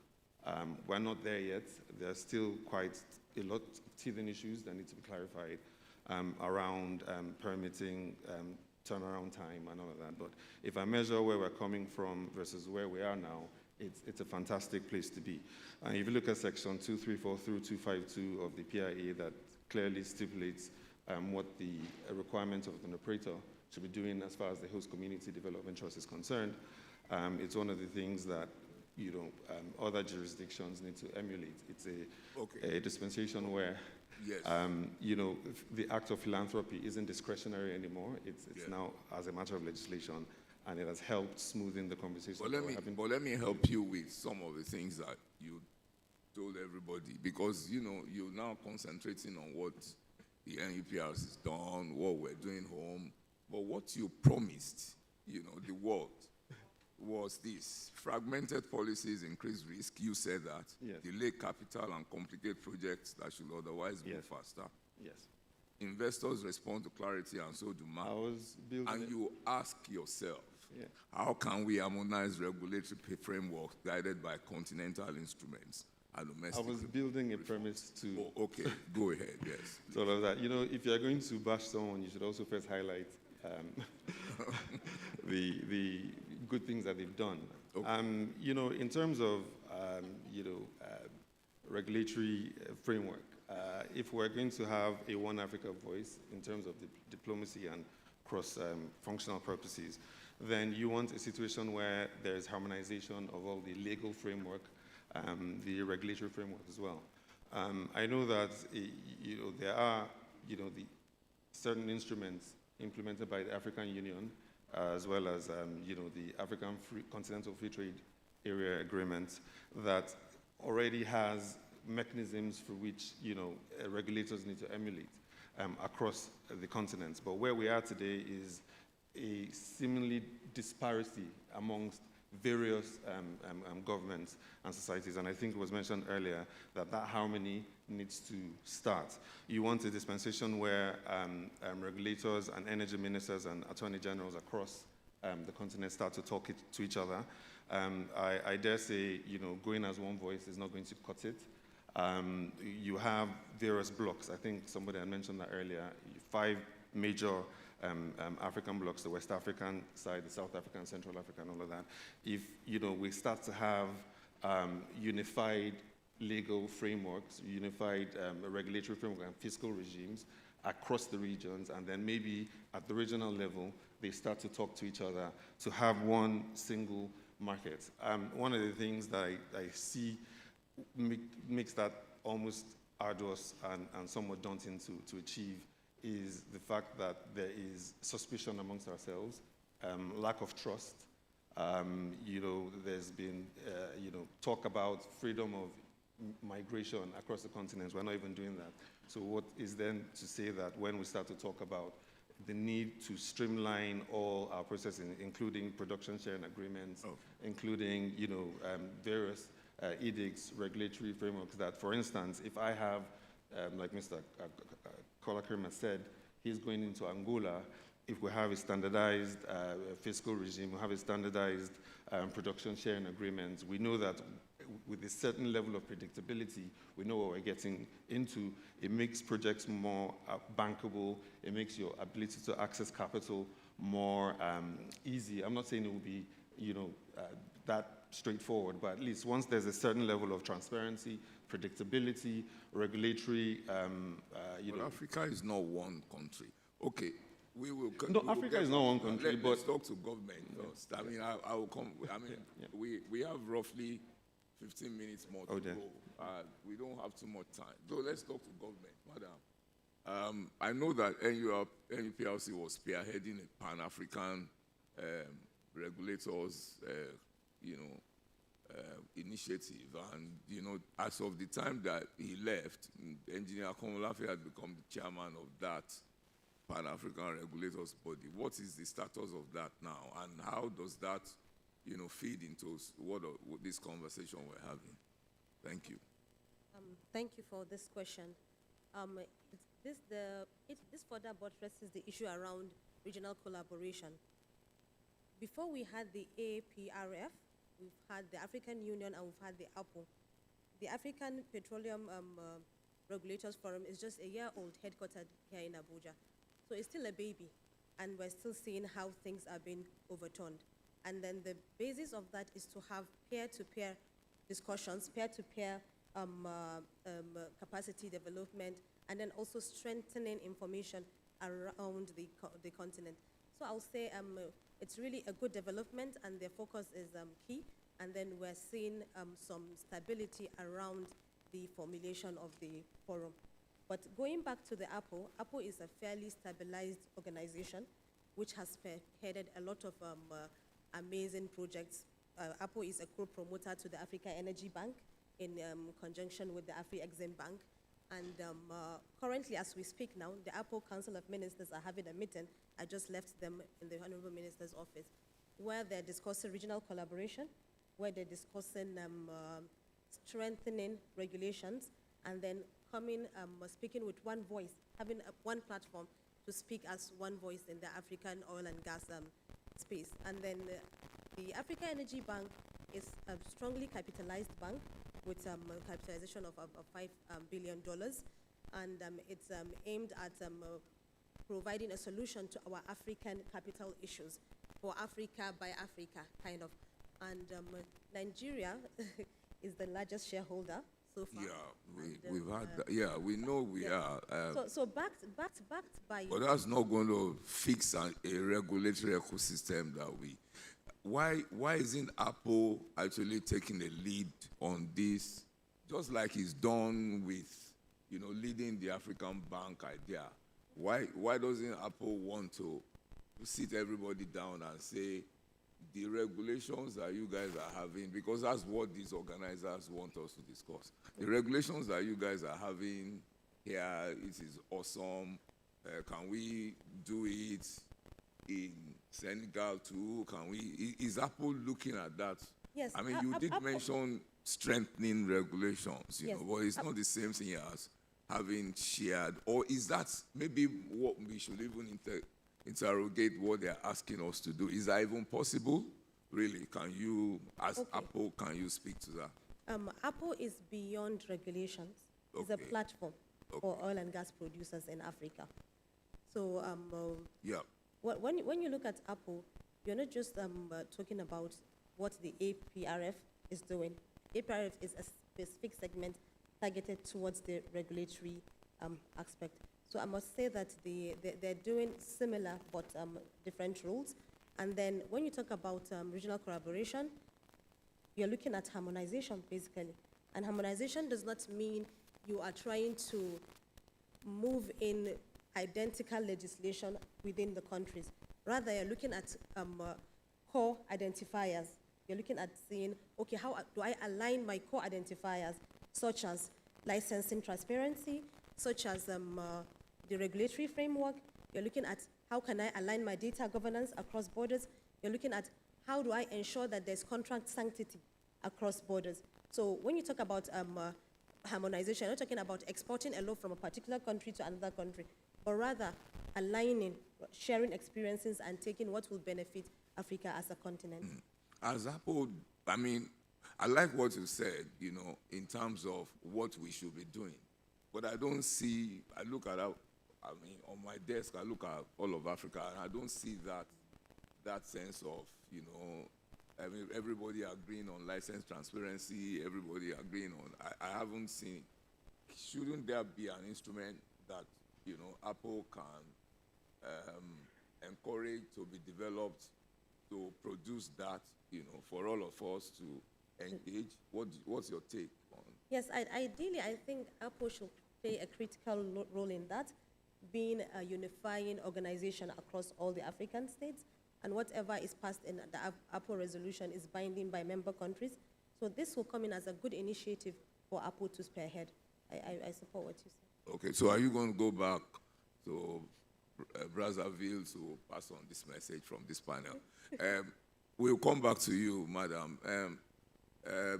Deji, Mr. Bashorun, can you, Dimeji rather, can you help us with, I don't want to start with where you are now. Dimeji is the COO of Nigeria, and Nigeria started producing is the longest producer, Patricia sits in Naradel, they produce forever, sorry. But that's the longest marginal field producer on this panel. So, I mean, so it comes with that understanding, and he's also an alumnus of Sahara. Actually, there are three alumni of Sahara on this panel, but that's not the point. Can you share your insights, into what you think about? I mean, because we have a lot of brilliant insights from the Apple lady, and it's a very good thing. The reason why I can't tell her name is that I never knew she would be on a panel, so I couldn't even research what she does, that sort of thing. I need to say that here so people don't begin to think, how come she's the only one you haven't mentioned by name? And she's planning to provide us that kind of material. So what's your take on this need to share cross-border experiences and also develop, a Pan-African set of ideas? Let's not now say unified regulatory, just I think that's more of what we should. Thank you very much, and excuse me, I'm glad to be here. So behind the PIA is a story. It's actually a journey. You talk about the 3% that you see in PIA. It actually started with Nigeria. We still do 3% of our revenue to the community. Our vision is to turn Ebendo to Stavanger of the world, and that we are committed to doing. And so we go to places like Ebendo now. The last time I had community interference was over 15 years ago. Why? Because of our commitment to develop the community. And that's the story of PIA, looking at the 3% that comes in. So when we sell the policy, we also have a responsibility to sell the story so that people will know where we are coming from. That's number one.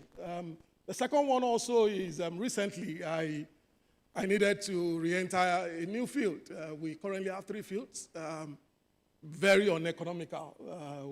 We won it in the last bid round, and we needed to re-enter. When NIES tells you that they are partners in progress, I'm an advocate of that. I've actually been part of that. NIES actually approached us to partner with NEPL to actually farm into seismic operation. That saved me over $7 million. And so you look at it and you say, Trillion UPRC is actually a partner in this business. And so I give that to them. We are currently trying to enter Angola. Uganda. And I honestly see that we've advanced. We have challenges. So many. If we start today, you've all said that. But beyond going there is also that Nigerian companies that go out, they are the advocates of our policies. So when I succeed in Angola, then it's a lot easier for Apple to work. If we go to Angola, we go to Senegal, we go to other countries, and as Nigerian companies, if we don't do well, then it becomes difficult to sell the integration.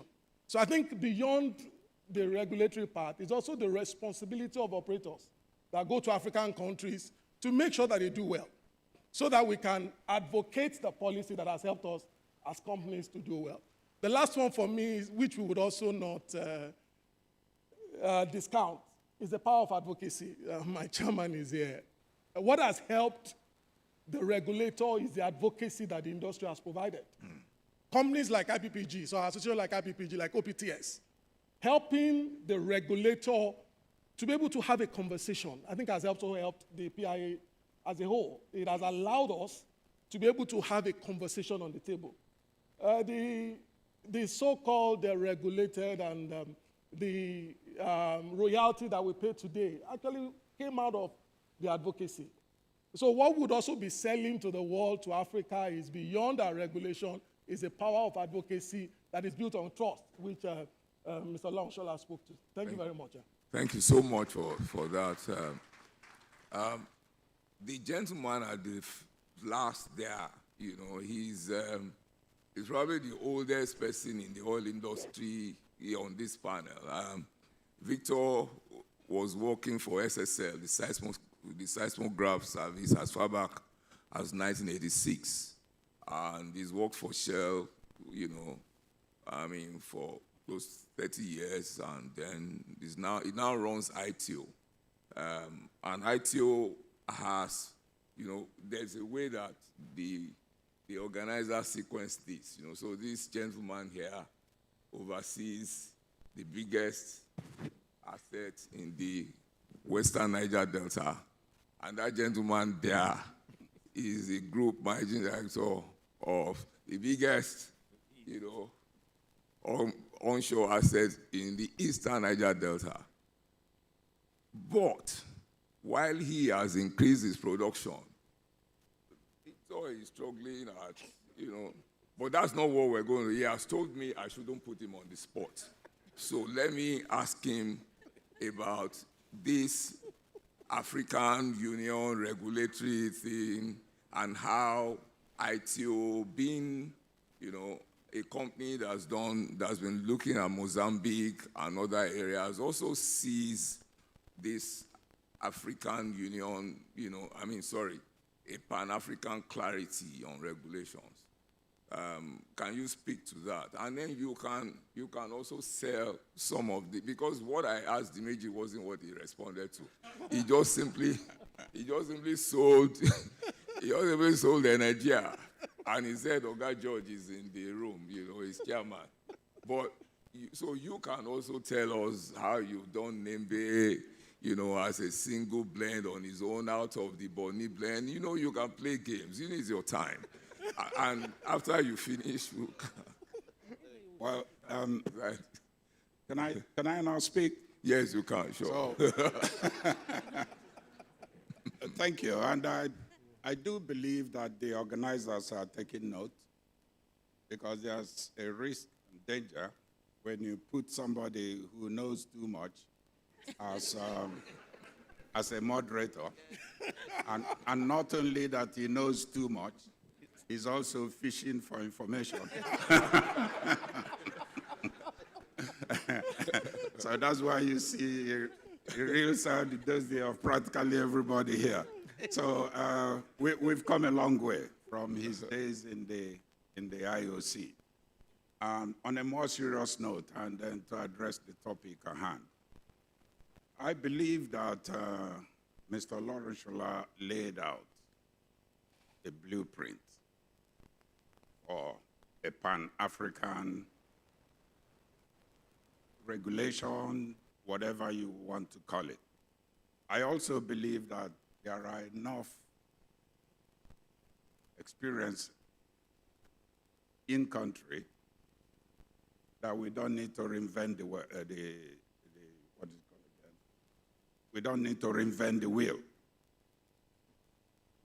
West African Gas Pipeline was developed.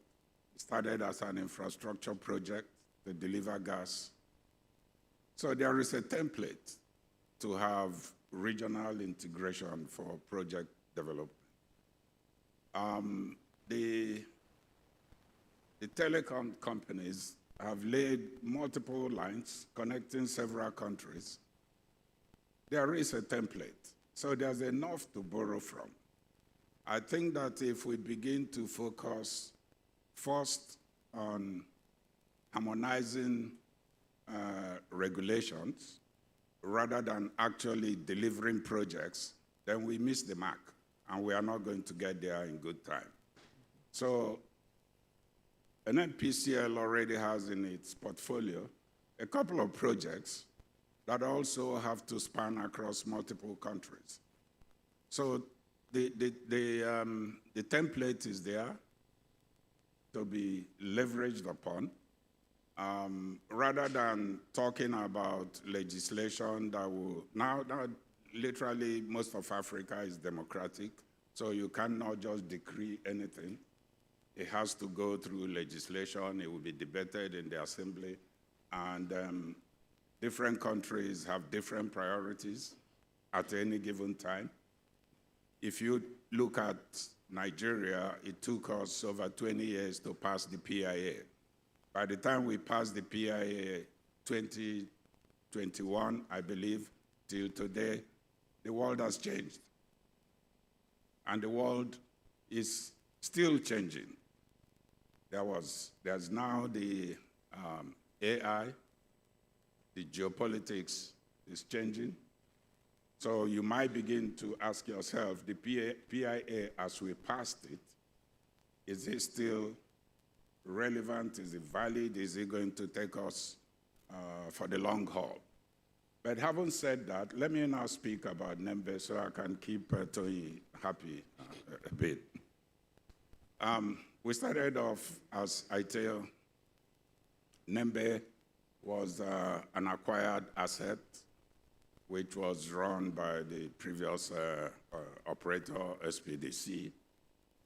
At the time, the SPDC JV divested that asset.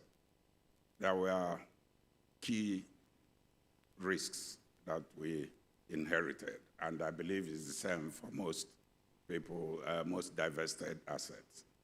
Top on that was the issue of oil theft. The second one was the community restiveness. And the third one was unclear, and I'm coming back to that word, clarity again. Unclear legacy commitments, in particular around the decommissioning and the abandonment commitments that people had. It wasn't clear. The third one, or the fourth one, was the issue of license life and license renewal, because your lending was underpinned by the remaining life of your license. Now, the PIA brought some clarity, and I must say that, particularly around the community issue, by introducing the Host Community Development Trust Fund. Now you claim the 3% that it came from you. Okay, I wouldn't debate that, but at least it's something that's now been sort of institutionalized. All the fragmented MOUs that companies were pushed to sign in order to keep their social license to operate has now been sort of codified under this arrangement. And the communities themselves also know that they have a responsibility to make sure that operations go on. Otherwise, they will equally lose. The PIA as well streamlined, or at least defined the regulatory scope of the two bodies that came out of the old DPR. You all here remember when there was an issue as to who was responsible for the terminals. Yeah. It took what I would call maybe the first presidential order on this to clarify that. Yeah. So people were not sure whether we need to go to NDPRA or whether you go to NUPRC. At some time, I think both heads were probably butting themselves. So I felt encouraged when I saw a photograph of the new CCE and then the head of, meeting together and then sort of signaling to the industry that we can work together, we can collaborate, and we can move on. NIES shut down for over 18 months with no single production. We aren't struggling, we are coming back alive. Thank you very much. And as you know, NIES is sitting on very extensive reserve base. We were saddled with managing, on top of that, 17 odd kilometers of a trunk line, which spanned all the militant areas of the Delta. And at some point, we were actually taking benefit of less than 8% of our production. And let me just put it in graphic terms. You produce 100 barrels, it travels 117, 20 kilometers to Bonny. You get to Bonny, the Bonny terminal says, well, I saw 8 barrels. How can you remain in business? Okay? So we had to step out, and thanks to our shareholders, and our strategic partner took our fate in our own hands. And that's why today we are proud to introduce the Nembe crude grade into the global market. So now there is a separate terminal, and we've moved out of the Bonny blend. So, Tony, there's a lot more information I can. No, but you can tell. You can assure the audience here now that now that you are out, that you could do 100,000 barrels a day in the next 2 years. So we can signal to the government that 2 million Before we shut down, we were on part because we hit over 100,000 barrels. Yes, but that's a long time ago. Yeah. No, but that was before everything started. Yeah. Okay. So we know the integrated capacity is still there, but you also know the limitations that you have to go through when you have to barge rather than pipeline. Our operations DNA is not a barging operation given our size. Okay. So ITU has told you that they are going to construct a pipeline to where? That's what it means. If they say they are leaving barging, we are going to construct a pipeline to where, and when does it start? Sure, of course. Okay. Thank you very much, Victor. It's a pleasure. We will wrap up by asking the APPO representative to just give us a sense of what she thinks should be that document, that provides a Pan-African, engagement clarity.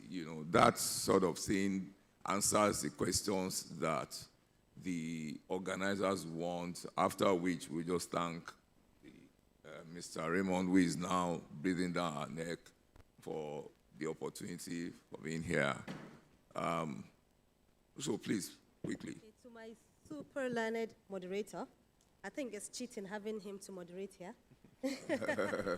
My name is Dr. Asia. I'm the technical advisor upstream to the Honorable Minister of Petroleum Resources Oil. I do not represent Apple here. Okay. So from Nigeria's perspective, I think I'll still like to go back to the PIA, which gave birth to delineation of institutions. And then those institutions now have a set of rules and regulations, which is like tearing the PIA apart and putting some specifics into each issues. And then over time, we have had a lot of reviews.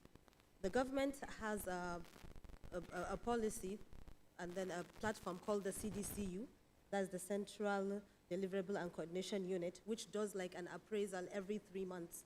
So even the Petroleum Resources Ministry has been appraised. There are a lot of indices that are looked upon from the our capacity from production to the midstream and downstream.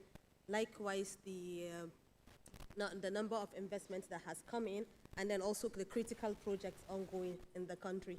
So I say with every legislation, if you don't have a performance measurement tool in place, you really not know whether you are on the right track or not.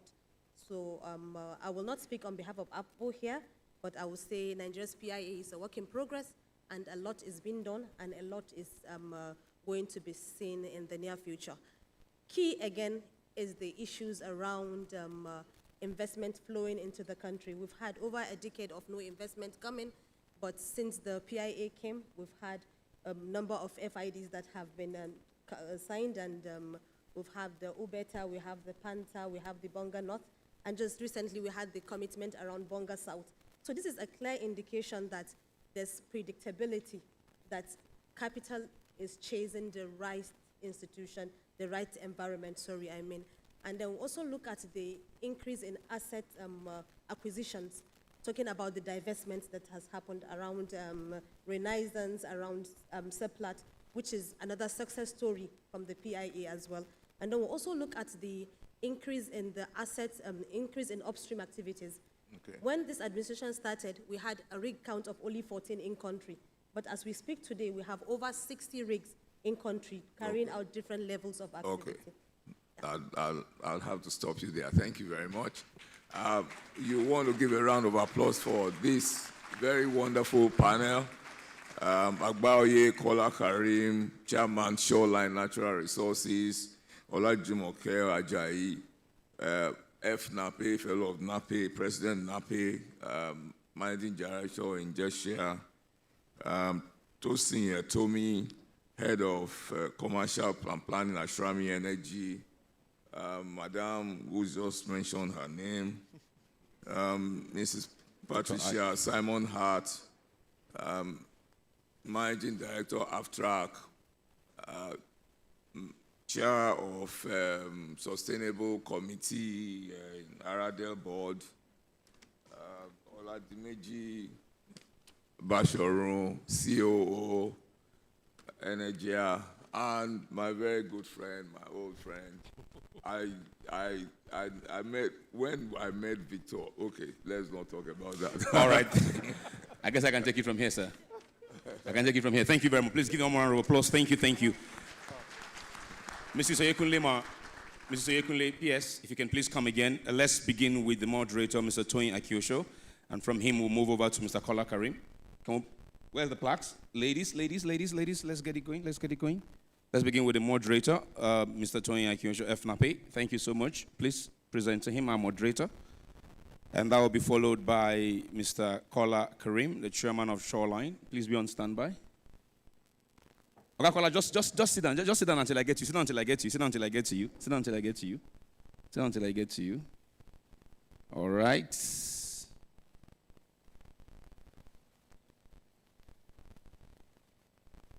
Are you ready? Okay. Thank you for driving the conversation, our moderator. I'd like to have Mr. Kola Karim, Agboye Kola Karim, to please be on standby. He will receive next. President of NAPE will follow. Mr. Karim? That's what Mr. Karim behind you, PS. That's him there, all right. Let's get Mrs. Olajumoke Ajayi, FNAPE, on standby. And of course, Dr. Tosin Etomi on standby. Okay. I'd like to have Dr. Asiya Abdullahi Umar, Technical Advisor upstream to the Honorable Minister of the Petroleum Oil, on standby after Tosin.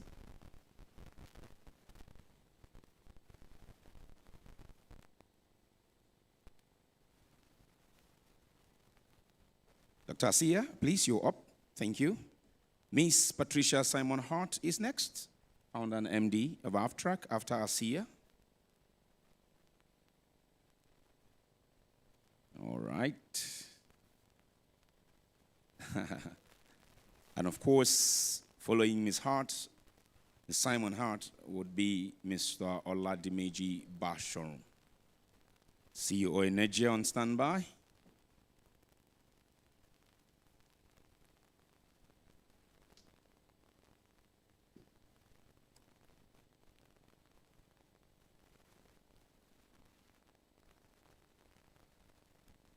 Photographers, you're taking forever, huh? All right, we'd like to have Mr. Victor Okoronkwo on standby. And following Mr. Victor Okoronkwo, I'd like to invite the representative of the CCE, Mr. Engr. If he's in the room, he's in the room, correct? Or who is stepping forward for that? Edu Inyang still in the room, Friday? All right, who is receiving on? Okay, Dr. Joseph. Oh, okay. Would receive on behalf of the CCE. Please step forward, Dr. Joseph. Just hold on one second. You have the picture, guys? Thank you. Please step forward. Step forward. Asiya, please hold on one second. Yeah, please just hold on. We'll take a fan photo before you leave. Okay, I would like Mr. Osing Olorunsola, who laid a strong foundation for this panel, to please be on standby. You're receiving our plaque of appreciation as well. Please, Mr. Olorunsola, the final one. Just hold on, sir. You'll join the family photo. Well, ladies and gentlemen, I have been directed, because the Honorable Minister had gone to receive the visiting presidents on behalf of number one, The opening of the exhibition has been moved from today.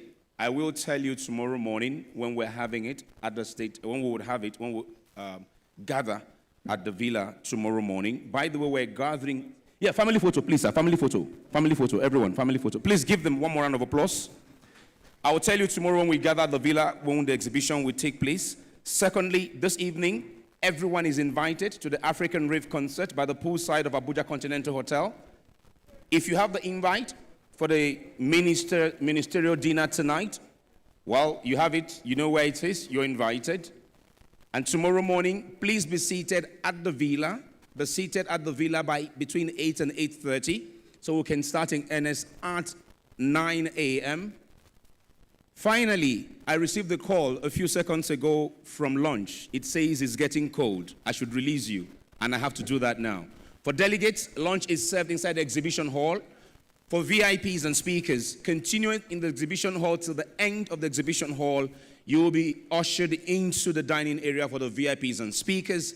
I would see you tomorrow evening, then bright and early tomorrow morning. Richmond Osuji is my name. Enjoy the rest of the evening. Bye-bye. Bon appetit. Whoa, our lunch is sponsored by Aradel Holdings for VIP. Please, a round of applause, ladies and gentlemen, for our lunch sponsors, please, please. And PTDF for the delegate lunch. I want to say a big thank you to both parties or entities. Thank you so much for sponsoring lunch for us this afternoon.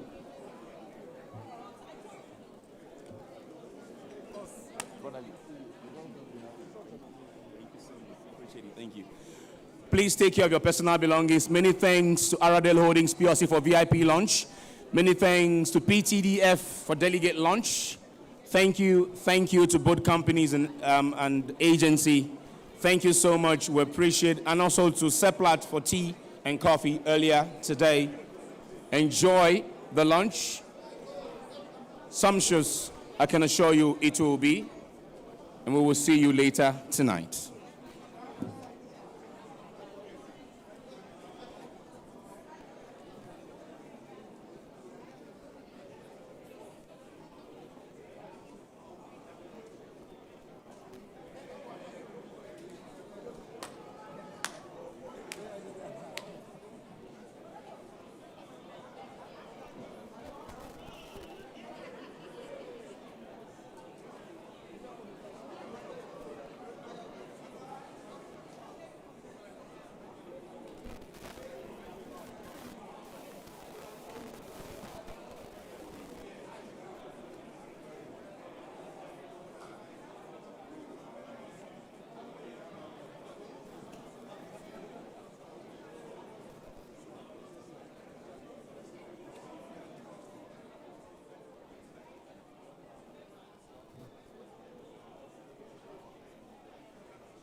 Take it.